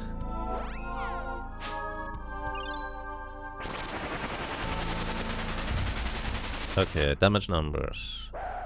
131. I don't think any of them are weak to wind.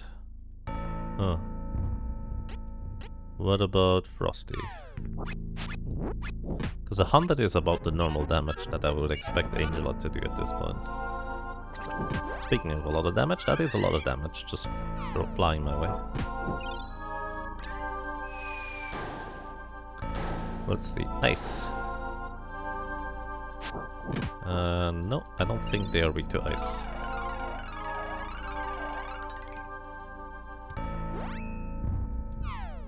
Let's see... Fire? I doubt fire is particularly useful, but hey, who knows?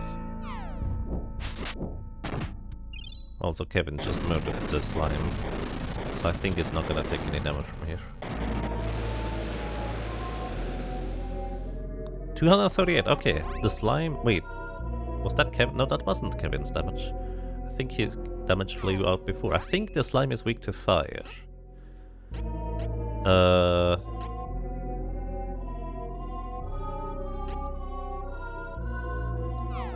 Lightning?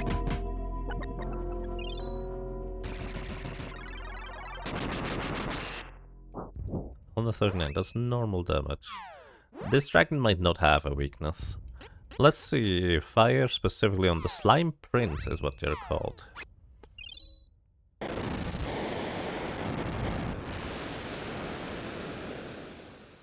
$293. Maybe weak? It's hard to tell. Maybe that's the normal damage they take. I guess I can throw ice at him and see. Also, Kevin is straight up dead. Because the enemies around here are not joking around. So how do we revive Kevin? Well, we take a step back and then a step forward again. Welcome back, Kevin. In the meantime, I'm pretty sure these guys are weak to thunder. Let's actually see, can Angela one-shot them? This is a level 2 thunder spell. We have actually not used this one until now, the thunderstorm. It should be reasonably strong. Almost 400 damage. I think this does not one-shot them, does it? Nope, they survive. You cannot multi-target that thunderstorm spell unless you get a specific third job class for Angel, if I'm not mistaken.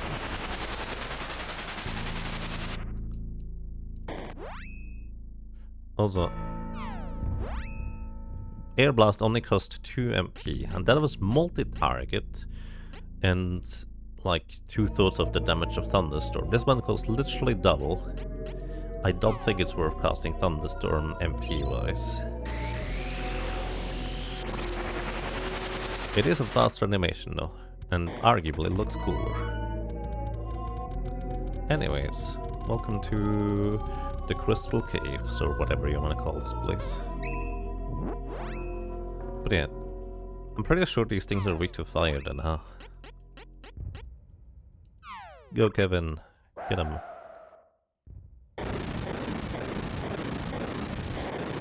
Oh, it's multi-target.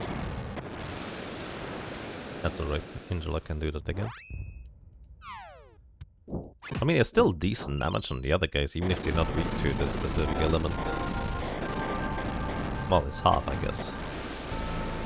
But that's still a good chunk.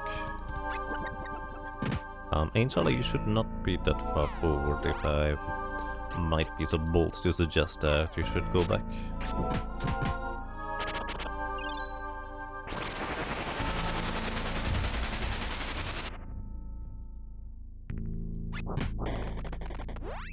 Alrighty, Charlotte levels up. Let's give you vitality. I'd rather have you have survivability. She also learned Thunder Saber for one person, which means we can actually use that here against the various Thunder weak enemies. Fun fact, Thunder Saber also will activate Kevin's Enrage, aka also straight up power him up.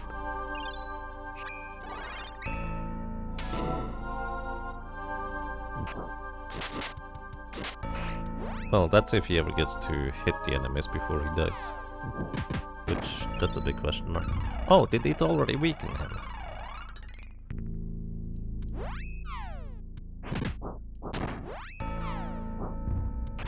No, that was Angela's hit earlier.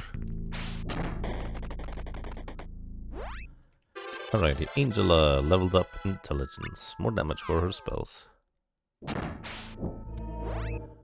She learned Mega Splash. I think that is... Actually, I think that is the same as using the item that we received earlier. Anyways, vitality for you, Kevin.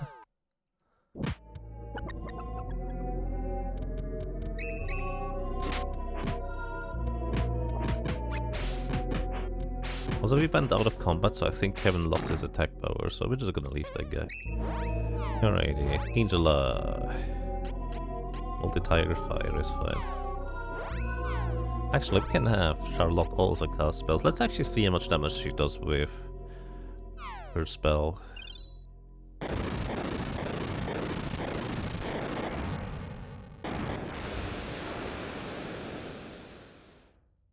Holy mo. I like that animation and sound effect. 140, you know, not too shabby. Doesn't really compare to Angela's damage output realistically, but it's not bad. Much more than she would do with regular physical attacks, for what it's worth.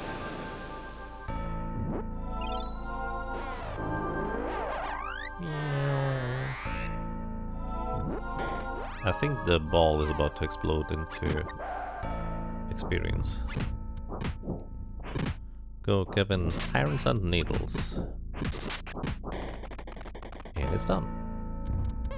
There's more enemies.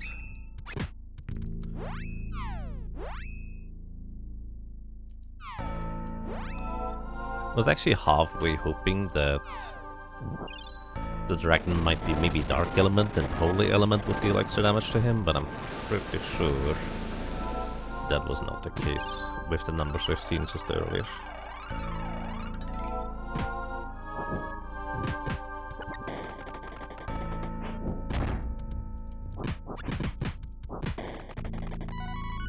Victory. Mucus shot. Is that the thing that reduces it? Yep, that one just reduces attack power of everybody. I do wonder whether Belworth Kevin's Enrage will actually override that attack power down debuff. He does 29 damage right now.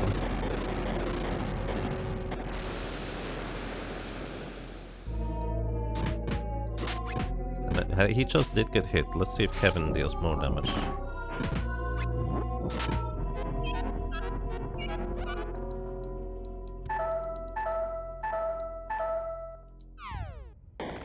I can't tell, he still hasn't done a regular attack on the enemies, he only used his special. Come on, Kevin, hit. Hit, please, Kevin. 110.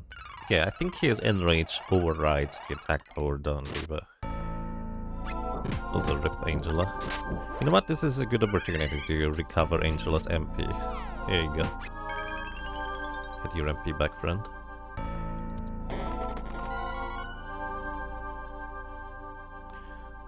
This screen, I believe, always has level 28 enemies in the area.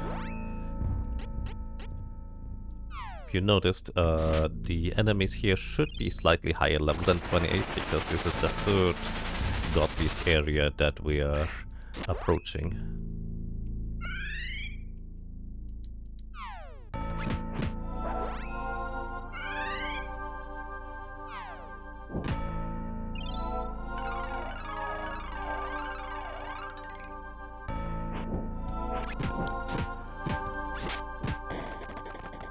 Come on, Kevin.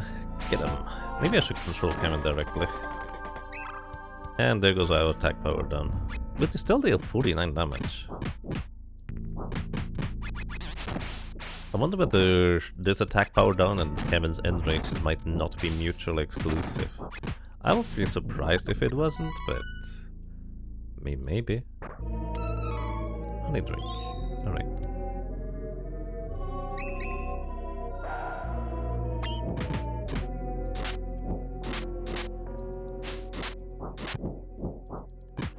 We're gonna have our lot heal up everybody. Bastard slam. Punched. For what it's worth, that was like, what, 347 damage. That's pretty good. You know, I kind of earlier said that Tech 2 attacks, generally speaking, not really worth it. That is still true, because they are single target in most circumstances. Well, it depends on which job you have, actually. A lot of Tech 2s for other characters are actually multi-target.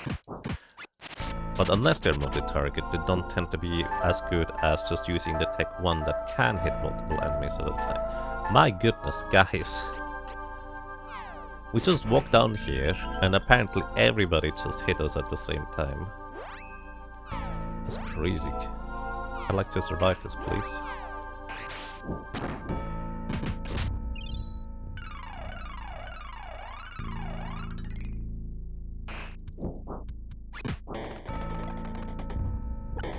And sometimes it just takes the enemy a while until they realize that, oh, I'm supposed to be dead. Okay, can we go left? We can go left.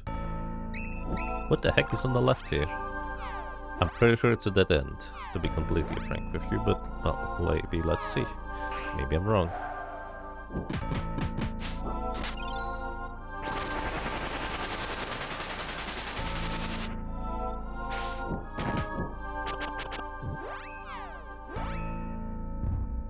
Half drain. Oh, the Need Lions have half drain as their attack.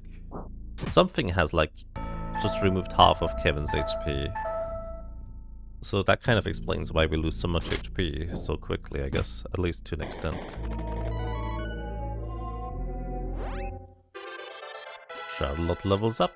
More vitality for you, for survivability. Ice Saber learned. And Bashkar, more strength.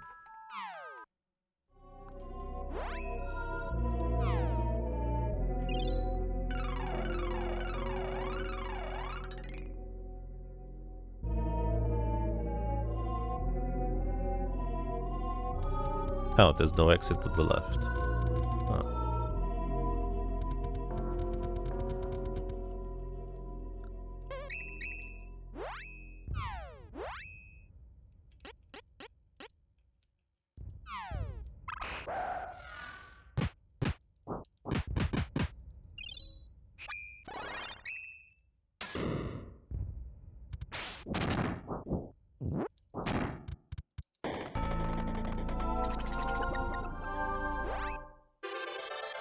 And Sorceress leveled up. More vitality for you.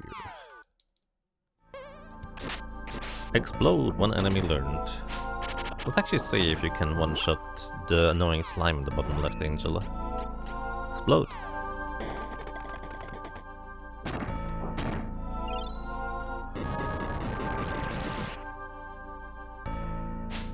$409 is not enough to one-shot them. I would guess it gets reasonably close, but I don't know how much HP these things have.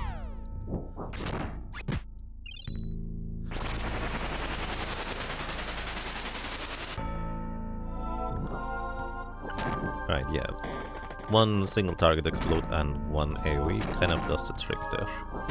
Right, Angela, can you just cast another single target spell? You know what? We haven't seen Mega Splash yet. Let's have her cast Mega Splash. And Charlotte, heal us, please.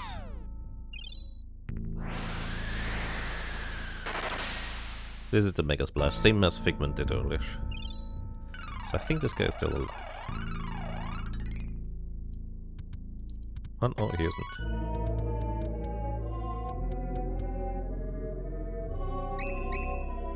You know, I'm not gonna bother with just 2 enemies, it's fine. There we go, and fire all of them.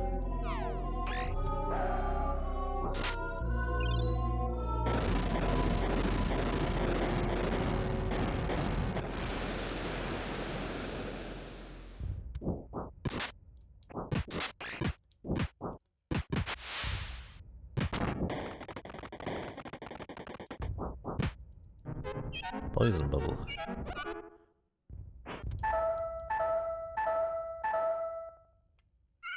Maybe this would be the part where Potos oil would be nice, so Angela could throw it instead of couplets, because everybody needs a bit of healing there.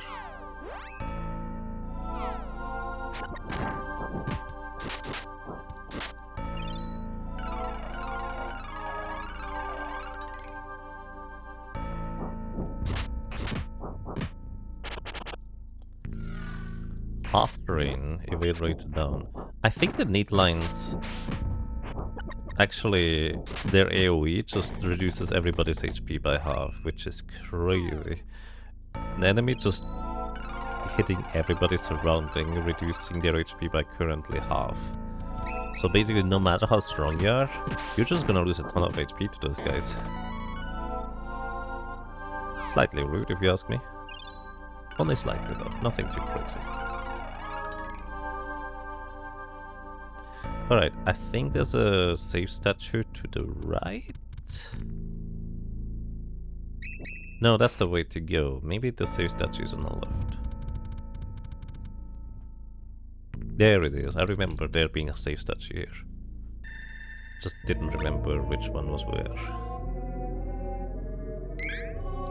This isn't much of a maze in this area here, at least. It's more of a labyrinth. It largely just has like one long corridor that leads you down a road. We're just gonna ignore these little guys because they transform into other enemies, and that means you need to basically deal double damage to them to actually defeat them. Unless you just happen to knock them out fully before they get to transform. In which case you take, well, get a lot less There's another healing statue right here. I did not remember them being this close together. That is weird. I feel like there might be like a... some cut section maybe that is kind of missing in the middle here. Then again, maybe it's arguably a good thing that this dungeon doesn't just keep dragging on for longer, because it's not the most visually entertaining or distinct, I guess. Anyways, I think one left and then up. And then we are already there. Don't mind me, guys, we're just going. Alrighty. Welcome to Godbeast Landamber. By the way, once again, Benevodons are... I forgot the... Wait, we're fine, probably. Yeah, we're fine. I forgot to get the Thunder Saber. But we're okay. We have Thunder Saber at home. Actually, this one is just as good as the item for... if not better, because we can use it at any moment without using inventory space. Alright. It appears that it is no longer nighttime, so Kevin is just fighting once again in normal form. So that means we give him attack power up. And this guy here, unlike Figment, he's just gonna mostly sit in one location, and Kevin can just keep punching him. For the most part, we don't need to worry too much about this guy's offense. We could still like fully buff our defense, but I think Charlotte should be able to heal up everybody. That hammer arm attack, I thought it was half damage. No, but it's not, because she had more than HP than that. Anyways, we seem to be fine in terms of mostly attack. Hammer punch. But just kind of to demonstrate, if Angela casts a spell at this big lug, which, you know, we now have a Thunderstorm spell, you would think it should be pretty good, because he can't, like, go invulnerable against spells. And it's also pretty good damage, like 400? 321. Like, it's decent, but I'm pretty sure this guy will usually just counterattack that. Stone Cloud. He was casting a spell right there, by the way, so I don't think this is a counterattack yet. Let's see if he counterattacks this next thunderstorm. Stone Cloud. Maybe he does counterattack it with Stone Cloud. I'm pretty sure this was a direct response to the attack.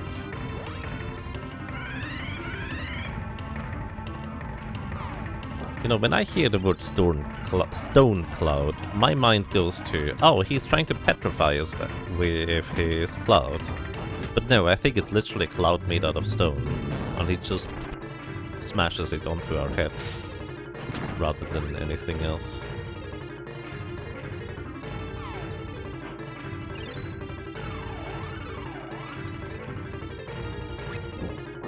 Come on, Kevin.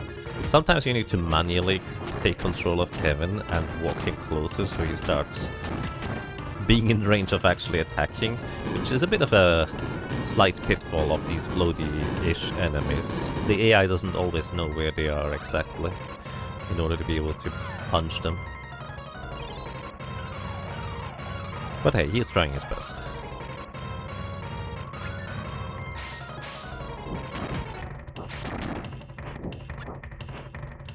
But this guy, not nearly as scary or dangerous as the other ones. Just mostly a bit annoying, because now, instead of dealing 190 damage after he uses Protect Up, which by the way is his Desperation move, we only deal 159, so it's like 30 less damage per hit. But, fun fact, he's dead already. This is without the werewolf transformation, giving Kevin a bit of a stat boost.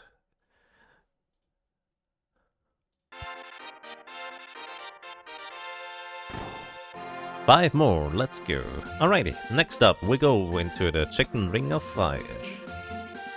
I believe these guys now sell us upgrades. Also Angela, no wait, that is Charlotte. spirit, because we're no longer healing back to full. Flame Saber learned. Nice. I believe these guys now have upgrades, if I'm not mistaken. Who sells weapon? Was it you?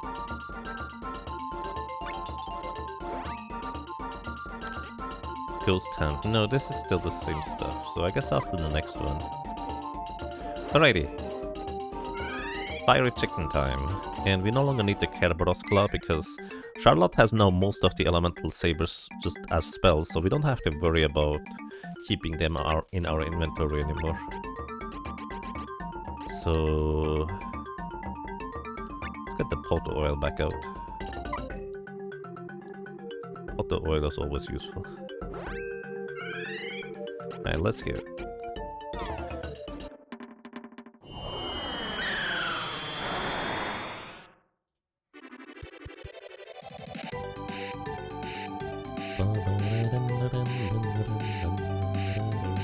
Alrighty.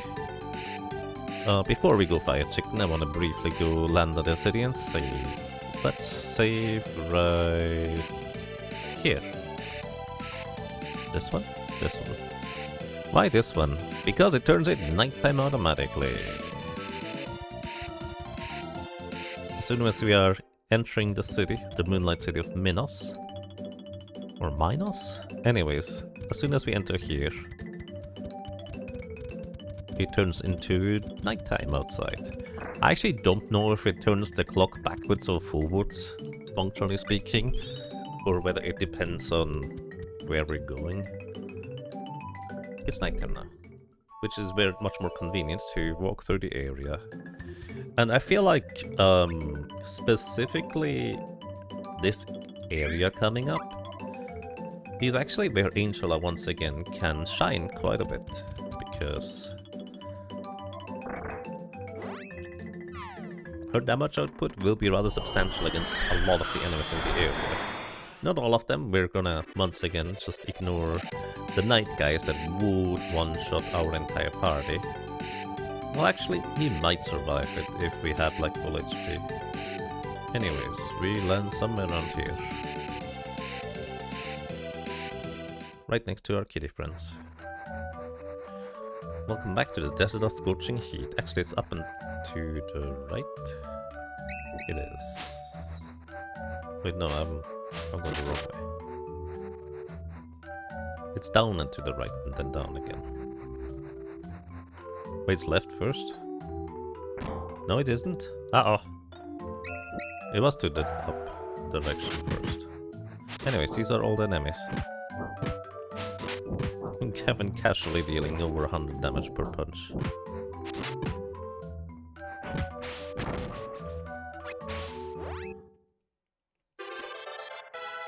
More vitality. Because it's mostly physical attacks that give us trouble. Spells, generally speaking, again, they deal substantial damage, but the enemies have the same problem as we do. They just take a long time to resolve, and it gives the opponent a lot less time in between to retaliate or heal up.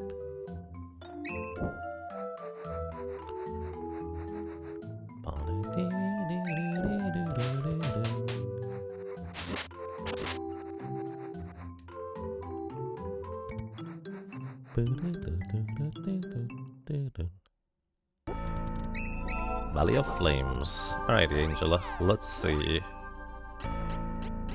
Throw a Mega Splash at the Fire Drake. How much damage do you do? 444, pretty good. Now, let's actually see a single target Ice Smash on the same guy. Because this is not enough to one-shot it. This is a much faster animation for half the price, for 2/3 of the damage. So I think Ice Smash wins out. Alright. Yeah, Spirit for you. Because that just makes sense. I believe those Dark Priests actually go down to a single Ice Smash, if I'm not mistaken. Mostly because they don't have that much HP. Maybe I'm mistaken. No, I was correct. Because I believe one of the speedrun routes actually uses the fact that... Alright, we're not playing with the Nice, we're just leaving. I think one of the speedrun routes actually uses Angela to throw ice coins in this area to get a quick bit of experience for the experience routing. I went the wrong way. This is not where I need to go. So yeah, single target Dark Priest, that way he can also no longer heal.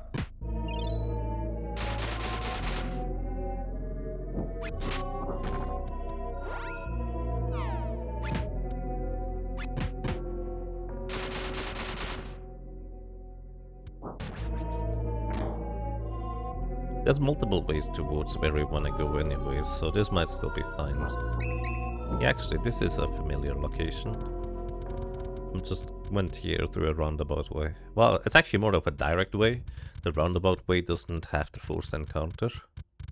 Also, Zombie somewhere has a healing statue. I have no idea where that is. Also, you use 2 ice coins on these guys to defeat them efficiently. Well, I say that efficiently, but Kevin right now, as he is, probably would defeat these guys quicker, I would guess.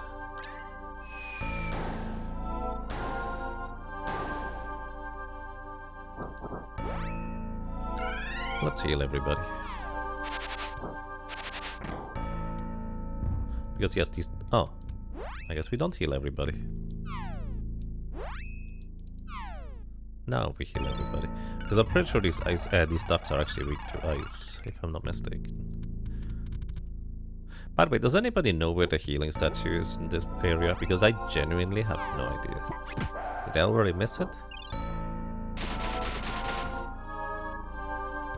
Maybe the only one is the one that is back where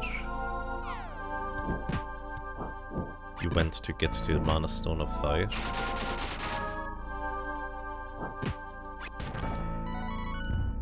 Chest? No chest. Top right is the way to go. No, wait.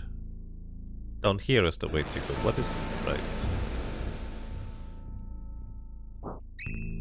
Maybe this is the way to go.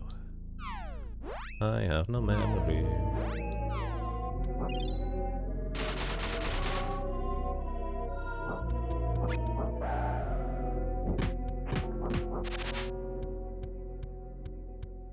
Yeah, this is the way to go.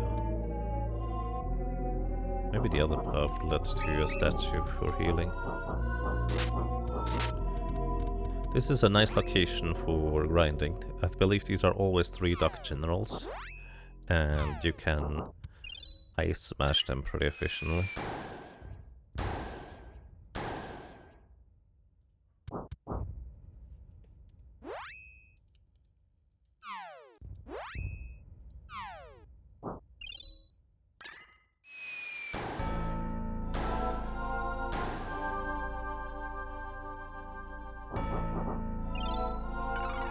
Wait, you guys are still alive? Really? No, not really. It's always funny. I'm pretty sure this is a trap room to the left. It's not a trap room. Oh wait, this is the other way to go. Wait, what? Oh, I remember. That's just a...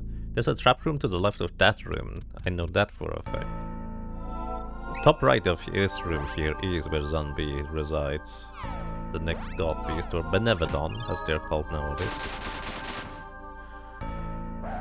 And I don't know where...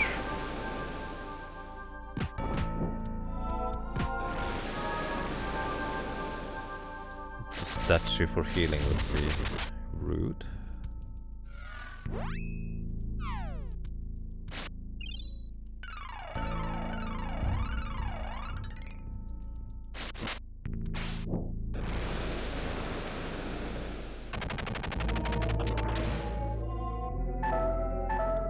Yep, that almost one shot Kevin.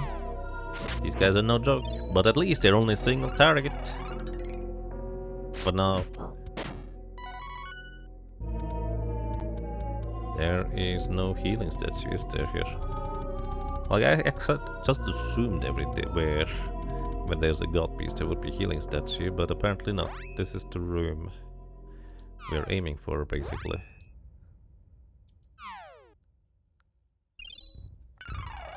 Alright, everybody. Let's go. Welcome to the fiery chicken in a circle. Zombie. Zombie has actually two parts to it. One is the big fiery thing and the head. Also, fun fact, it is weak to earth, as well as water, for what it's worth. But just to demonstrate, I'm using the earth saber here.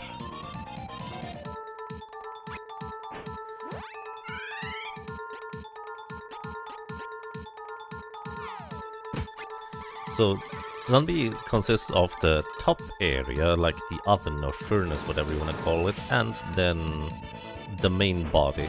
I actually don't know how they interact with each other. There's the chicken, the ring of fire. But yeah, go ahead, Kevin.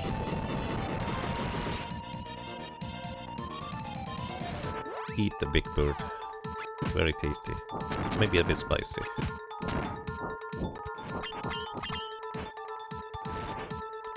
We can actually lead Kevin up here and hit the oven. You know what? I've actually never taken out the oven. Also, that is a physical attack. It doesn't look like a physical attack, but it is a physical attack and it just reduced his defenses. So another one of these would actually just straight up murder Kevin, so we increase his defense back up to normal and then heal him.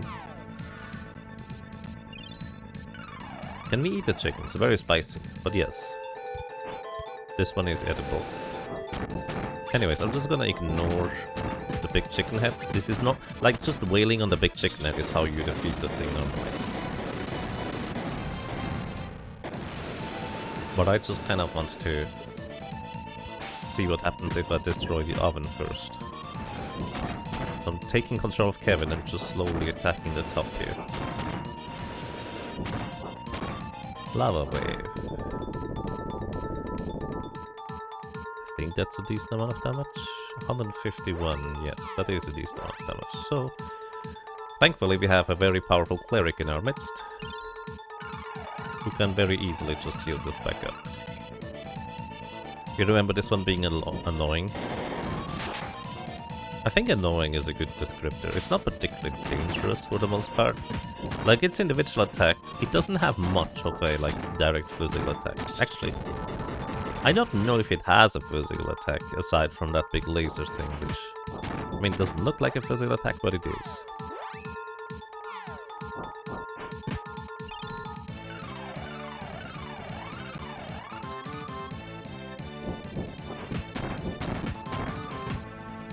I'm not trying to hit the chicken head, but the chicken head is in the way.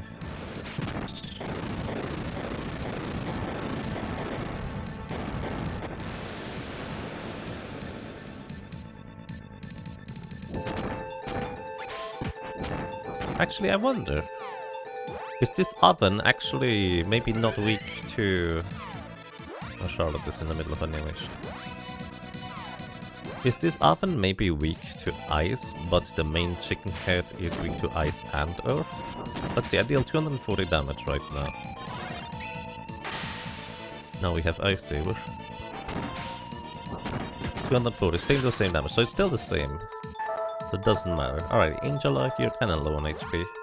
Another laser will take you out, but... Oh yeah, actually, this is a unique case. Normally, your characters will get... Why does Kevin suddenly do less damage? I think... Oh yeah, it's attacking itself because it's healing itself with... Oh no, it's gone. So... What does destroying the oven do? I have no idea.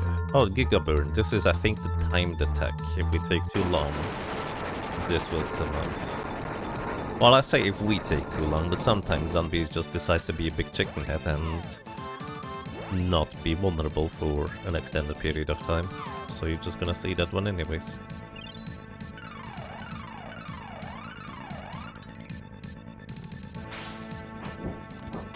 I'm just gonna let Kevin do the rest here, eventually. I'm the healer sitting in the back line, just waiting until my DPS need to get healed. Actually, can Angela contribute with spells? Let's see.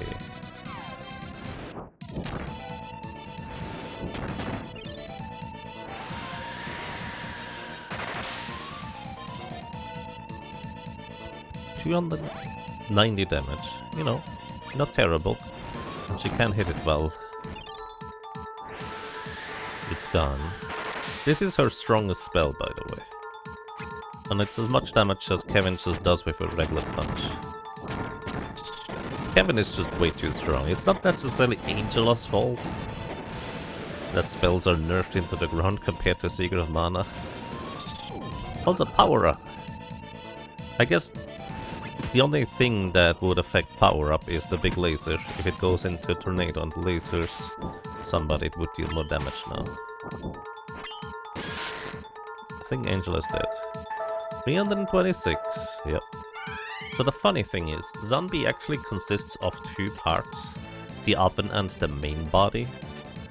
And we already defeated the oven, so we don't have to worry about this anymore, because if we were to just let Angela stay knocked out, if we just defeat the main head like you would normally do, kinda like this, she would actually not get the experience from the main head being defeated, because technically the oven still has to explode as well, so she would only get experience from the oven and not the main head and the oven, so there would be a reason to revive her before the end. But as is, basically she now gets experience before the boss dies, because she gets revived slightly beforehand.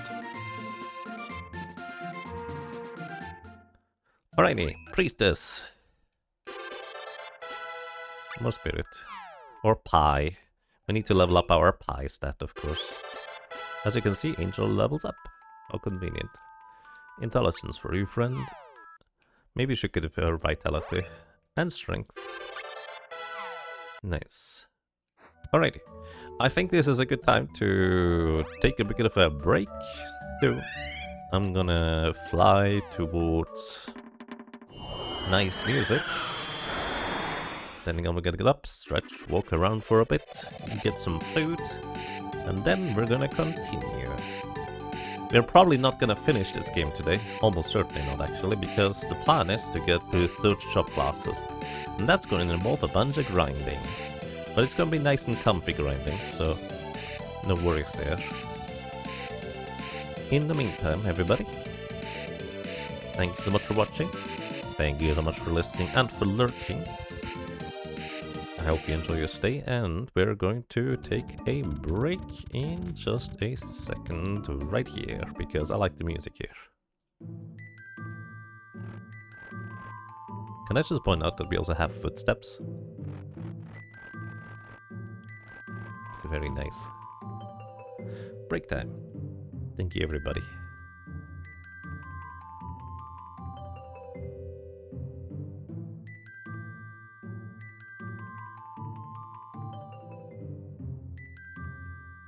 Alrighty, I'm back. Good morning, good evening, and good afternoon, and welcome back to more Trials of Mana. It's comfy out here, so let's move out. Alrighty. What shall we do next?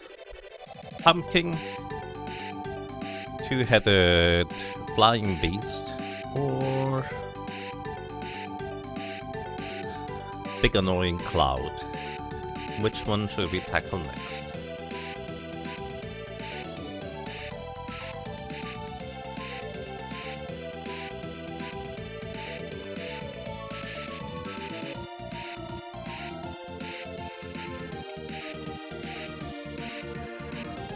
Let's go for annoying? Alrighty. Big annoying cloud it is.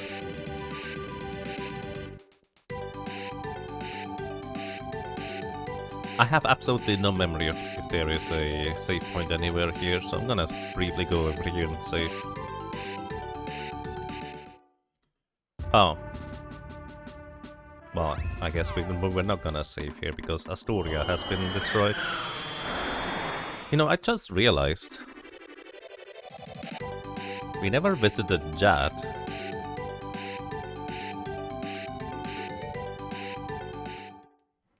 The normal way. Like, we just escaped from here, from the prison, and that was it.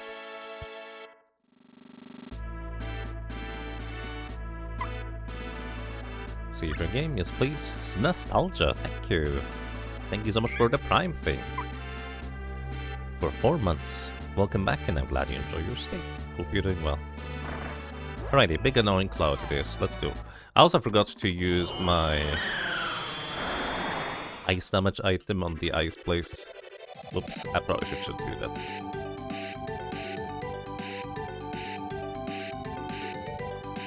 Let's see, where do you even land here? Here. Oh, it's about to turn daytime. That's alright. Welcome to the ancient ruins of light. I can't even see what's behind there. Tricky dance. I believe this reduces my max HP temporarily.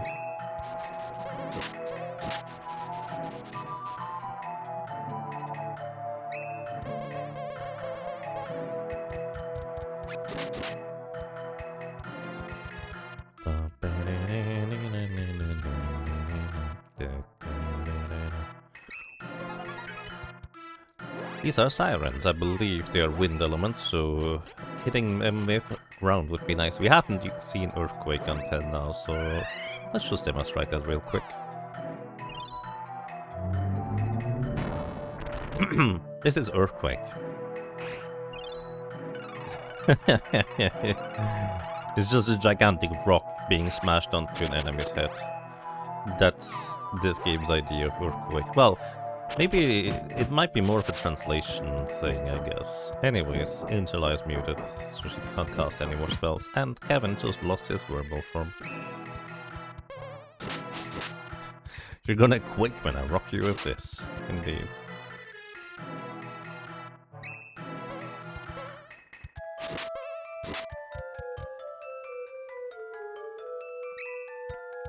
Also, here are a bunch of potos. These are all light elements, so we can in fact use dark AoE in order to deal a good chunk of damage to them.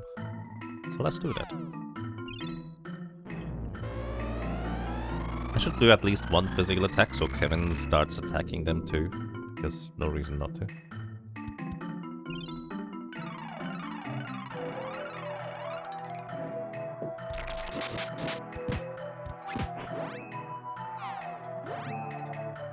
I like how I just healed up everybody, and now I kind of feel like I need to heal up everybody again.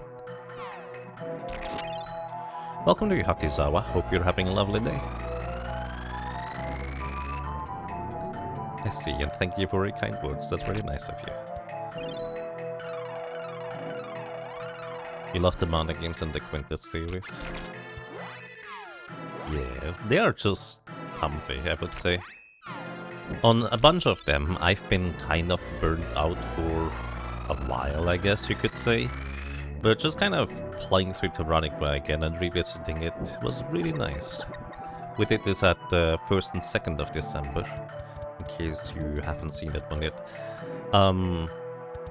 I don't currently have the time/energy to export these to YouTube, but they are available in the Twitch-like VODs thingy, if you'd like to watch them. Or maybe potentially, alternatively, if somebody were to volunteer putting them onto YouTube, we could also theoretically do that. I think these things are light element as well, I'm actually not sure.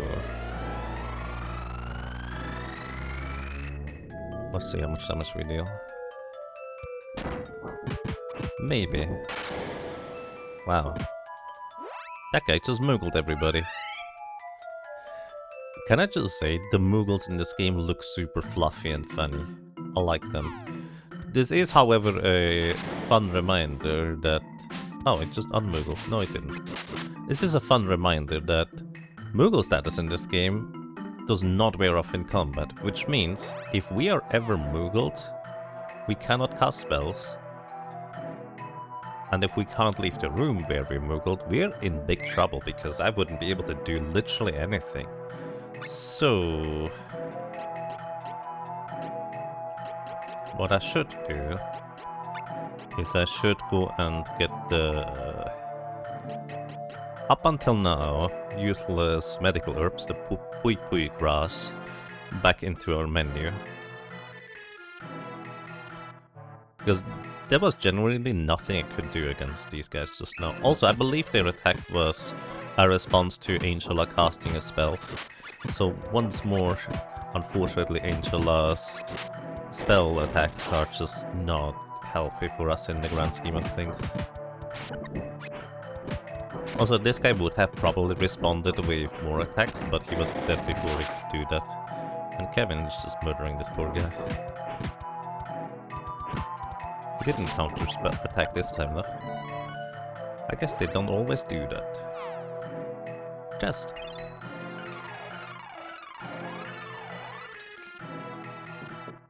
Anyways, we have to read this note. The 2 tablets are on the wall. To the left, light. To the right, the last word is missing. Darkness. Obtain Grell oil.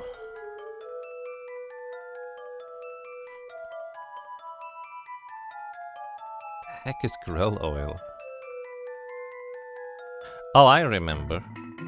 That's a weird one. Okay. Let me actually finally use up that silly item. What will you do? On the right is dark. This is running water. We had to read the note, by the way. In order to read the note, we have to defeat those enemies. So it is mandatory to defeat those. This opens the passage here. This is not technically necessary, but it's a nice shortcut to get back to the beginning. Anyways, Angela, throw this thing at the guy.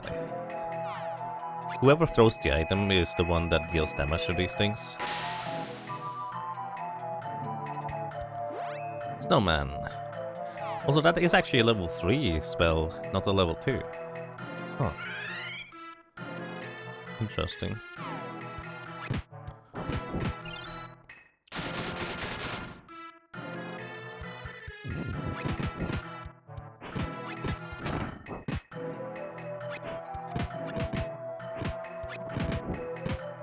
Gulp, gulp.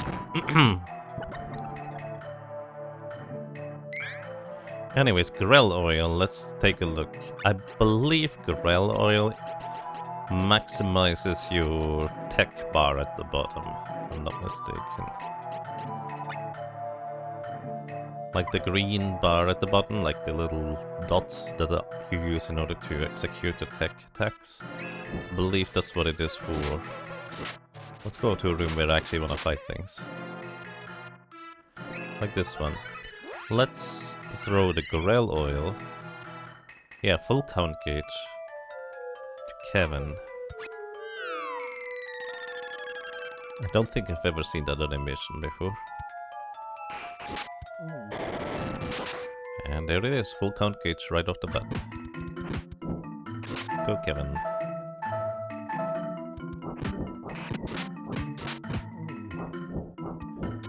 Alright. This one siren is just murdering us. Holy crap, dudes. Scary. Anyways, the rushing water we heard earlier is the water being gone from this place. So we can actually cross here now.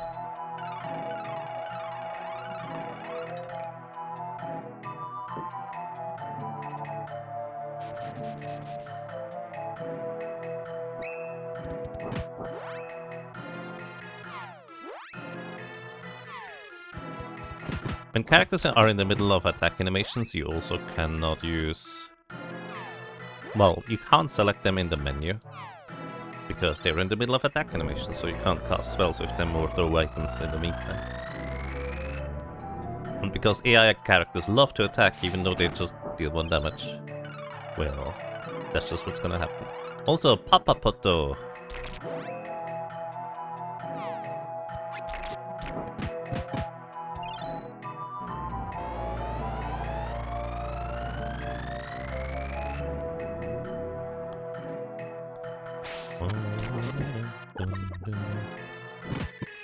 Father's Fist. He also deals a lot of damage.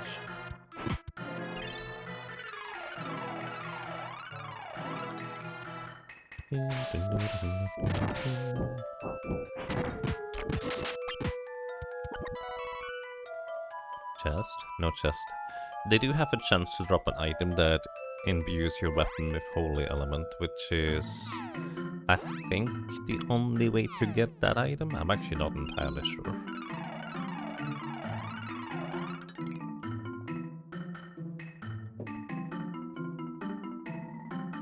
Anyways, we have arrived at the boss fight. We have the Pui Pui grass to cure Moogle, because that's gonna be a problem on the boss here. Welcome to Light Gazer. So, it is daytime, so we're gonna increase Kevin's physical attack strength manually, instead of relying on his enrage. And he's still gonna do a good chunk of damage. We're also gonna increase Angela's magic prowess. This guy does have a bunch of physical attacks for what it's worth, so I'm actually going to go ahead and increase our physical defense. And I probably should also increase Charlotte's magic defense. As you can see, Angela just now took 8 damage from that attack, because her magic defense is really high thanks to raising it with the Hagen scale. Oh, well, that was my last one apparently. I need to go and restock afterwards. So I guess Charlotte is not gonna have the same luxury. Anyways, let's see how much damage we deal with Dark Attacks, Evil Gates. We haven't...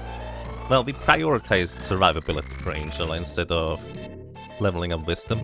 So she only deals 273 damage with that, and if we just have Kevin hit a bunch, he just deals straight up so much more damage. Plus, I believe this is a counter-attack to us just using a spell on it. As you would expect, most bosses have counter-attacks to us using special techniques or spells on it. Because I think this is not normally an attack you see, I think it is specifically a counter-attack. Like if you just do physical attacks,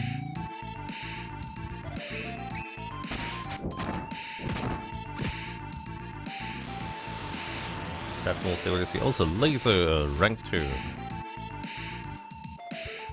Light attack rank 2, really. It's a good chunk of damage, but we survive, and Charlotte can easily just deal it like that. Basically, as long as Charlotte has MP, we're not gonna die to this guy.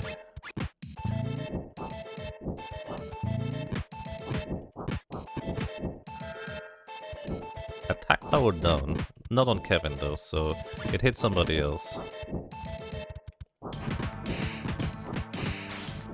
As long as Kevin still has his attack power, we're good. Come on, Kevin. Saint Beam, that's single target, and it's Angela. That's actually good. Because that means Kevin can just continue attacking. Well, he could if he didn't run back for no reason.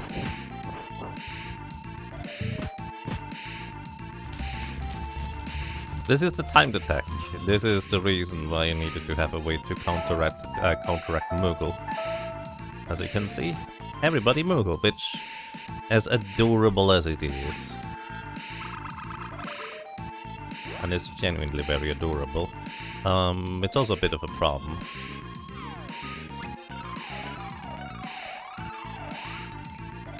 Because we need to remove the adorableness in order to deal any damage or cast any spells. Moogle status effect, unlike Zero mana, never wears off during combat. So, making that a little bit more awkward.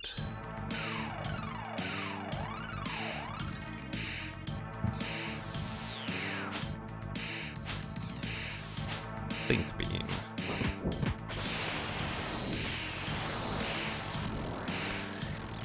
Yes, actually, that's a fair point. It does wear off if the character dies. Attack power down. I think it hit Angela again. We're just leaving Angela as a Moogle, because why not? I don't think Moogles have reduced stats. Oh wow, he does do that normally. I guess then conceivably it might not have been a counterattack. I almost never see that attack when I did speedruns. But who knows? Come back, we're not done yet.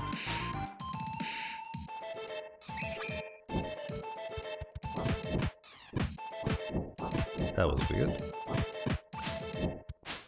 Gaze blast.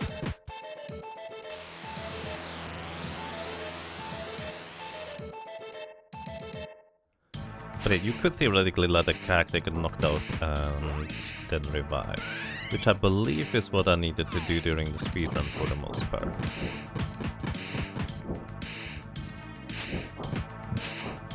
heal light. This is his desperation spell. Healing himself for, well, 3 Kevin attacks.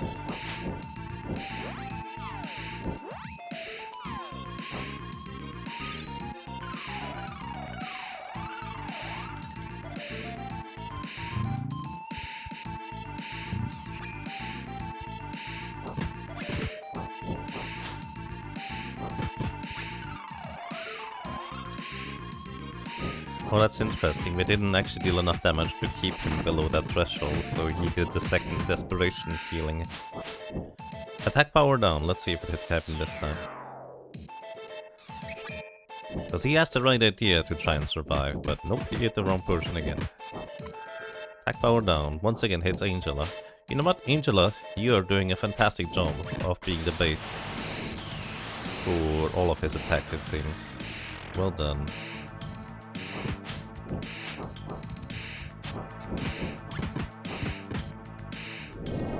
And there it is, we win.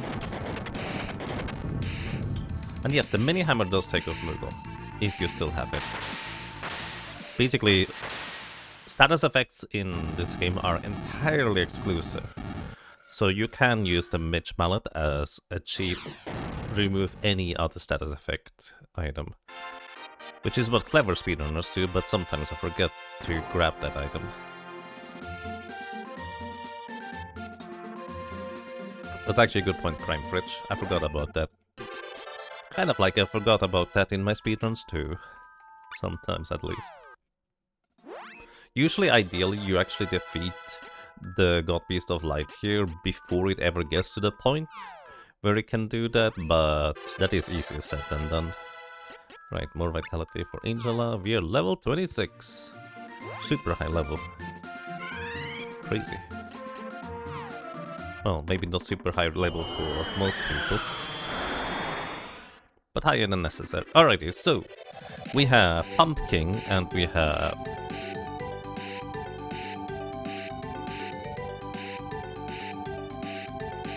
Two-headed Flying Beast.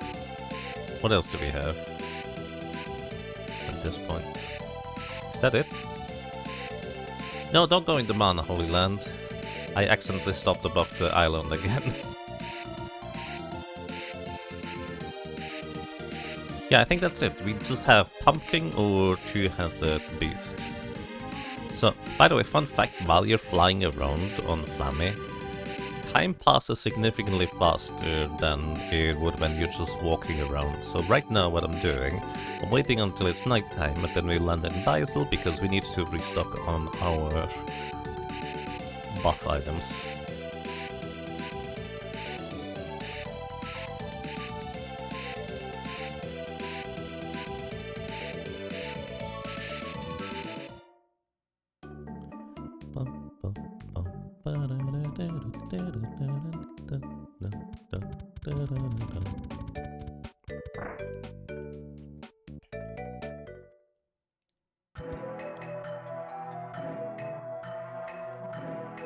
Welcome. Alrighty, so we would like to have more bullet scales. I believe we have more in our storage, so I don't need to store up more than the maximum. We would like to have more of these, and I don't think we have any of these in our storage. I would want to have one of these, 2 of these, 3, 4, 5, 6, 7, 8. That's probably enough for now. And then attack power increasing items for Kevin. We might need not as many of these, funnily enough, because it's not defensive, so we're not really trying to apply this to everybody in the team. Mostly just Kevin. Yeah, that's good enough. And while I'm here, I think I might as well just stock up on Poto oil as well.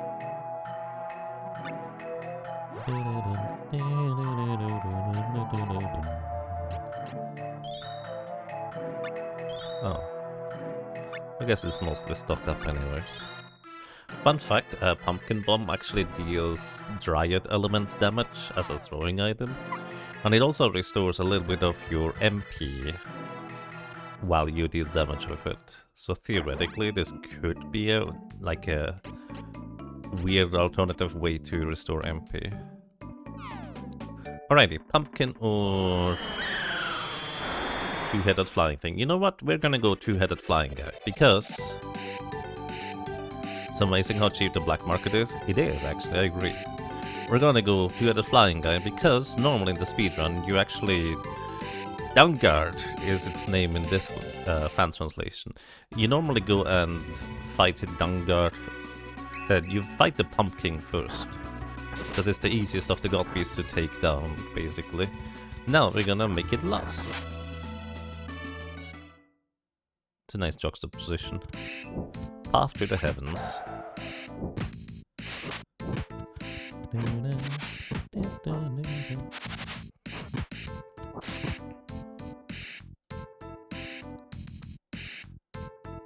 Let's see if we can buy a new weapon, maybe.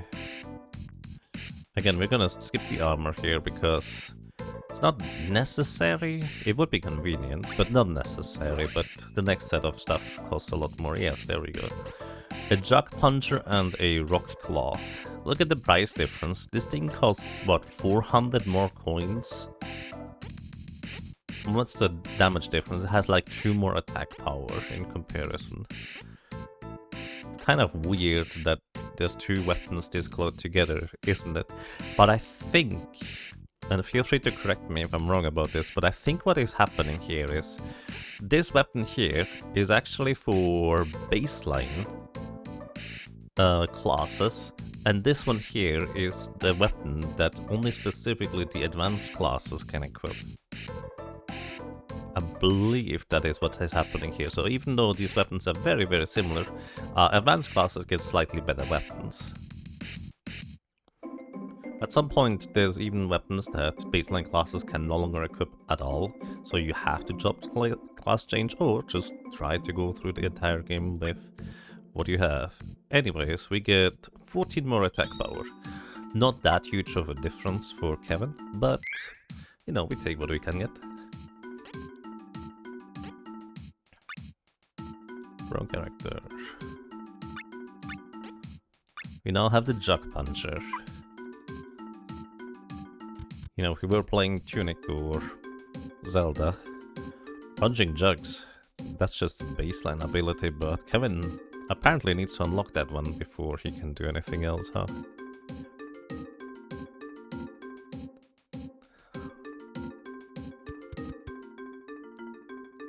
I just like the music. Your brother always used to do the hardest god beast first rather than the easiest. That does make sense, right? Because they do technically power up. Generally speaking, I don't feel like the powering up is substantial enough to warrant, like, worrying about the order. But my experience is also rather limited in that kind of sense. Am I going the right way? Yeah, I think Downguard is just at the end of the regular path, so you don't have to worry about it.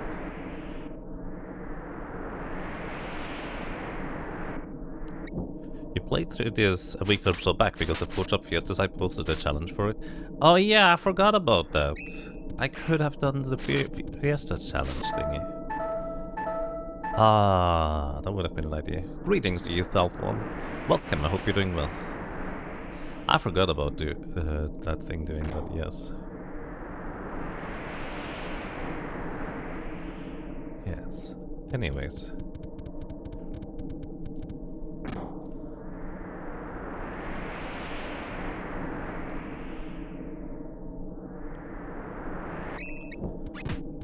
These harpies are much higher level than the stuff before. We're not finding the armor knights. They will murder us if they ever use the whirlwind. But I think they can only use the whirlwind once they drop below us. Did Kevin just destroy that guy before he could do anything? I think Kevin did. Crazy. You got Hawkeye, Ninja Master, Kevin, Divine Fist, and Reese, Star Lancer. That's a really good team.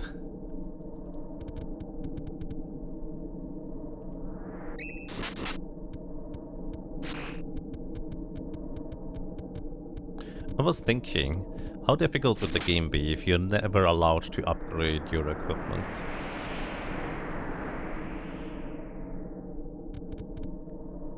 Hey, look up there! It's the God Beast! And no, you can't just either land here or directly fight the God Beast directly. Also, time passes really quickly here while flying, so it might actually turn daytime, which would be a bit inconvenient. But maybe we get to the God Beast before that happens? Welcome to... What's this thing called officially? This is Dungard in this version. Or Dengard. Welcome to this God Beast. Alrighty.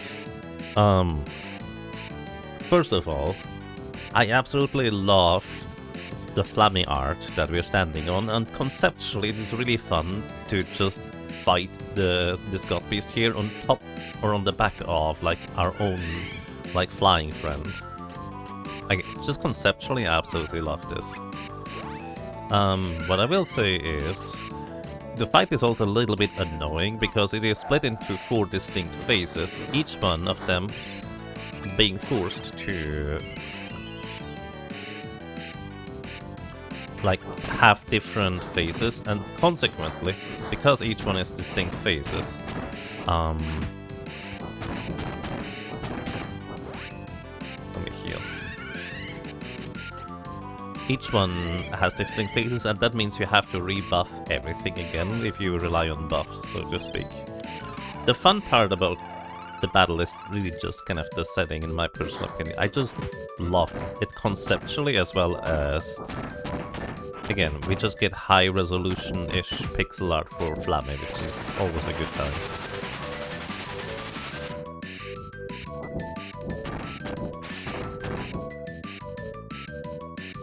It would be tedious as the equipment does give pretty significant boost to your stats.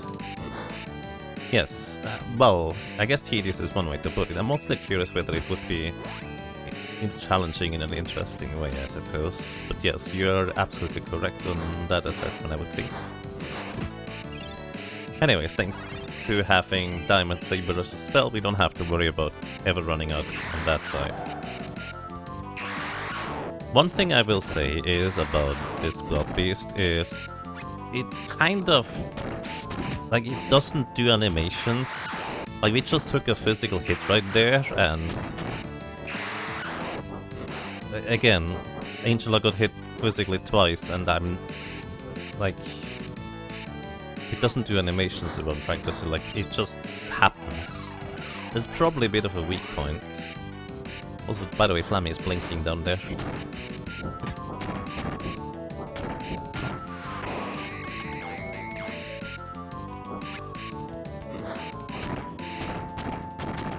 Anyways, it's really hard to tell when you're taking damage or what you're taking damage from. This is the most dangerous attack.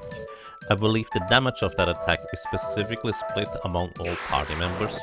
So if you have only like 1 or 2 party members alive, that thing can absolutely murder you. Even with 3 party members, it's a good substantial amount of damage. Especially since, if you're like me, you're not bothering to like buff with like the magic defense Sahagan scales every round, because you would need to use 3 times 4, 12 in order to fully buff, and you literally don't have enough for that to begin with. Then again, I'm actually not entirely sure whether that attack in particular was physical or magical in nature, to be honest. I'm not sure about that part.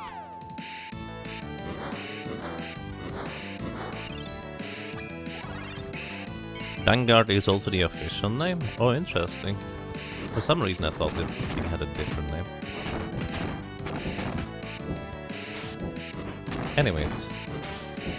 A lot like the flying fight in Tales of Fantasia. Conceptually fascinating and fun. Execution-wise, to actually play... it's just a function of how they programmed the entire combat system, I suppose.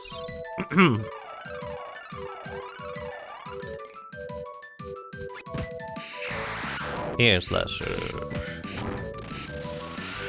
I think this is the timed attack, depending on how long you have been in combat, and it deals massive damage. Did it just reduce some stats?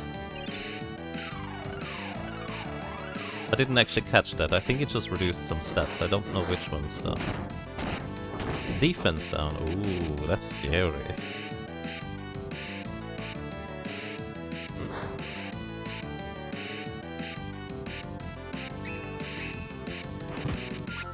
Alright. Also, this is its Desperation attack at 25% HP. Again, evasion does absolutely nothing, so the buff does absolutely nothing. It's a bit of a... Well, I want to say it's a bit of a shame, but... I suppose I guess I don't really mind evasion not existing in the game.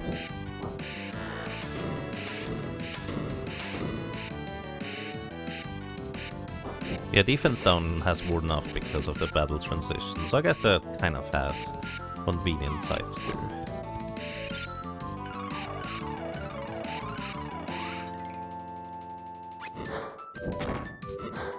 This fight arena was so super narrow when you tried to play this in the remake. I need to play the remake again sometime. It's been a while. And honestly, I don't remember that much of it. Plus, they implemented like a everything is level 99 mode, didn't they? Which I have not played through yet either.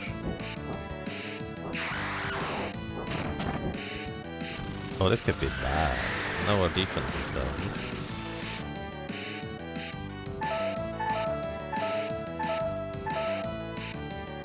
Angela is down. Alright, I think we want to actually revive Angela. Because if we revive her, she's the one person that does not have defense down. In a speedrun, you actually prefer having one of your characters get knocked out as quick as possible, because that means less lag. Which also, the characters do get revived in between the screen transitions as well. Also, here we go, Kevin. Defense up. Cancelling out the defense down and increasing your defense on top of that. But this is not a speedrun. But I do like to draw parallels and kind of reference it, just because that's what I've done for a long time. The reason why I know so much about this game and I'm still so familiar with it is because I've done a lot of speedruns. I did actually do like some challenge runs of this game, but nothing too crazy. Like I think I did one like solo character challenge, but solo character challenge is a lot more awkward in this game than others. This poor bugger dies so quick in the remake, it's kind of sad. Interesting. There's only 2 left. Indeed, we have the pumpkin, and we have the other thing. Let's find a save point. Anyways, conveniently enough, we had stayed nighttime during our stay.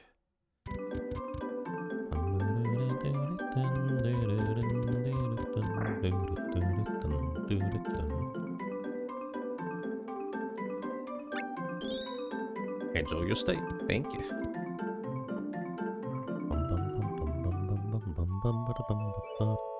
By the way, just kind of as a quick note, we are going to get the 3rd job classes, so even though I am maybe a little bit under-leveled here compared to what you normally are, feel free to vote on the straw poll that is now posted in chat for which job classes we should go for.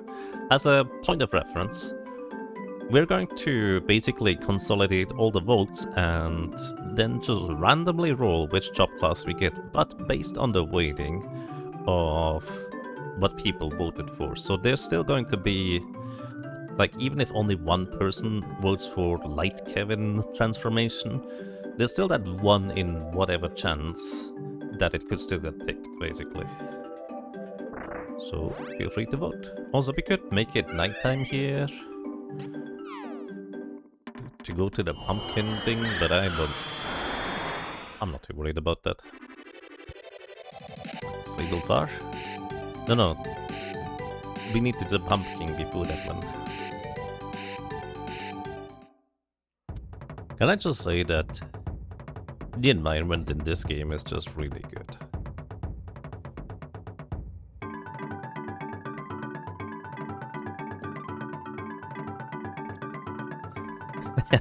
Yes.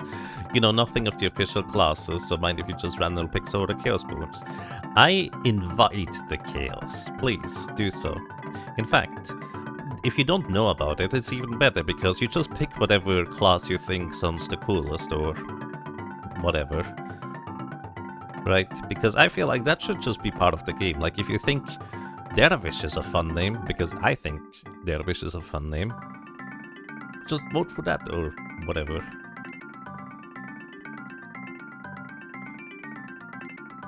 But yeah, please do vote even if you don't know what's going on. Anyways, now we walk through here. We could be fighting these guys. In fact, I've never fought these guys along the way, so let's actually just do that for once. Let's see. You would think these things could be weak to fire, so let's test that theory. I never fight anything in here because I don't remember these things having an elemental weakness. But I've also never tried. 139, they are not weak to fire. I assume everything is like leaf elemental in this. Are they casting a spell? No. What was that? What did they do? Is that a reaction to the spell? Let's see. Ice. 139, well, 140-ish damage is the baseline.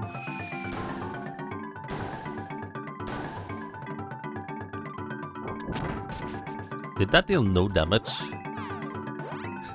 Or what just happened? Where did my damage go?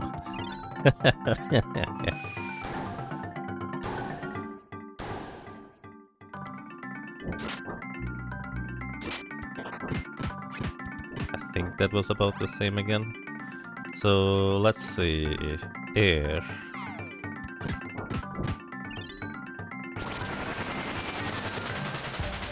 Look at this big... Wait. Did you guys see that? When the mushroom was facing to the right there and was getting hit by the spell, he had a gigantic grin. But then outside of the spell, it had a normal mouth. Wait. Hold up. Really?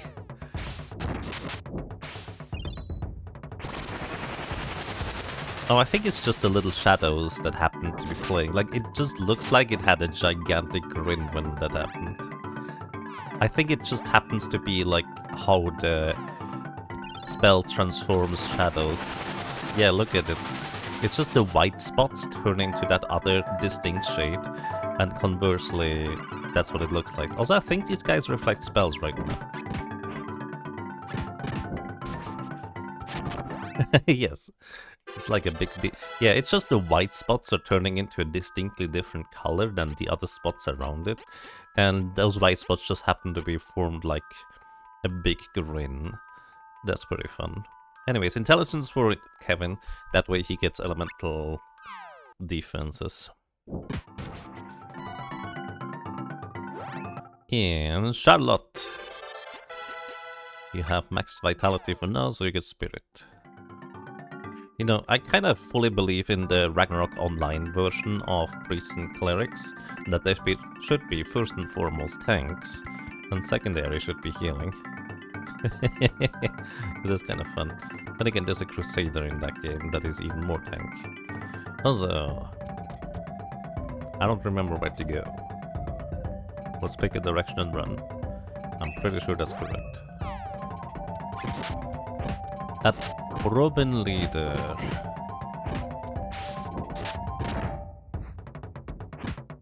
He's casting something. What are you casting? Counter magic.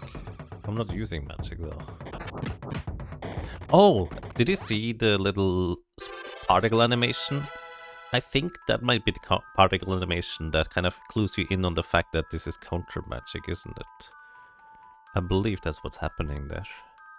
Again, I've never fought these guys before here. I just walk through because I guess that's what you do. Anyways, no vitality for you, so you get spirit.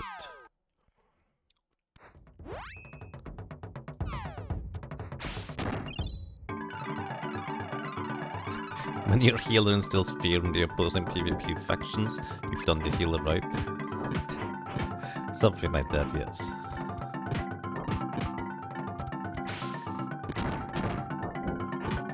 One thing when I was still actively playing Ragnarok Online, and I kind of only really realized that, like thinking about it a fair bit later, I played Ragnarok Online PvP, like basically War of Imperium it was called, basically Castle Wars, where you try to conquer castles and then hold them and get rewards out of it. And you do that 2 times a week for like an hour or 2. Effectively, what I realized actually a fair bit later is that, oh, there's a bee here. We're not sticking around with the bees. This is a bad idea. Anyways, what I figured out way later is that we had some of the most, like, skilled healers, I would say, in the entire game. Like, our priests were top-notch. Like, pretty much every single one of them was crazy good. And I only really realized that quite a bit later when I was playing with, you know, decent healers. They were not bad, but my goodness, the ones that we had in Rock and Roll at the time, which is crazy good. Graal Online? Ragnarok Online it was. Anyways, we don't mess with the bees. They will just murder us, especially after a power-up. But yeah, Ragnarok Online, War of Imperium is what I'm talking about. Also otherwise PvP, I guess. So these bees, once they power up, they deal significantly more damage, and they have an attack that hits your entire party for physical damage. And I don't have a way to remove their power-up buff, but they just deal so much damage. They could one-shot my entire party, so we're not sticking around for those.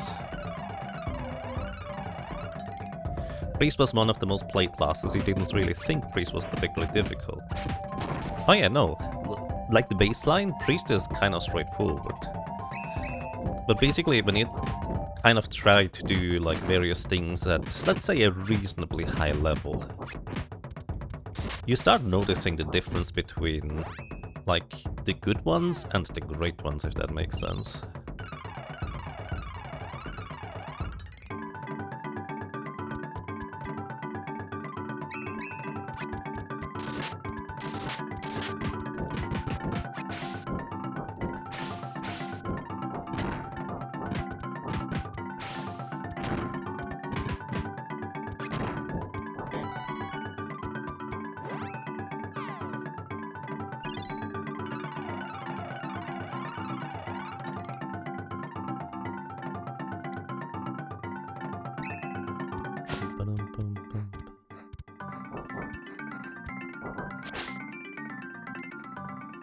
By the way, I was not one of the priests. I was that weird guy that had a Meteor Storm wizard before Meteor Storm had the stun effect. And then I was the first one to have it for War of Imperium to stun enemies during a defense. That was kind of funny. Then again, one of our other wizards, or one of our other members leveled up a wizard. I think his name was Empire's Dead at the time. Like a newfangled wizard that only had 105 intelligence, because that's enough actually, technically, and had much more vitality. He basically also just kind of immediately started leveling up a mage and then into a wizard as soon as we knew about the stun effect of the Meteor Storm. So we basically had 2 wizards with Meteor Storm in our defenses, way before most of the other like teams necessarily caught on to that. That was pretty fun.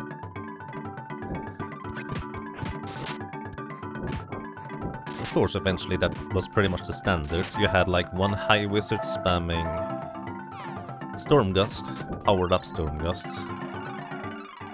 One Lord of a Rare Million, the rest just spams Meteor Storm. Oh, rip Angela. I'm gonna revive her. We have plenty of Holy Grails. Or Angel Grails.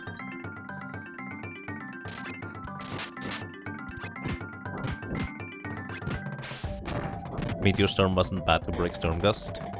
Yes. Among other things, that definitely, like, just improved the damage of it. I really think, like, the stun portion of it was the big, like, helpful thing until more and more, like, other classes just started reducing the stats in favor of vitality to get a lot more stun resistance and vitality, which they had to if they wanted to have a chance to break through defenses. Having to walk cancel the stand at the same time for War of Empyreum? Yes, those are also things. Speaking of walk cancelling, that is actually more or less besides the point, actually. That's not what you're referring to necessarily. But I have that distinct and very fun memory that in very early Ragnarok Online days, well before War of Empyreum, if you had hide as an ability from the thief through a smoky clip, you were able to click on a tile for your character to walk and then hide, and even though your camera wouldn't move, your character actually would physically continue walking while hiding. So this functionally allowed you to walk around while hidden until a certain distance away, which was kind of a fun thing to abuse for a while, until they fixed it. Then again, patches didn't come particularly frequently. Oh, that's a bee, let's go away. Patches didn't come really around all that frequently, so stuff getting fixed was kind of rare.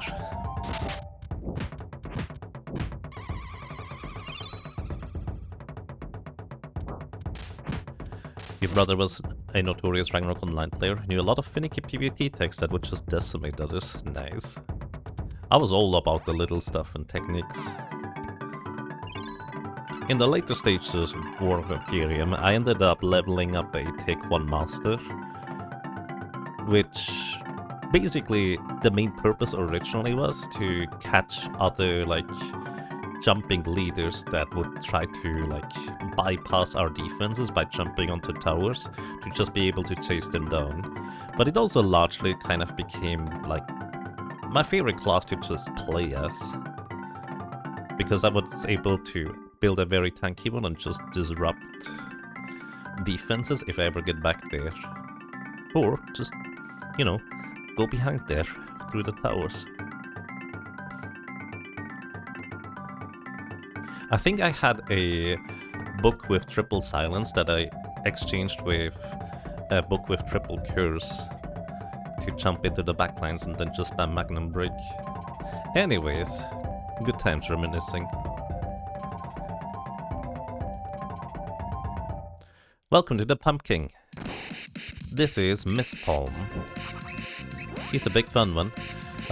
He does have a weakness to lightning, as well as fire if I'm not mistaken, so you can use either lightning or fire on this guy in order to defeat him.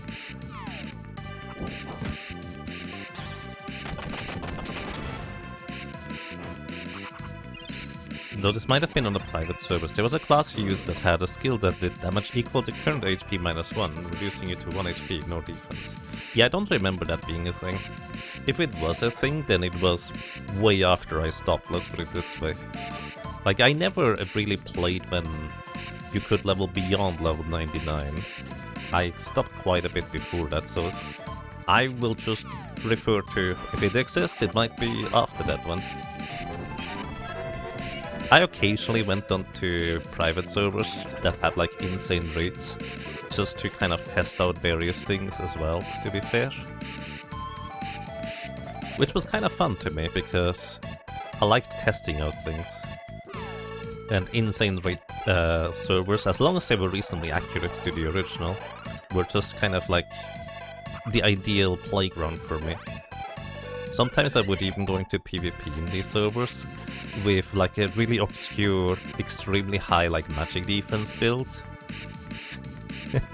Just to annoy the wizards there. Because you could get like to, I think it was 90% magic defense. Might have been less than that. I don't remember how much. It was a ridiculous amount of magic defense that you could get to if you just went for all the various equipment pieces that only increased that. This guy is eating Angela and tossing her around, which is quite rude, but it's also a physical attack. We can just easily heal that up. I'm just gonna let Kevin do this while I'm just sitting back here and supporting with Charlotte. He will eventually hit the big guy. Eventually. He might need a little bit of convincing that we should in fact punch the cactus... Cactus? The pumpkin's roots here. Alright, I'm doing it manually, never mind. Kevin just decided to never attack. Actually, where would I need to have him stand for him to attack? Come on, Kevin, where do you want to go? Are you attacking Kevin? Maybe you can call him here, would be better to explain it. It sounds interesting. Ashura Strike is definitely something people geared against. Oh yeah, it costs all of your MP. Maybe that's what you're referring to.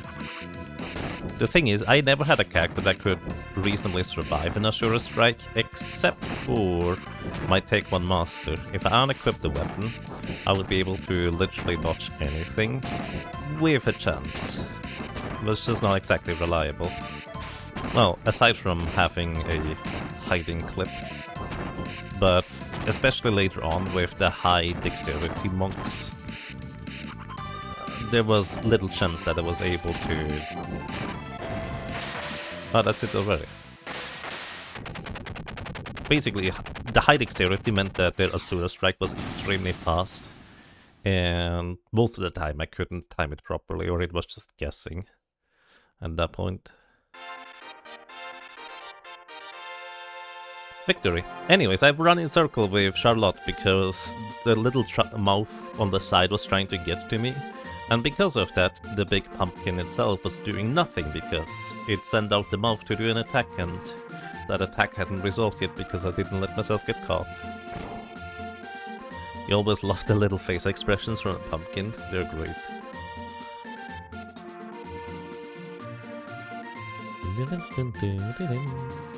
Paladin's Sacrifice Spear? I don't know that one.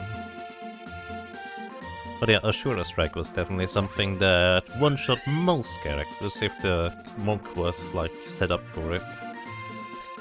The funny part were where the Crusaders would just reflect and the monks knocked themselves out too. Actually, didn't get the... No, that was for different things. No, the Soul and Cure magic reflect was different. You could actually get like items to counteract the Soul Linker's magic defense, but had magic reflex, but that's a different thing. Anyways. Now we have one place to go, exactly one. How do we know that we need to go there? Well, there's a little dot blinking on the map. I genuinely have no idea how else we're supposed to learn that. Anyways, welcome to the Jungle of Illusions. As soon as we go to sleep, the Jungle of Illusions is gonna be awake.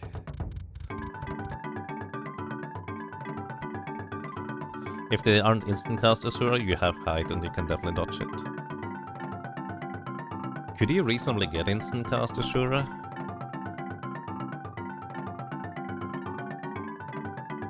Maybe with a Mjolnir, but then he wouldn't deal enough damage.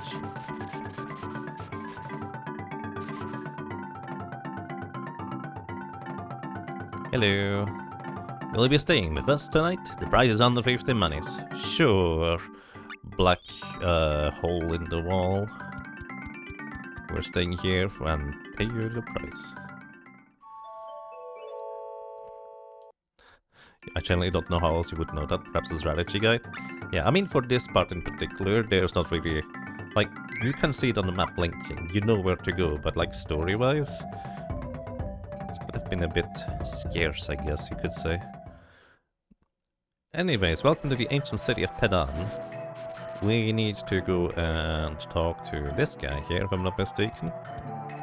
I've been studying the history of the Mana Stones. Long ago there were 8 Mana Stones, but today we only know the locations of 7 of them.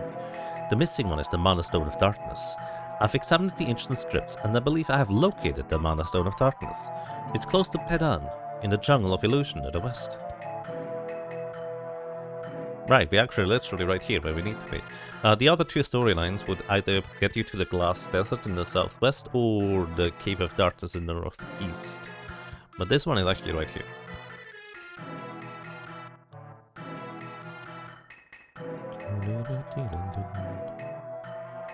Maybe Richard will have something for you. That's very plausible, isn't it? But it's just kind of strange because effectively the game just spoils it for you. Rotten Knuckle.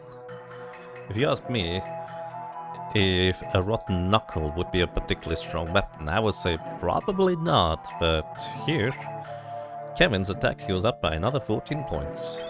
And that's as much as we can afford.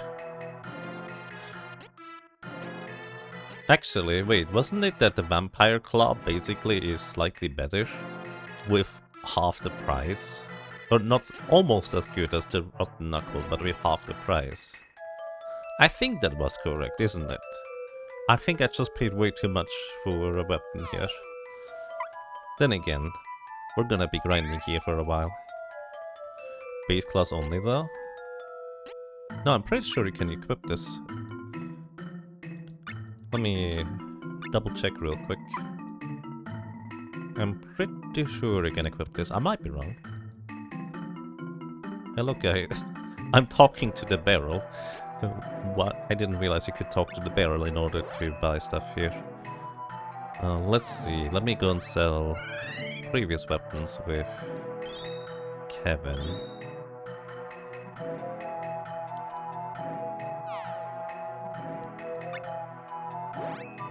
Alrighty, let's see. No, we can equip both of these weapons. See, the Meteor Flail for 18,000 has 132 attack power, whereas the Mjolnir, no plus 50 dexterity bonus. Wait, is it 40? It was 40. Anyways, 134 attack power. So yeah, this only has 2 more attack power. It's really not worth buying the more expensive variant, is what I'm trying to say here. Anyways, we bought it anyways, so... yeah. No, I think what... like... what you're saying is actually, I think, reasonably half true. I believe that weapon, the other weapon is like for the base class, specifically. Like the base class cannot get the higher level one. Effectively the other way around. Alrighty, then we have new armor. And we actually have the money to afford it for everybody. That is kind of nice. That is 32 more defense for you. That is 33 more defense for you. And 32 more defense for you. And then we can also buy the masks if we want to. I believe these actually have a decent amount of magic defense. Don't quote me on that.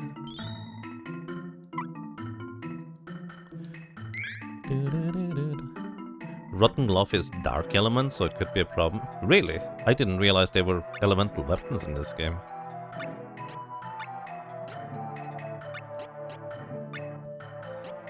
I mean, I can always change the element of the weapon, so at least if we wanna fight specific enemies, it wouldn't be a problem. Okay, it has 2 extra magic defense. So, while it is more magic defense, it is absolutely not as much as I was thinking.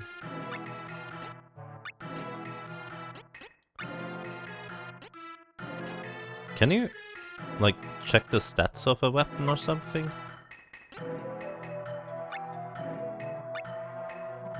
Exchange, store, equip.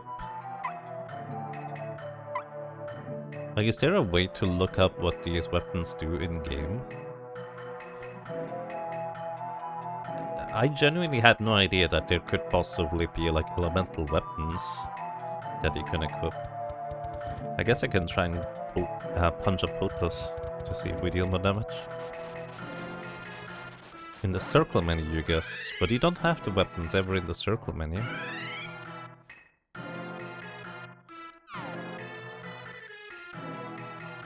Can you circle menu weapons? Let's see. Weapon. Store. Okay, we cannot unequip weapons. Let's see. Let's store the Rose Leotard.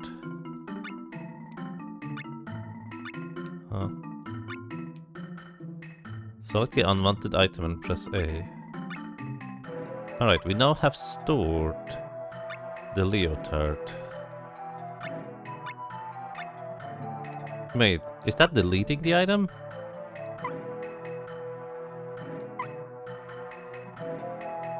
Did I just delete the item?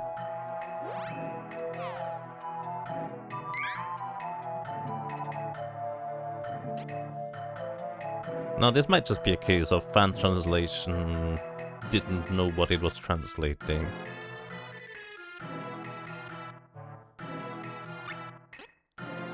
Well, this looked like it might be a trashy. Yeah, she doesn't have the thing anymore.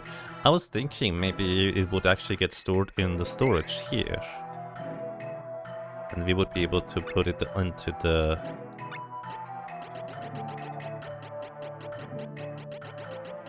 thingy afterwards. But apparently not.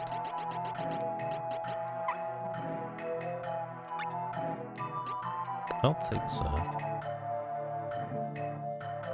Do you know how to go into storage? I was thinking of that storage, but it's not here. Like, we put the armor into store.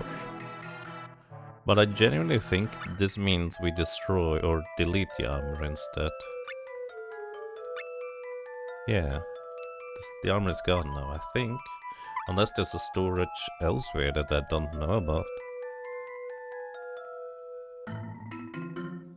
Which I guess is technically possible. This game functions in mysterious ways.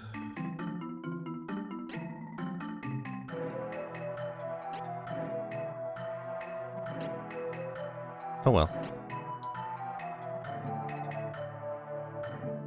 Go in storage and exchange item for weapon. Go in storage and change item for weapon. I'm not sure.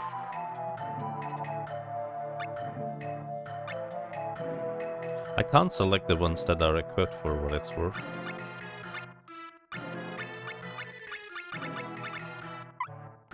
The store screen had a thing at the top that said item. If left and right arrows, maybe they were tabs. Well, this one is what you're... Oh, that's what you mean. Hold up. The storage menu. Ah, there we go. Yeah, no, never mind. There is a storage. But I think we still don't get... I had no idea there was an item storage for armor and equipment. Today I learned. Anyways, I don't think there's a way for us to...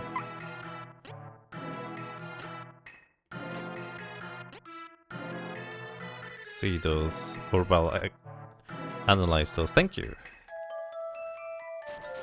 Today I learned. Alrighty. I guess this is going to be where we grind to level 38. I guess we also need the corresponding items in order to get to the next jobs too, so we probably should grind on enemies that can drop these items. That would probably make the most sense. Also what would make sense is give Charlotte and Angela actually weapons that could possibly allow them to deal physical damage, since I largely don't bother with casting spells, I guess. That way they might be able to contribute to damage, rather than, you know, just one.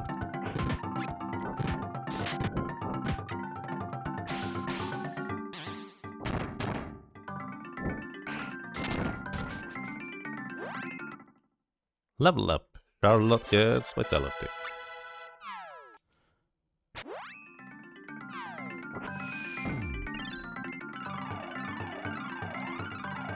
Can you save scum the item seats in this version? Maybe? I honestly have no idea. Strength. What was strength for Kevin? The harder he punches, the less punches he needs to punch.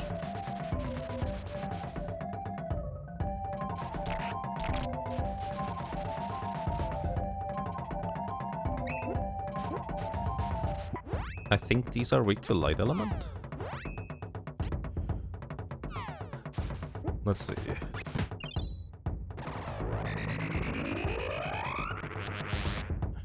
This is... Yes, I think they're weak to... Alright, let's see if Kevin does less damage. 74. No, this seems like a lot. For regular punches. I think Kevin is doing normal damage. Like, if it was Dark Element, he would deal way less damage. Then again, these guys probably have rather low physical defense. So maybe this is not conclusive evidence of the weapon not having Dark Element. So, who knows? Let's just give you Vitality, Angela.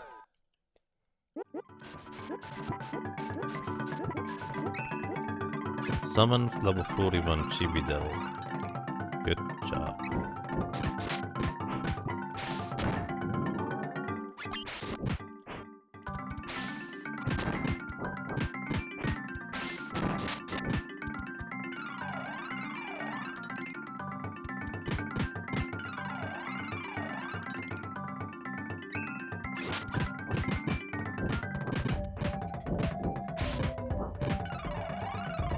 Dude, you're dead. You're not supposed to heal anymore. I'm actually literally using Tech 2 just so this guy hopefully realizes that he's dead. You're dead. Stop it. Okay, maybe he's not dead anymore because he keeps healing himself.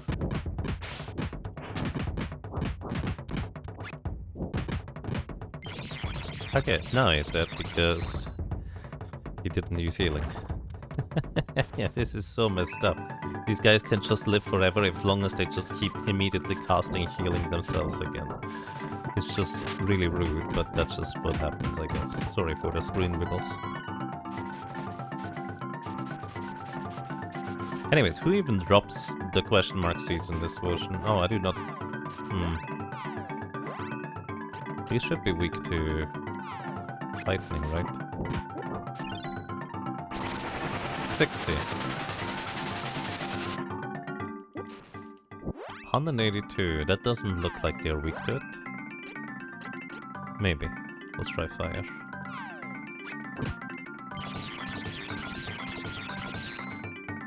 In the 3D remake, when you get the question mark seed, it's predetermined which class change item you get. But they also just put one seed of each class into the chest in the 8 Benevolent Dungeons. Oh yeah, right. That's actually one of my favorite changes in the remake. Remaster.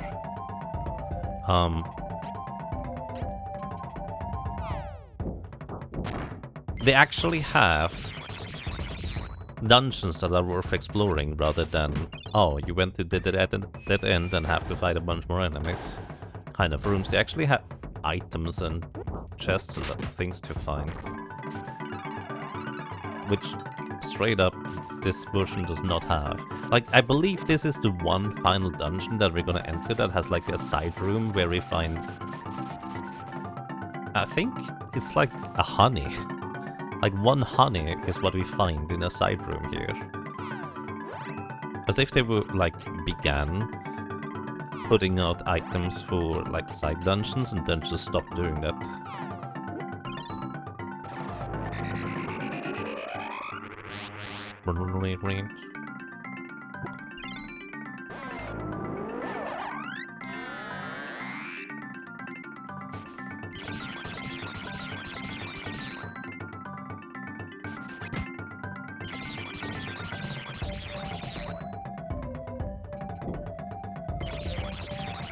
I can't open my menus. Okay, I finally opened my menu.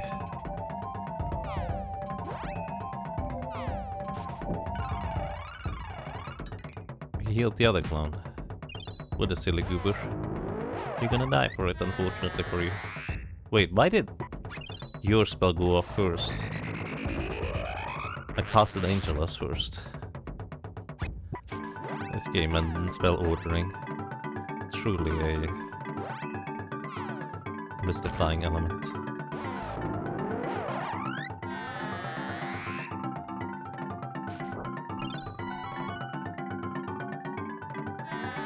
I think we leveled up. No, we clipped the room. What's in here? Spectre Eye. I think that one casts Dispel Magic. If I'm not mistaken. I might be mistaken. Oh yeah, I forgot about these. You know, these are the Mana Goddess statues. And it's honestly quite unnerving that we'd find one here that just has its head missing. And arms, I guess.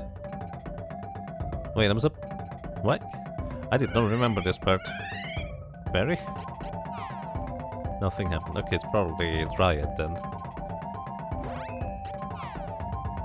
Is this the Jungle of Illusion? I think I see something. Hold on. A path open. This is all I can do. Will that be okay? Yes, I actually just meant to save here, but I take that too. I forgot that this was the way forward. Again, I don't remember this final dungeon at all. Or pre-final dungeon, really.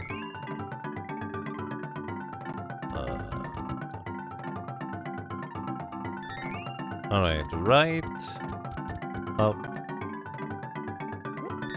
Apparently that was still correct. Like, I don't know if this is correct. Like, it does the bling. I think that means it's correct. Oh, this guy on the left side decided to just cast a thing. Defense power down. This guy just cast AoE defense down on us. And these machine golems are absolutely no joke on how much damage they can do.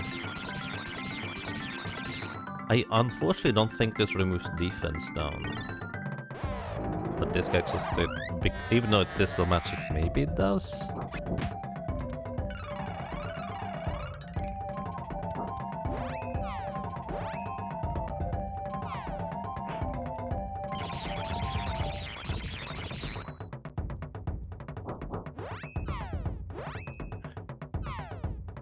Froggy's friend. Angry.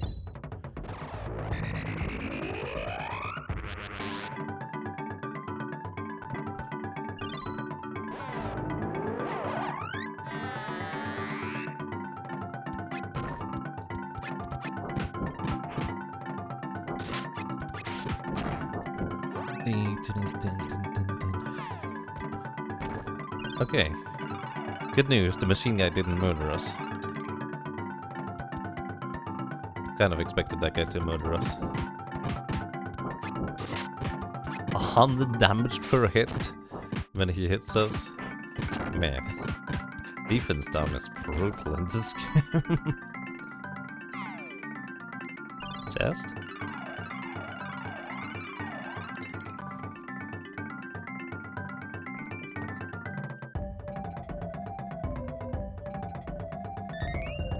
So, let's go down. I don't know where I'm going at all.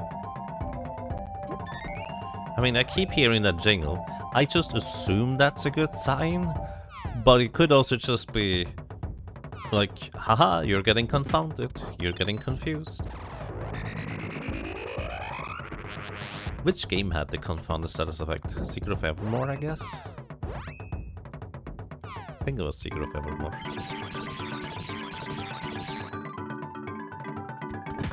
I think it would be 4 though. Forks are burns, not 4 though. Oh, that guy's dead. He still healed his body, but he's dead. Maybe. Maybe he's not dead yet. Why did you single target Angela? Maybe that guy is dead. Gonna fall over? No? That was weird. Rust Hurricane. Ah, that's defense stuff. Ow. So much damage.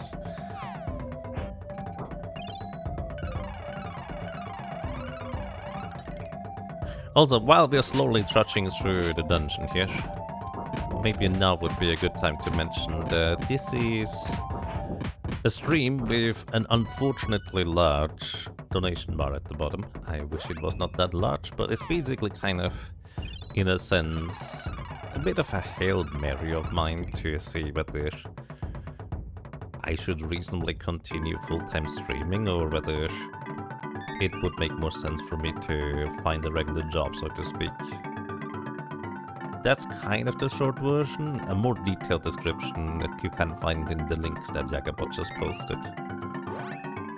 In case anybody is curious about that. So, no matter what it is going to be, by the way. Thank you so much for letting me enjoy this streaming for such a long time. I really appreciate you all. And as usual, if you don't have the funds or just don't want to donate to a random internet person, it's perfectly fine. I still hope you feel welcome. Those demons are worth 1000 experience. I wonder how much experience you need in order to reach level 38. Dude, are you just gonna infinite heal again? I think he's just gonna infinite heal again.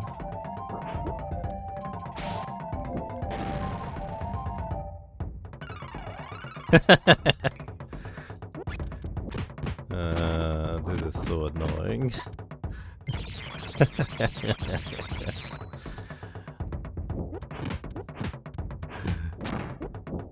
I do think it's kind of funny though. Like he instant heal, he didn't even do the healing animation this time, he just decided to, you know what? I would be too slow if I were to just heal normally, let me just do the instant heal animation instead. Kevin interrupted him maybe, let's see. Nope. He just heals again. Oh, never mind, we actually got him for once. Alrighty, priestess. Full vitality, let's go spirit. And Bashkar, more vitality.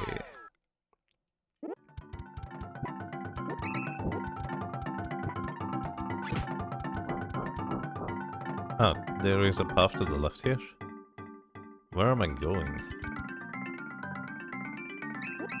Am I accidentally going the correct way, or am I just going in a big circle? Also, Charlotte's spell here should actually deal way more damage than Angela's now. Unfortunately, it's just about the same damage as this guy heals in one spell too. On the bright side, we will soon have Kevin. Full power werewolf. Because it's turning nighttime, since we've been battling these guys for that long.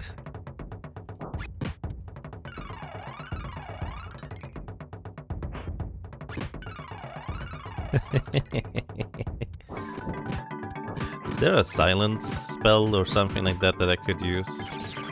Let's see, silence is associated with wind element in this game.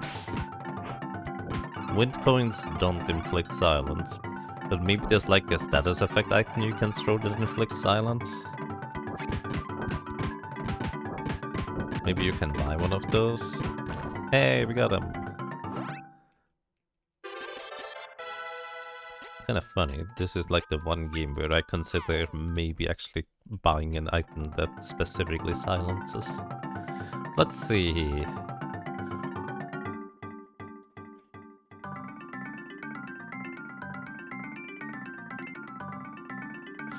You've noticed that enemies are like 10 to 15 levels higher than you. Are you underleveled, or is this to be expected playing a normal playthrough? No, I'm way underleveled actually. Especially if you don't know where to go through. You're probably stumbling back and forth here and there, and you might be less inclined to just skip all the enemies along the way. There's a lot of enemies I just walked past and didn't bother fighting because I didn't feel like they would be worthwhile to, well, fight, since there are a lot of effort for not all that much reward. So, generally speaking, I am quite underleveled, I think. I used to speedrun this game, and a lot of habits kind of shine through that, even though this is more of a casual play. You usually just get stuck so you overlevel. It's a fair approach, this works pretty well in this game, I would say. Especially since, in order to get the last shop class transformations, you need level 38. So we're kind of quite a ways away from that. Let's see... Power up, silent... There's nothing silent. Maybe it's called mute? No. I guess there's no item that inflicts silence. Only silence you remember is one tier 3 Angela spell and one summon.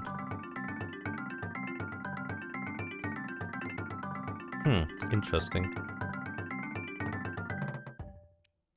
Wait, what the heck? I just walked straight here? I genuinely have no idea where I'm going in this jungle.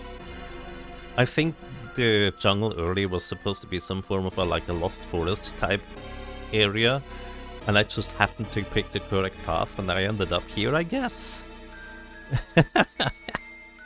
Also, I waited until nighttime, so Sablefar is now powered up, because you wanna fight this guy during daytime, so he's not as strong. Well, or nighttime, because Kevin is stronger during that. Anyways, it doesn't matter that much. Welcome to the last god beast, or Benevedon as the thing is nowadays called. I love the introduction to this god piece too, by the way, it's so good. Zebelfar up here. Shoutouts to my old username. So, this thing, naturally, is quite weak to Holy, but like most enemies and bosses, spamming spells is not necessarily particularly efficient for, like, time or speed, but it technically does get you more damage done in combat terms, or, well, basically, comparatively on how much time functionally passes, like how many attacks the enemies get, except for one little tidbit. Generally speaking, these enemies don't attack all that frequently, they only attack every so often. However, while you're in the menu or while the spell animations are playing, they count down to whatever the next attack is going to be. And conversely, they will attack us frequently and a lot if we just spam spells on them. And also, if we just spend a lot of time healing, they will attack frequently and a lot. So, what I'm gonna do here at the very beginning of battle, I'm just gonna buff us up. We're gonna increase our defenses, physical defense specifically. We're going to increase our magic defense. And Kevin already is now buffed with strength up as well due to his werewolf form. If Kevin gets targeted or hit by literally anything, including healing and other items, he basically goes into an end reach while he's in werewolf form, and that is functionally the same thing as an attack up buff. So, welcome to Zebelfar. It uses Dark Force before I can use my last thing on myself.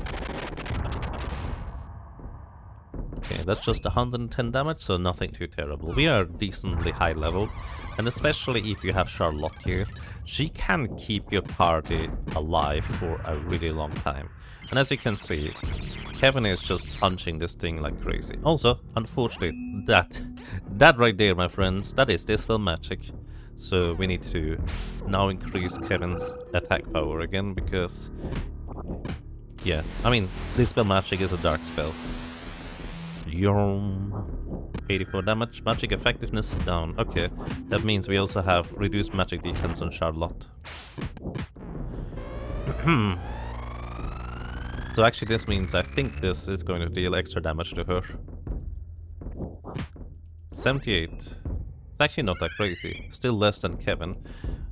But Charlotte has naturally much higher light and dark defenses, thanks to having a high wisdom stat than Kevin. But Kevin doesn't have his wisdom stat boosted, for what it's worth. I believe the thing on the right casts most of the spells, and the thing on the left uses mostly... Oh, never mind. Ew. That's probably a physical attack. Wait, that dealt damage to Kevin? But they ate Charlotte. What? That was weird. Also, Kevin has the tendency to just keep trying to walk back over to the left, even though I'm walking... Oh, never mind, the thing on the right is dead. So, here's a little fun fact. You don't want to open up your menu after defeating one of the heads. Because the head on the left right now is just waiting until the head on the right is taking its action, because they just alternate taking actions. Left, right, left, right, left, right. But right now, the head on the left doesn't realize that head on the right is dead, so it just waits until the head on the right takes its action. but it's not going to. Unless open the menu when the game has time. Okay, let's just reorganize combat, catch up everything on the numbers, because... yeah. Let me just demonstrate. There, demon breath. As soon as I open and close the menu. This is why, again...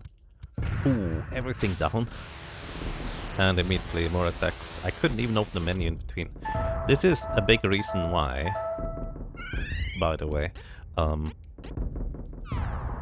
you can effectively get into like that perpetual loop of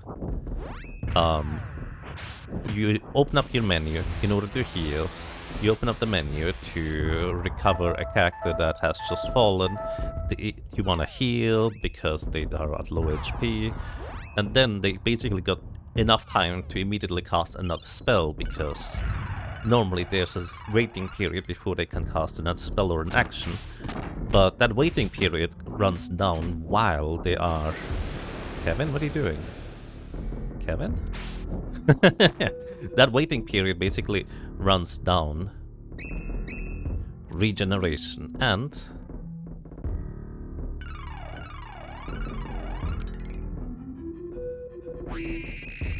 Hellcross. It's such a cool introduction to a phase 2, just suddenly a third head. Anyways, it does a lot of damage. Hellcross is distributing all its damage between all the characters that are currently alive, so even if you do a speedrun, you kind of want to have 3 characters alive during this part. Because otherwise... you might be suffering a little bit. Alright, we're gonna increase Charlotte's magic defense from now. This game isn't buggy at all. I don't know how buggy the game really is. What I do know is that the game has a lot of trouble catching up with all the calculations it's supposed to do. And it's kind of a bit laggy because of it for the most part. Like, I don't think this game necessarily has that many bugs, but it is notably just too weak of a console for how ambitious the systems are, if that makes sense. Like, I would actually kind of love seeing somebody create a mod where the game can run all of its calculations and everything just overclocked or something like that.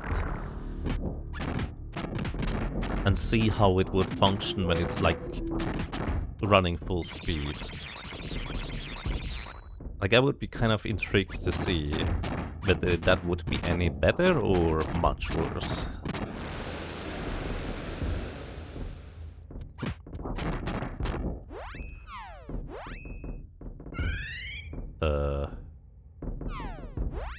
I was trying to get Charlotte's menu here, thank you. Oh, she was in the middle of the attack animation, so we couldn't select her. Hope Kevin will save you. Maybe. I don't... This is like a low-ish level summon spell. Charlotte can do summon damage. Or she can become a summoner if she goes like, I think Dark Path if I'm not mistaken. And that is like one of the summon spells Charlotte can use.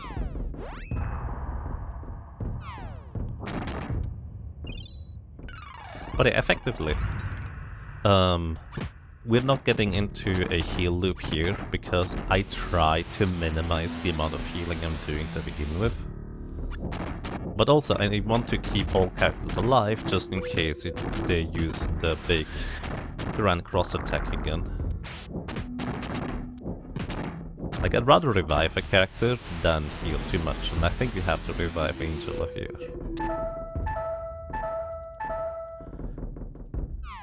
But on the bright side, she no longer has her stats reduced, so she will take less damage now. Oh, and Kevin.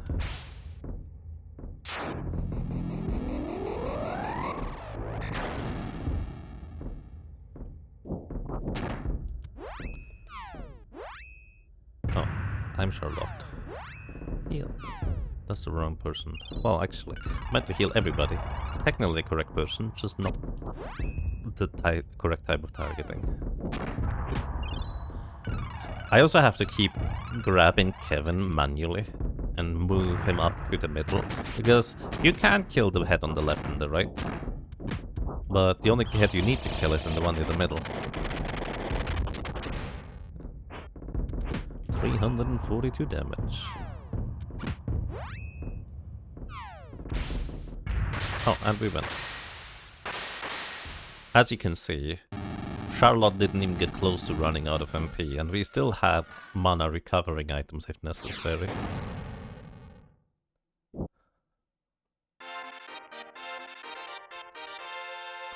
Victory! The Mana Stone Darkness has returned. That's why the gate opened. Oh no. Yeah, we were literally told that.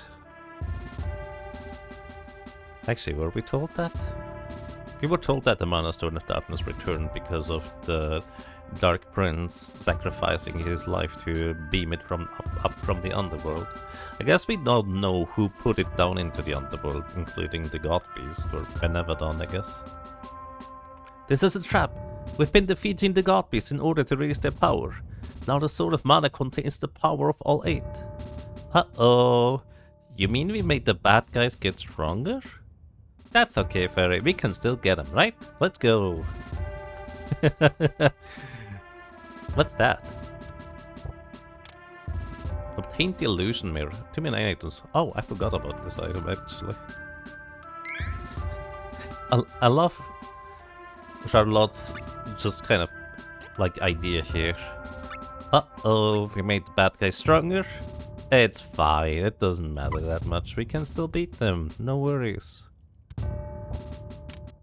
Is there a reason you control Charlotte rather than Kevin? Yes, I was using L cancels. That must be the Mirage Palace. We can get there from the west side of the jungle. I have no idea which side of the jungle I am, so we'll get there when we get there. Yes, basically what I was doing, I was holding down the A button.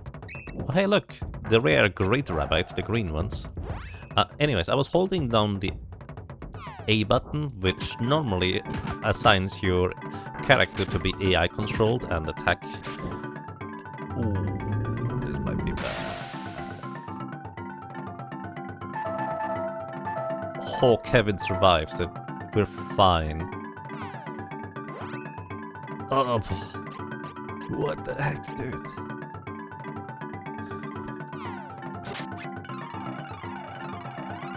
Yeah, regular enemies can do this now. They can murder your entire party. And in case you're curious, this is not unique to this path.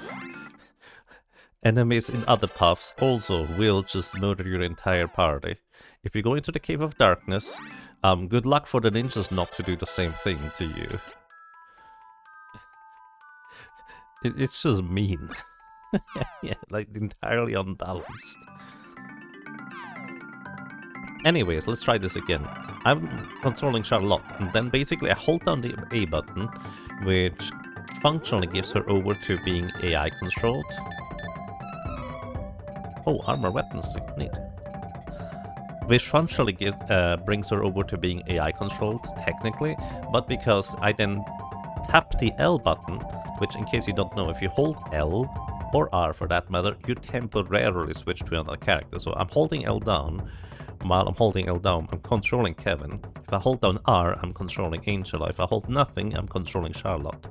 And effectively what I do is, I kind of do that weird thing where I hold down the A button, the game knows, okay, you're trying to do the attack, or you're trying to control, or let the character be AI controlled. And then I'm tapping the L button repeatedly, where I temporarily take over Kevin. And because I'm holding down the A button, he immediately attacks.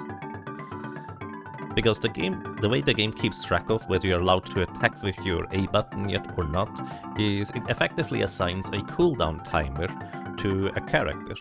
So I hold down the A button, tap L, Kevin attacks, and then it assigns the cooldown timer to the AI controlled Kevin. But the manually controlled Kevin can still attack, so I press the L button again, and Kevin attacks immediately again. That's kind of, generally speaking, what I'm doing there. I'm tricking the game into assigning the attack cooldown to the wrong character. L cancels, what are those? I hope that kind of explains it. Basically, you hold down the L button, and you hold down the A button, and then you tap L, or whichever R or L button Kevin is assigned to, in order for him to just repeatedly attack way faster than he's supposed to. Uh-oh. Okay, that's fine.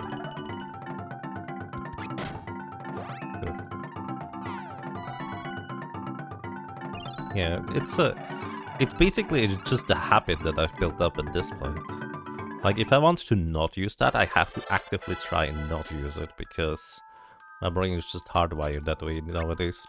It's basically from when I was doing speedruns of the game.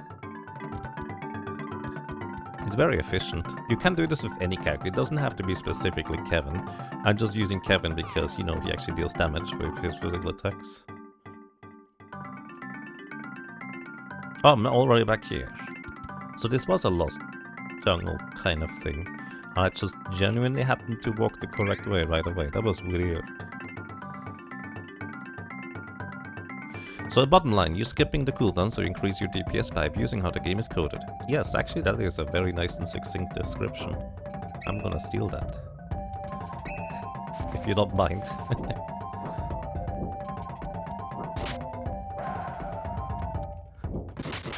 Like, this game, it's very ambitious in so many regards, but that also means it has a lot of cracks at the seams. Like, Kevin just now used his special technique 1 just twice in a row. Why did he do that?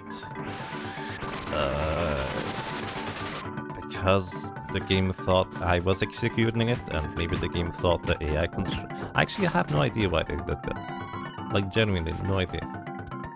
Also, Kevin always follows Angela, so he runs back to the left, so this does make this a bit awkward sometimes. Because Kevin is technically our third character, not the second.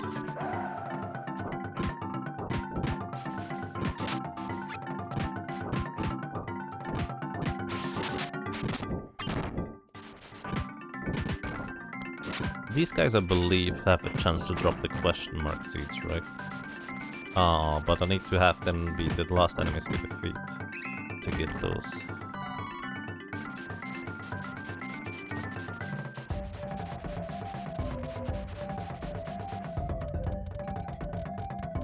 Wait, wasn't this where?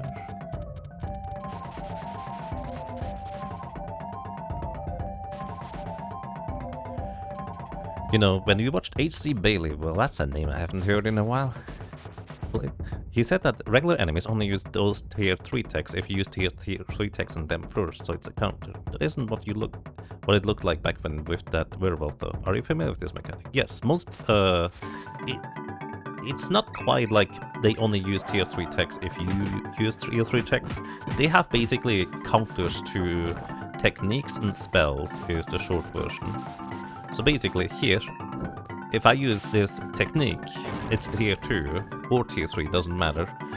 The enemy, if they have like a programmed counter to spells or techniques, they will, I think, generally speaking, try to execute it if they can. I don't know if there's a chance associated with it or not, but for the most part, they absolutely attempt to counter techniques and spells. It's not just tier 3, it's just generally like any thing that puts them into an animation. Again, this is a big reason as— oh, nice, question mark seed. This is a big reason as to why spellcasters in the late game are just not particularly desirable, because a lot of enemies and bosses, unless you specifically one-shot them with the spell, will just counter them. Wolves are especially notorious for that. Like, if you encounter a silver wolf, they will counter that if you use any technique or spell on them. It's actually kind of brutal, let's put it this way, because good luck surviving like ninjas just that keep using their multi-slice against you, or whatever you want to call it. Or the Serio Death Fist from the wolves. I don't know what this guy drops.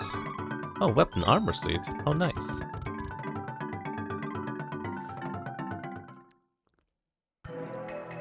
Alrighty, But this is more of a casual playthrough rather than...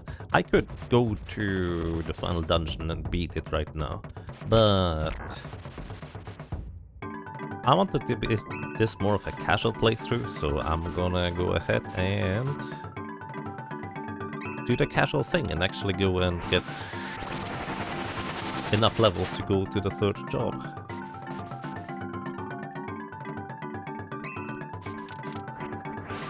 These guys are annoying.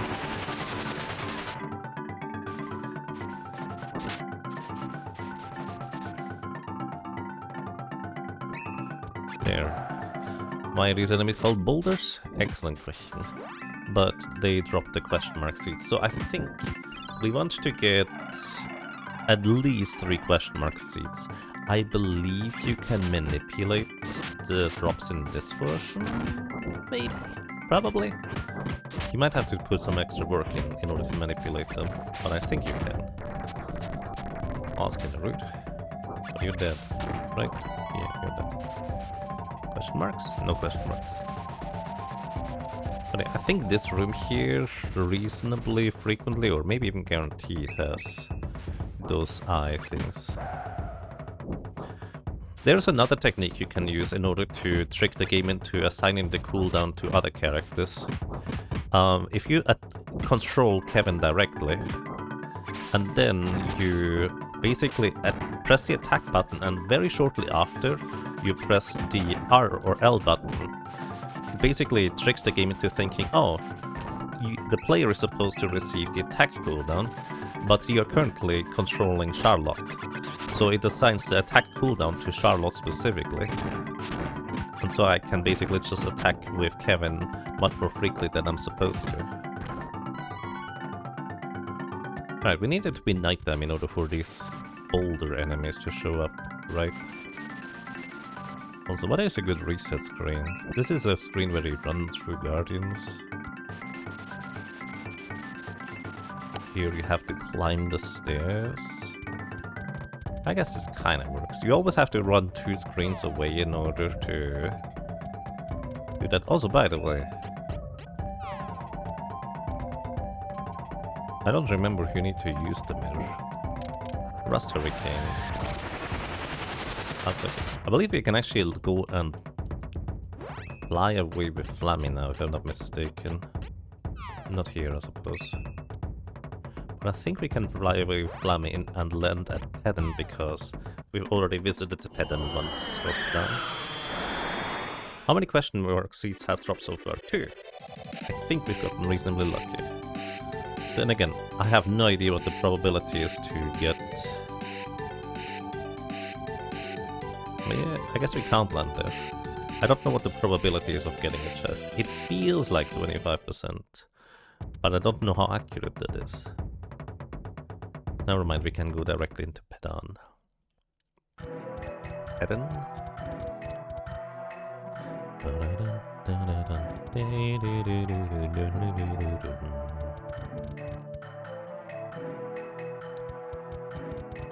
Also, by the way, the weapon seeds I'm not going to use until we class change.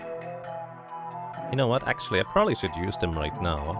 Anyways, so the logic behind this is, if you use the weapon seeds, you will get a weapon for your current class, a pretty decently strong one too. If you wait until you class change to your third jobs, then you will guaranteed get a weapon for the third job classes. So that might be a reason to wait until you class change.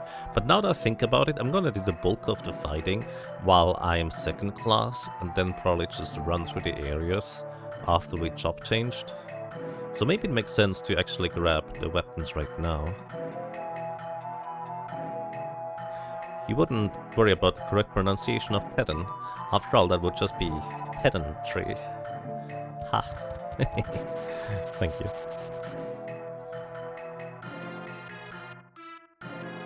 Anyways, any opinions on whether we should use the weapon seeds or not? We're not using the... We could use the question mark seeds, but people can still vote as to which job we're gonna get. And I think you can manipulate them in this game. It's not as simple as saving and reloading and trying again. I think you have to save, reload, run outside, do some battling, and then come back in order for it to change this, like the current RNG state, I think. Anyways, but I think we should use the weapon seats, unless somebody has heavy objections to that. Oh, it's also armor and weapon. I would love to have weapons, honestly. Making 30 to 38 less tedious might be better than making the endgame easy that you're already good at. Yeah, I mean, the biggest worry, honestly, would be that this is not necessarily an endgame I'm good at, I guess. Because this is the Castle of Illusions, or whatever it's called. I've run through that place like twice ever. But I do like your reasoning quite a lot, so let's use it. Rip the best weapons. We might get more along the way. It grew into a dragon claw. Well, even that isn't kind of the ideal case scenario, we got a weapon for Kevin. I would love to have like weapons for Angela and Charlotte as well though. An arcane book. I don't think Angela uses books as weapons. Oh no, did I use the... I used the question marks. Good job, Jäger. Oh well. It grew into a dream devil coat. Yeah, I did a class seat. I'm a dingus. Oh well. We'll get more. Also, I thought we had 2 question mark seats. Apparently, we had 2 weapon seats. I was wrong. I didn't pay enough attention. Anyways. Oh, this is not your robe? Whose robe is that then? Dragon Claw for Kevin. It's only 11 attack power better, but hey, it's 11 more than what you had. Dream Devil Coat. Oh, that's interesting. He can't equip that. That is a 3rd job coat. Or 3rd job armor. That is interesting. I didn't realize that. He could actually get stuff he wouldn't be able to equip. Huh. Anyways, let's do some comfy grinding. Or actually, it's getting kind of late-ish over here. So maybe we're gonna do the comfy grinding tomorrow. Tomorrow is another day. Because I will probably not start another game tomorrow. And that way we have plenty of time to just lean back and relax and play this game here some more. I think that would be a fine way to handle it. Yeah, I think I'm gonna do that. Take it a bit easier today. So, everybody, thank you so much for watching. I hope you had a lovely day. And let's see. Again, this is unfortunately a donation thingy. Well, a fundraiser, really. But if you'd like to know why, you can find the reasoning here in chat. And aside from that,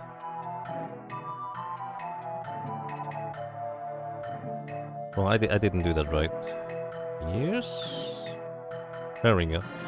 Aside from that, it is also a celebration of the games we've played in the past, revisiting old favorites, and see how much we remember. I intentionally didn't look up anything for the last 2 games.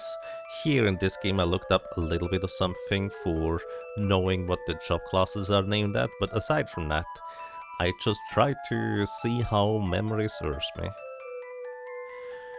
And there might be things here or there that I'm getting wrong, so feel free to correct me if you do know better, because while I do know these games pretty well, and I try to explain as to what I do know about them, it's technically possible I'm always wrong.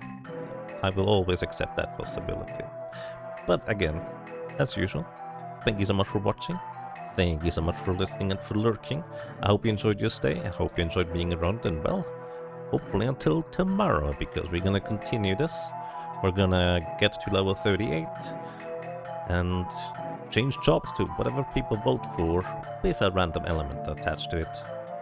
Take care, thank you so much, and have a lovely evening. Bye-bye. Actually, I just remembered. I'm so sorry. Here, this guy online, this guy online. Alright, if you'd like to watch somebody who is also doing a marathon, Final Fantasy marathon currently, he is currently playing Final Fantasy 4. I think he just started. BGG and Seven Sins are in their own like December marathon, the Final Fantasy Fiesta, where they race each other through the entirety of the Final Fantasy franchise. And they have like one base ground rule: never run away from encounters, so they always have to fight everything. And they have various rather devious additional challenges attached to them on top of that. So if you're interested in anything like that, feel free to hang out there too, and good night.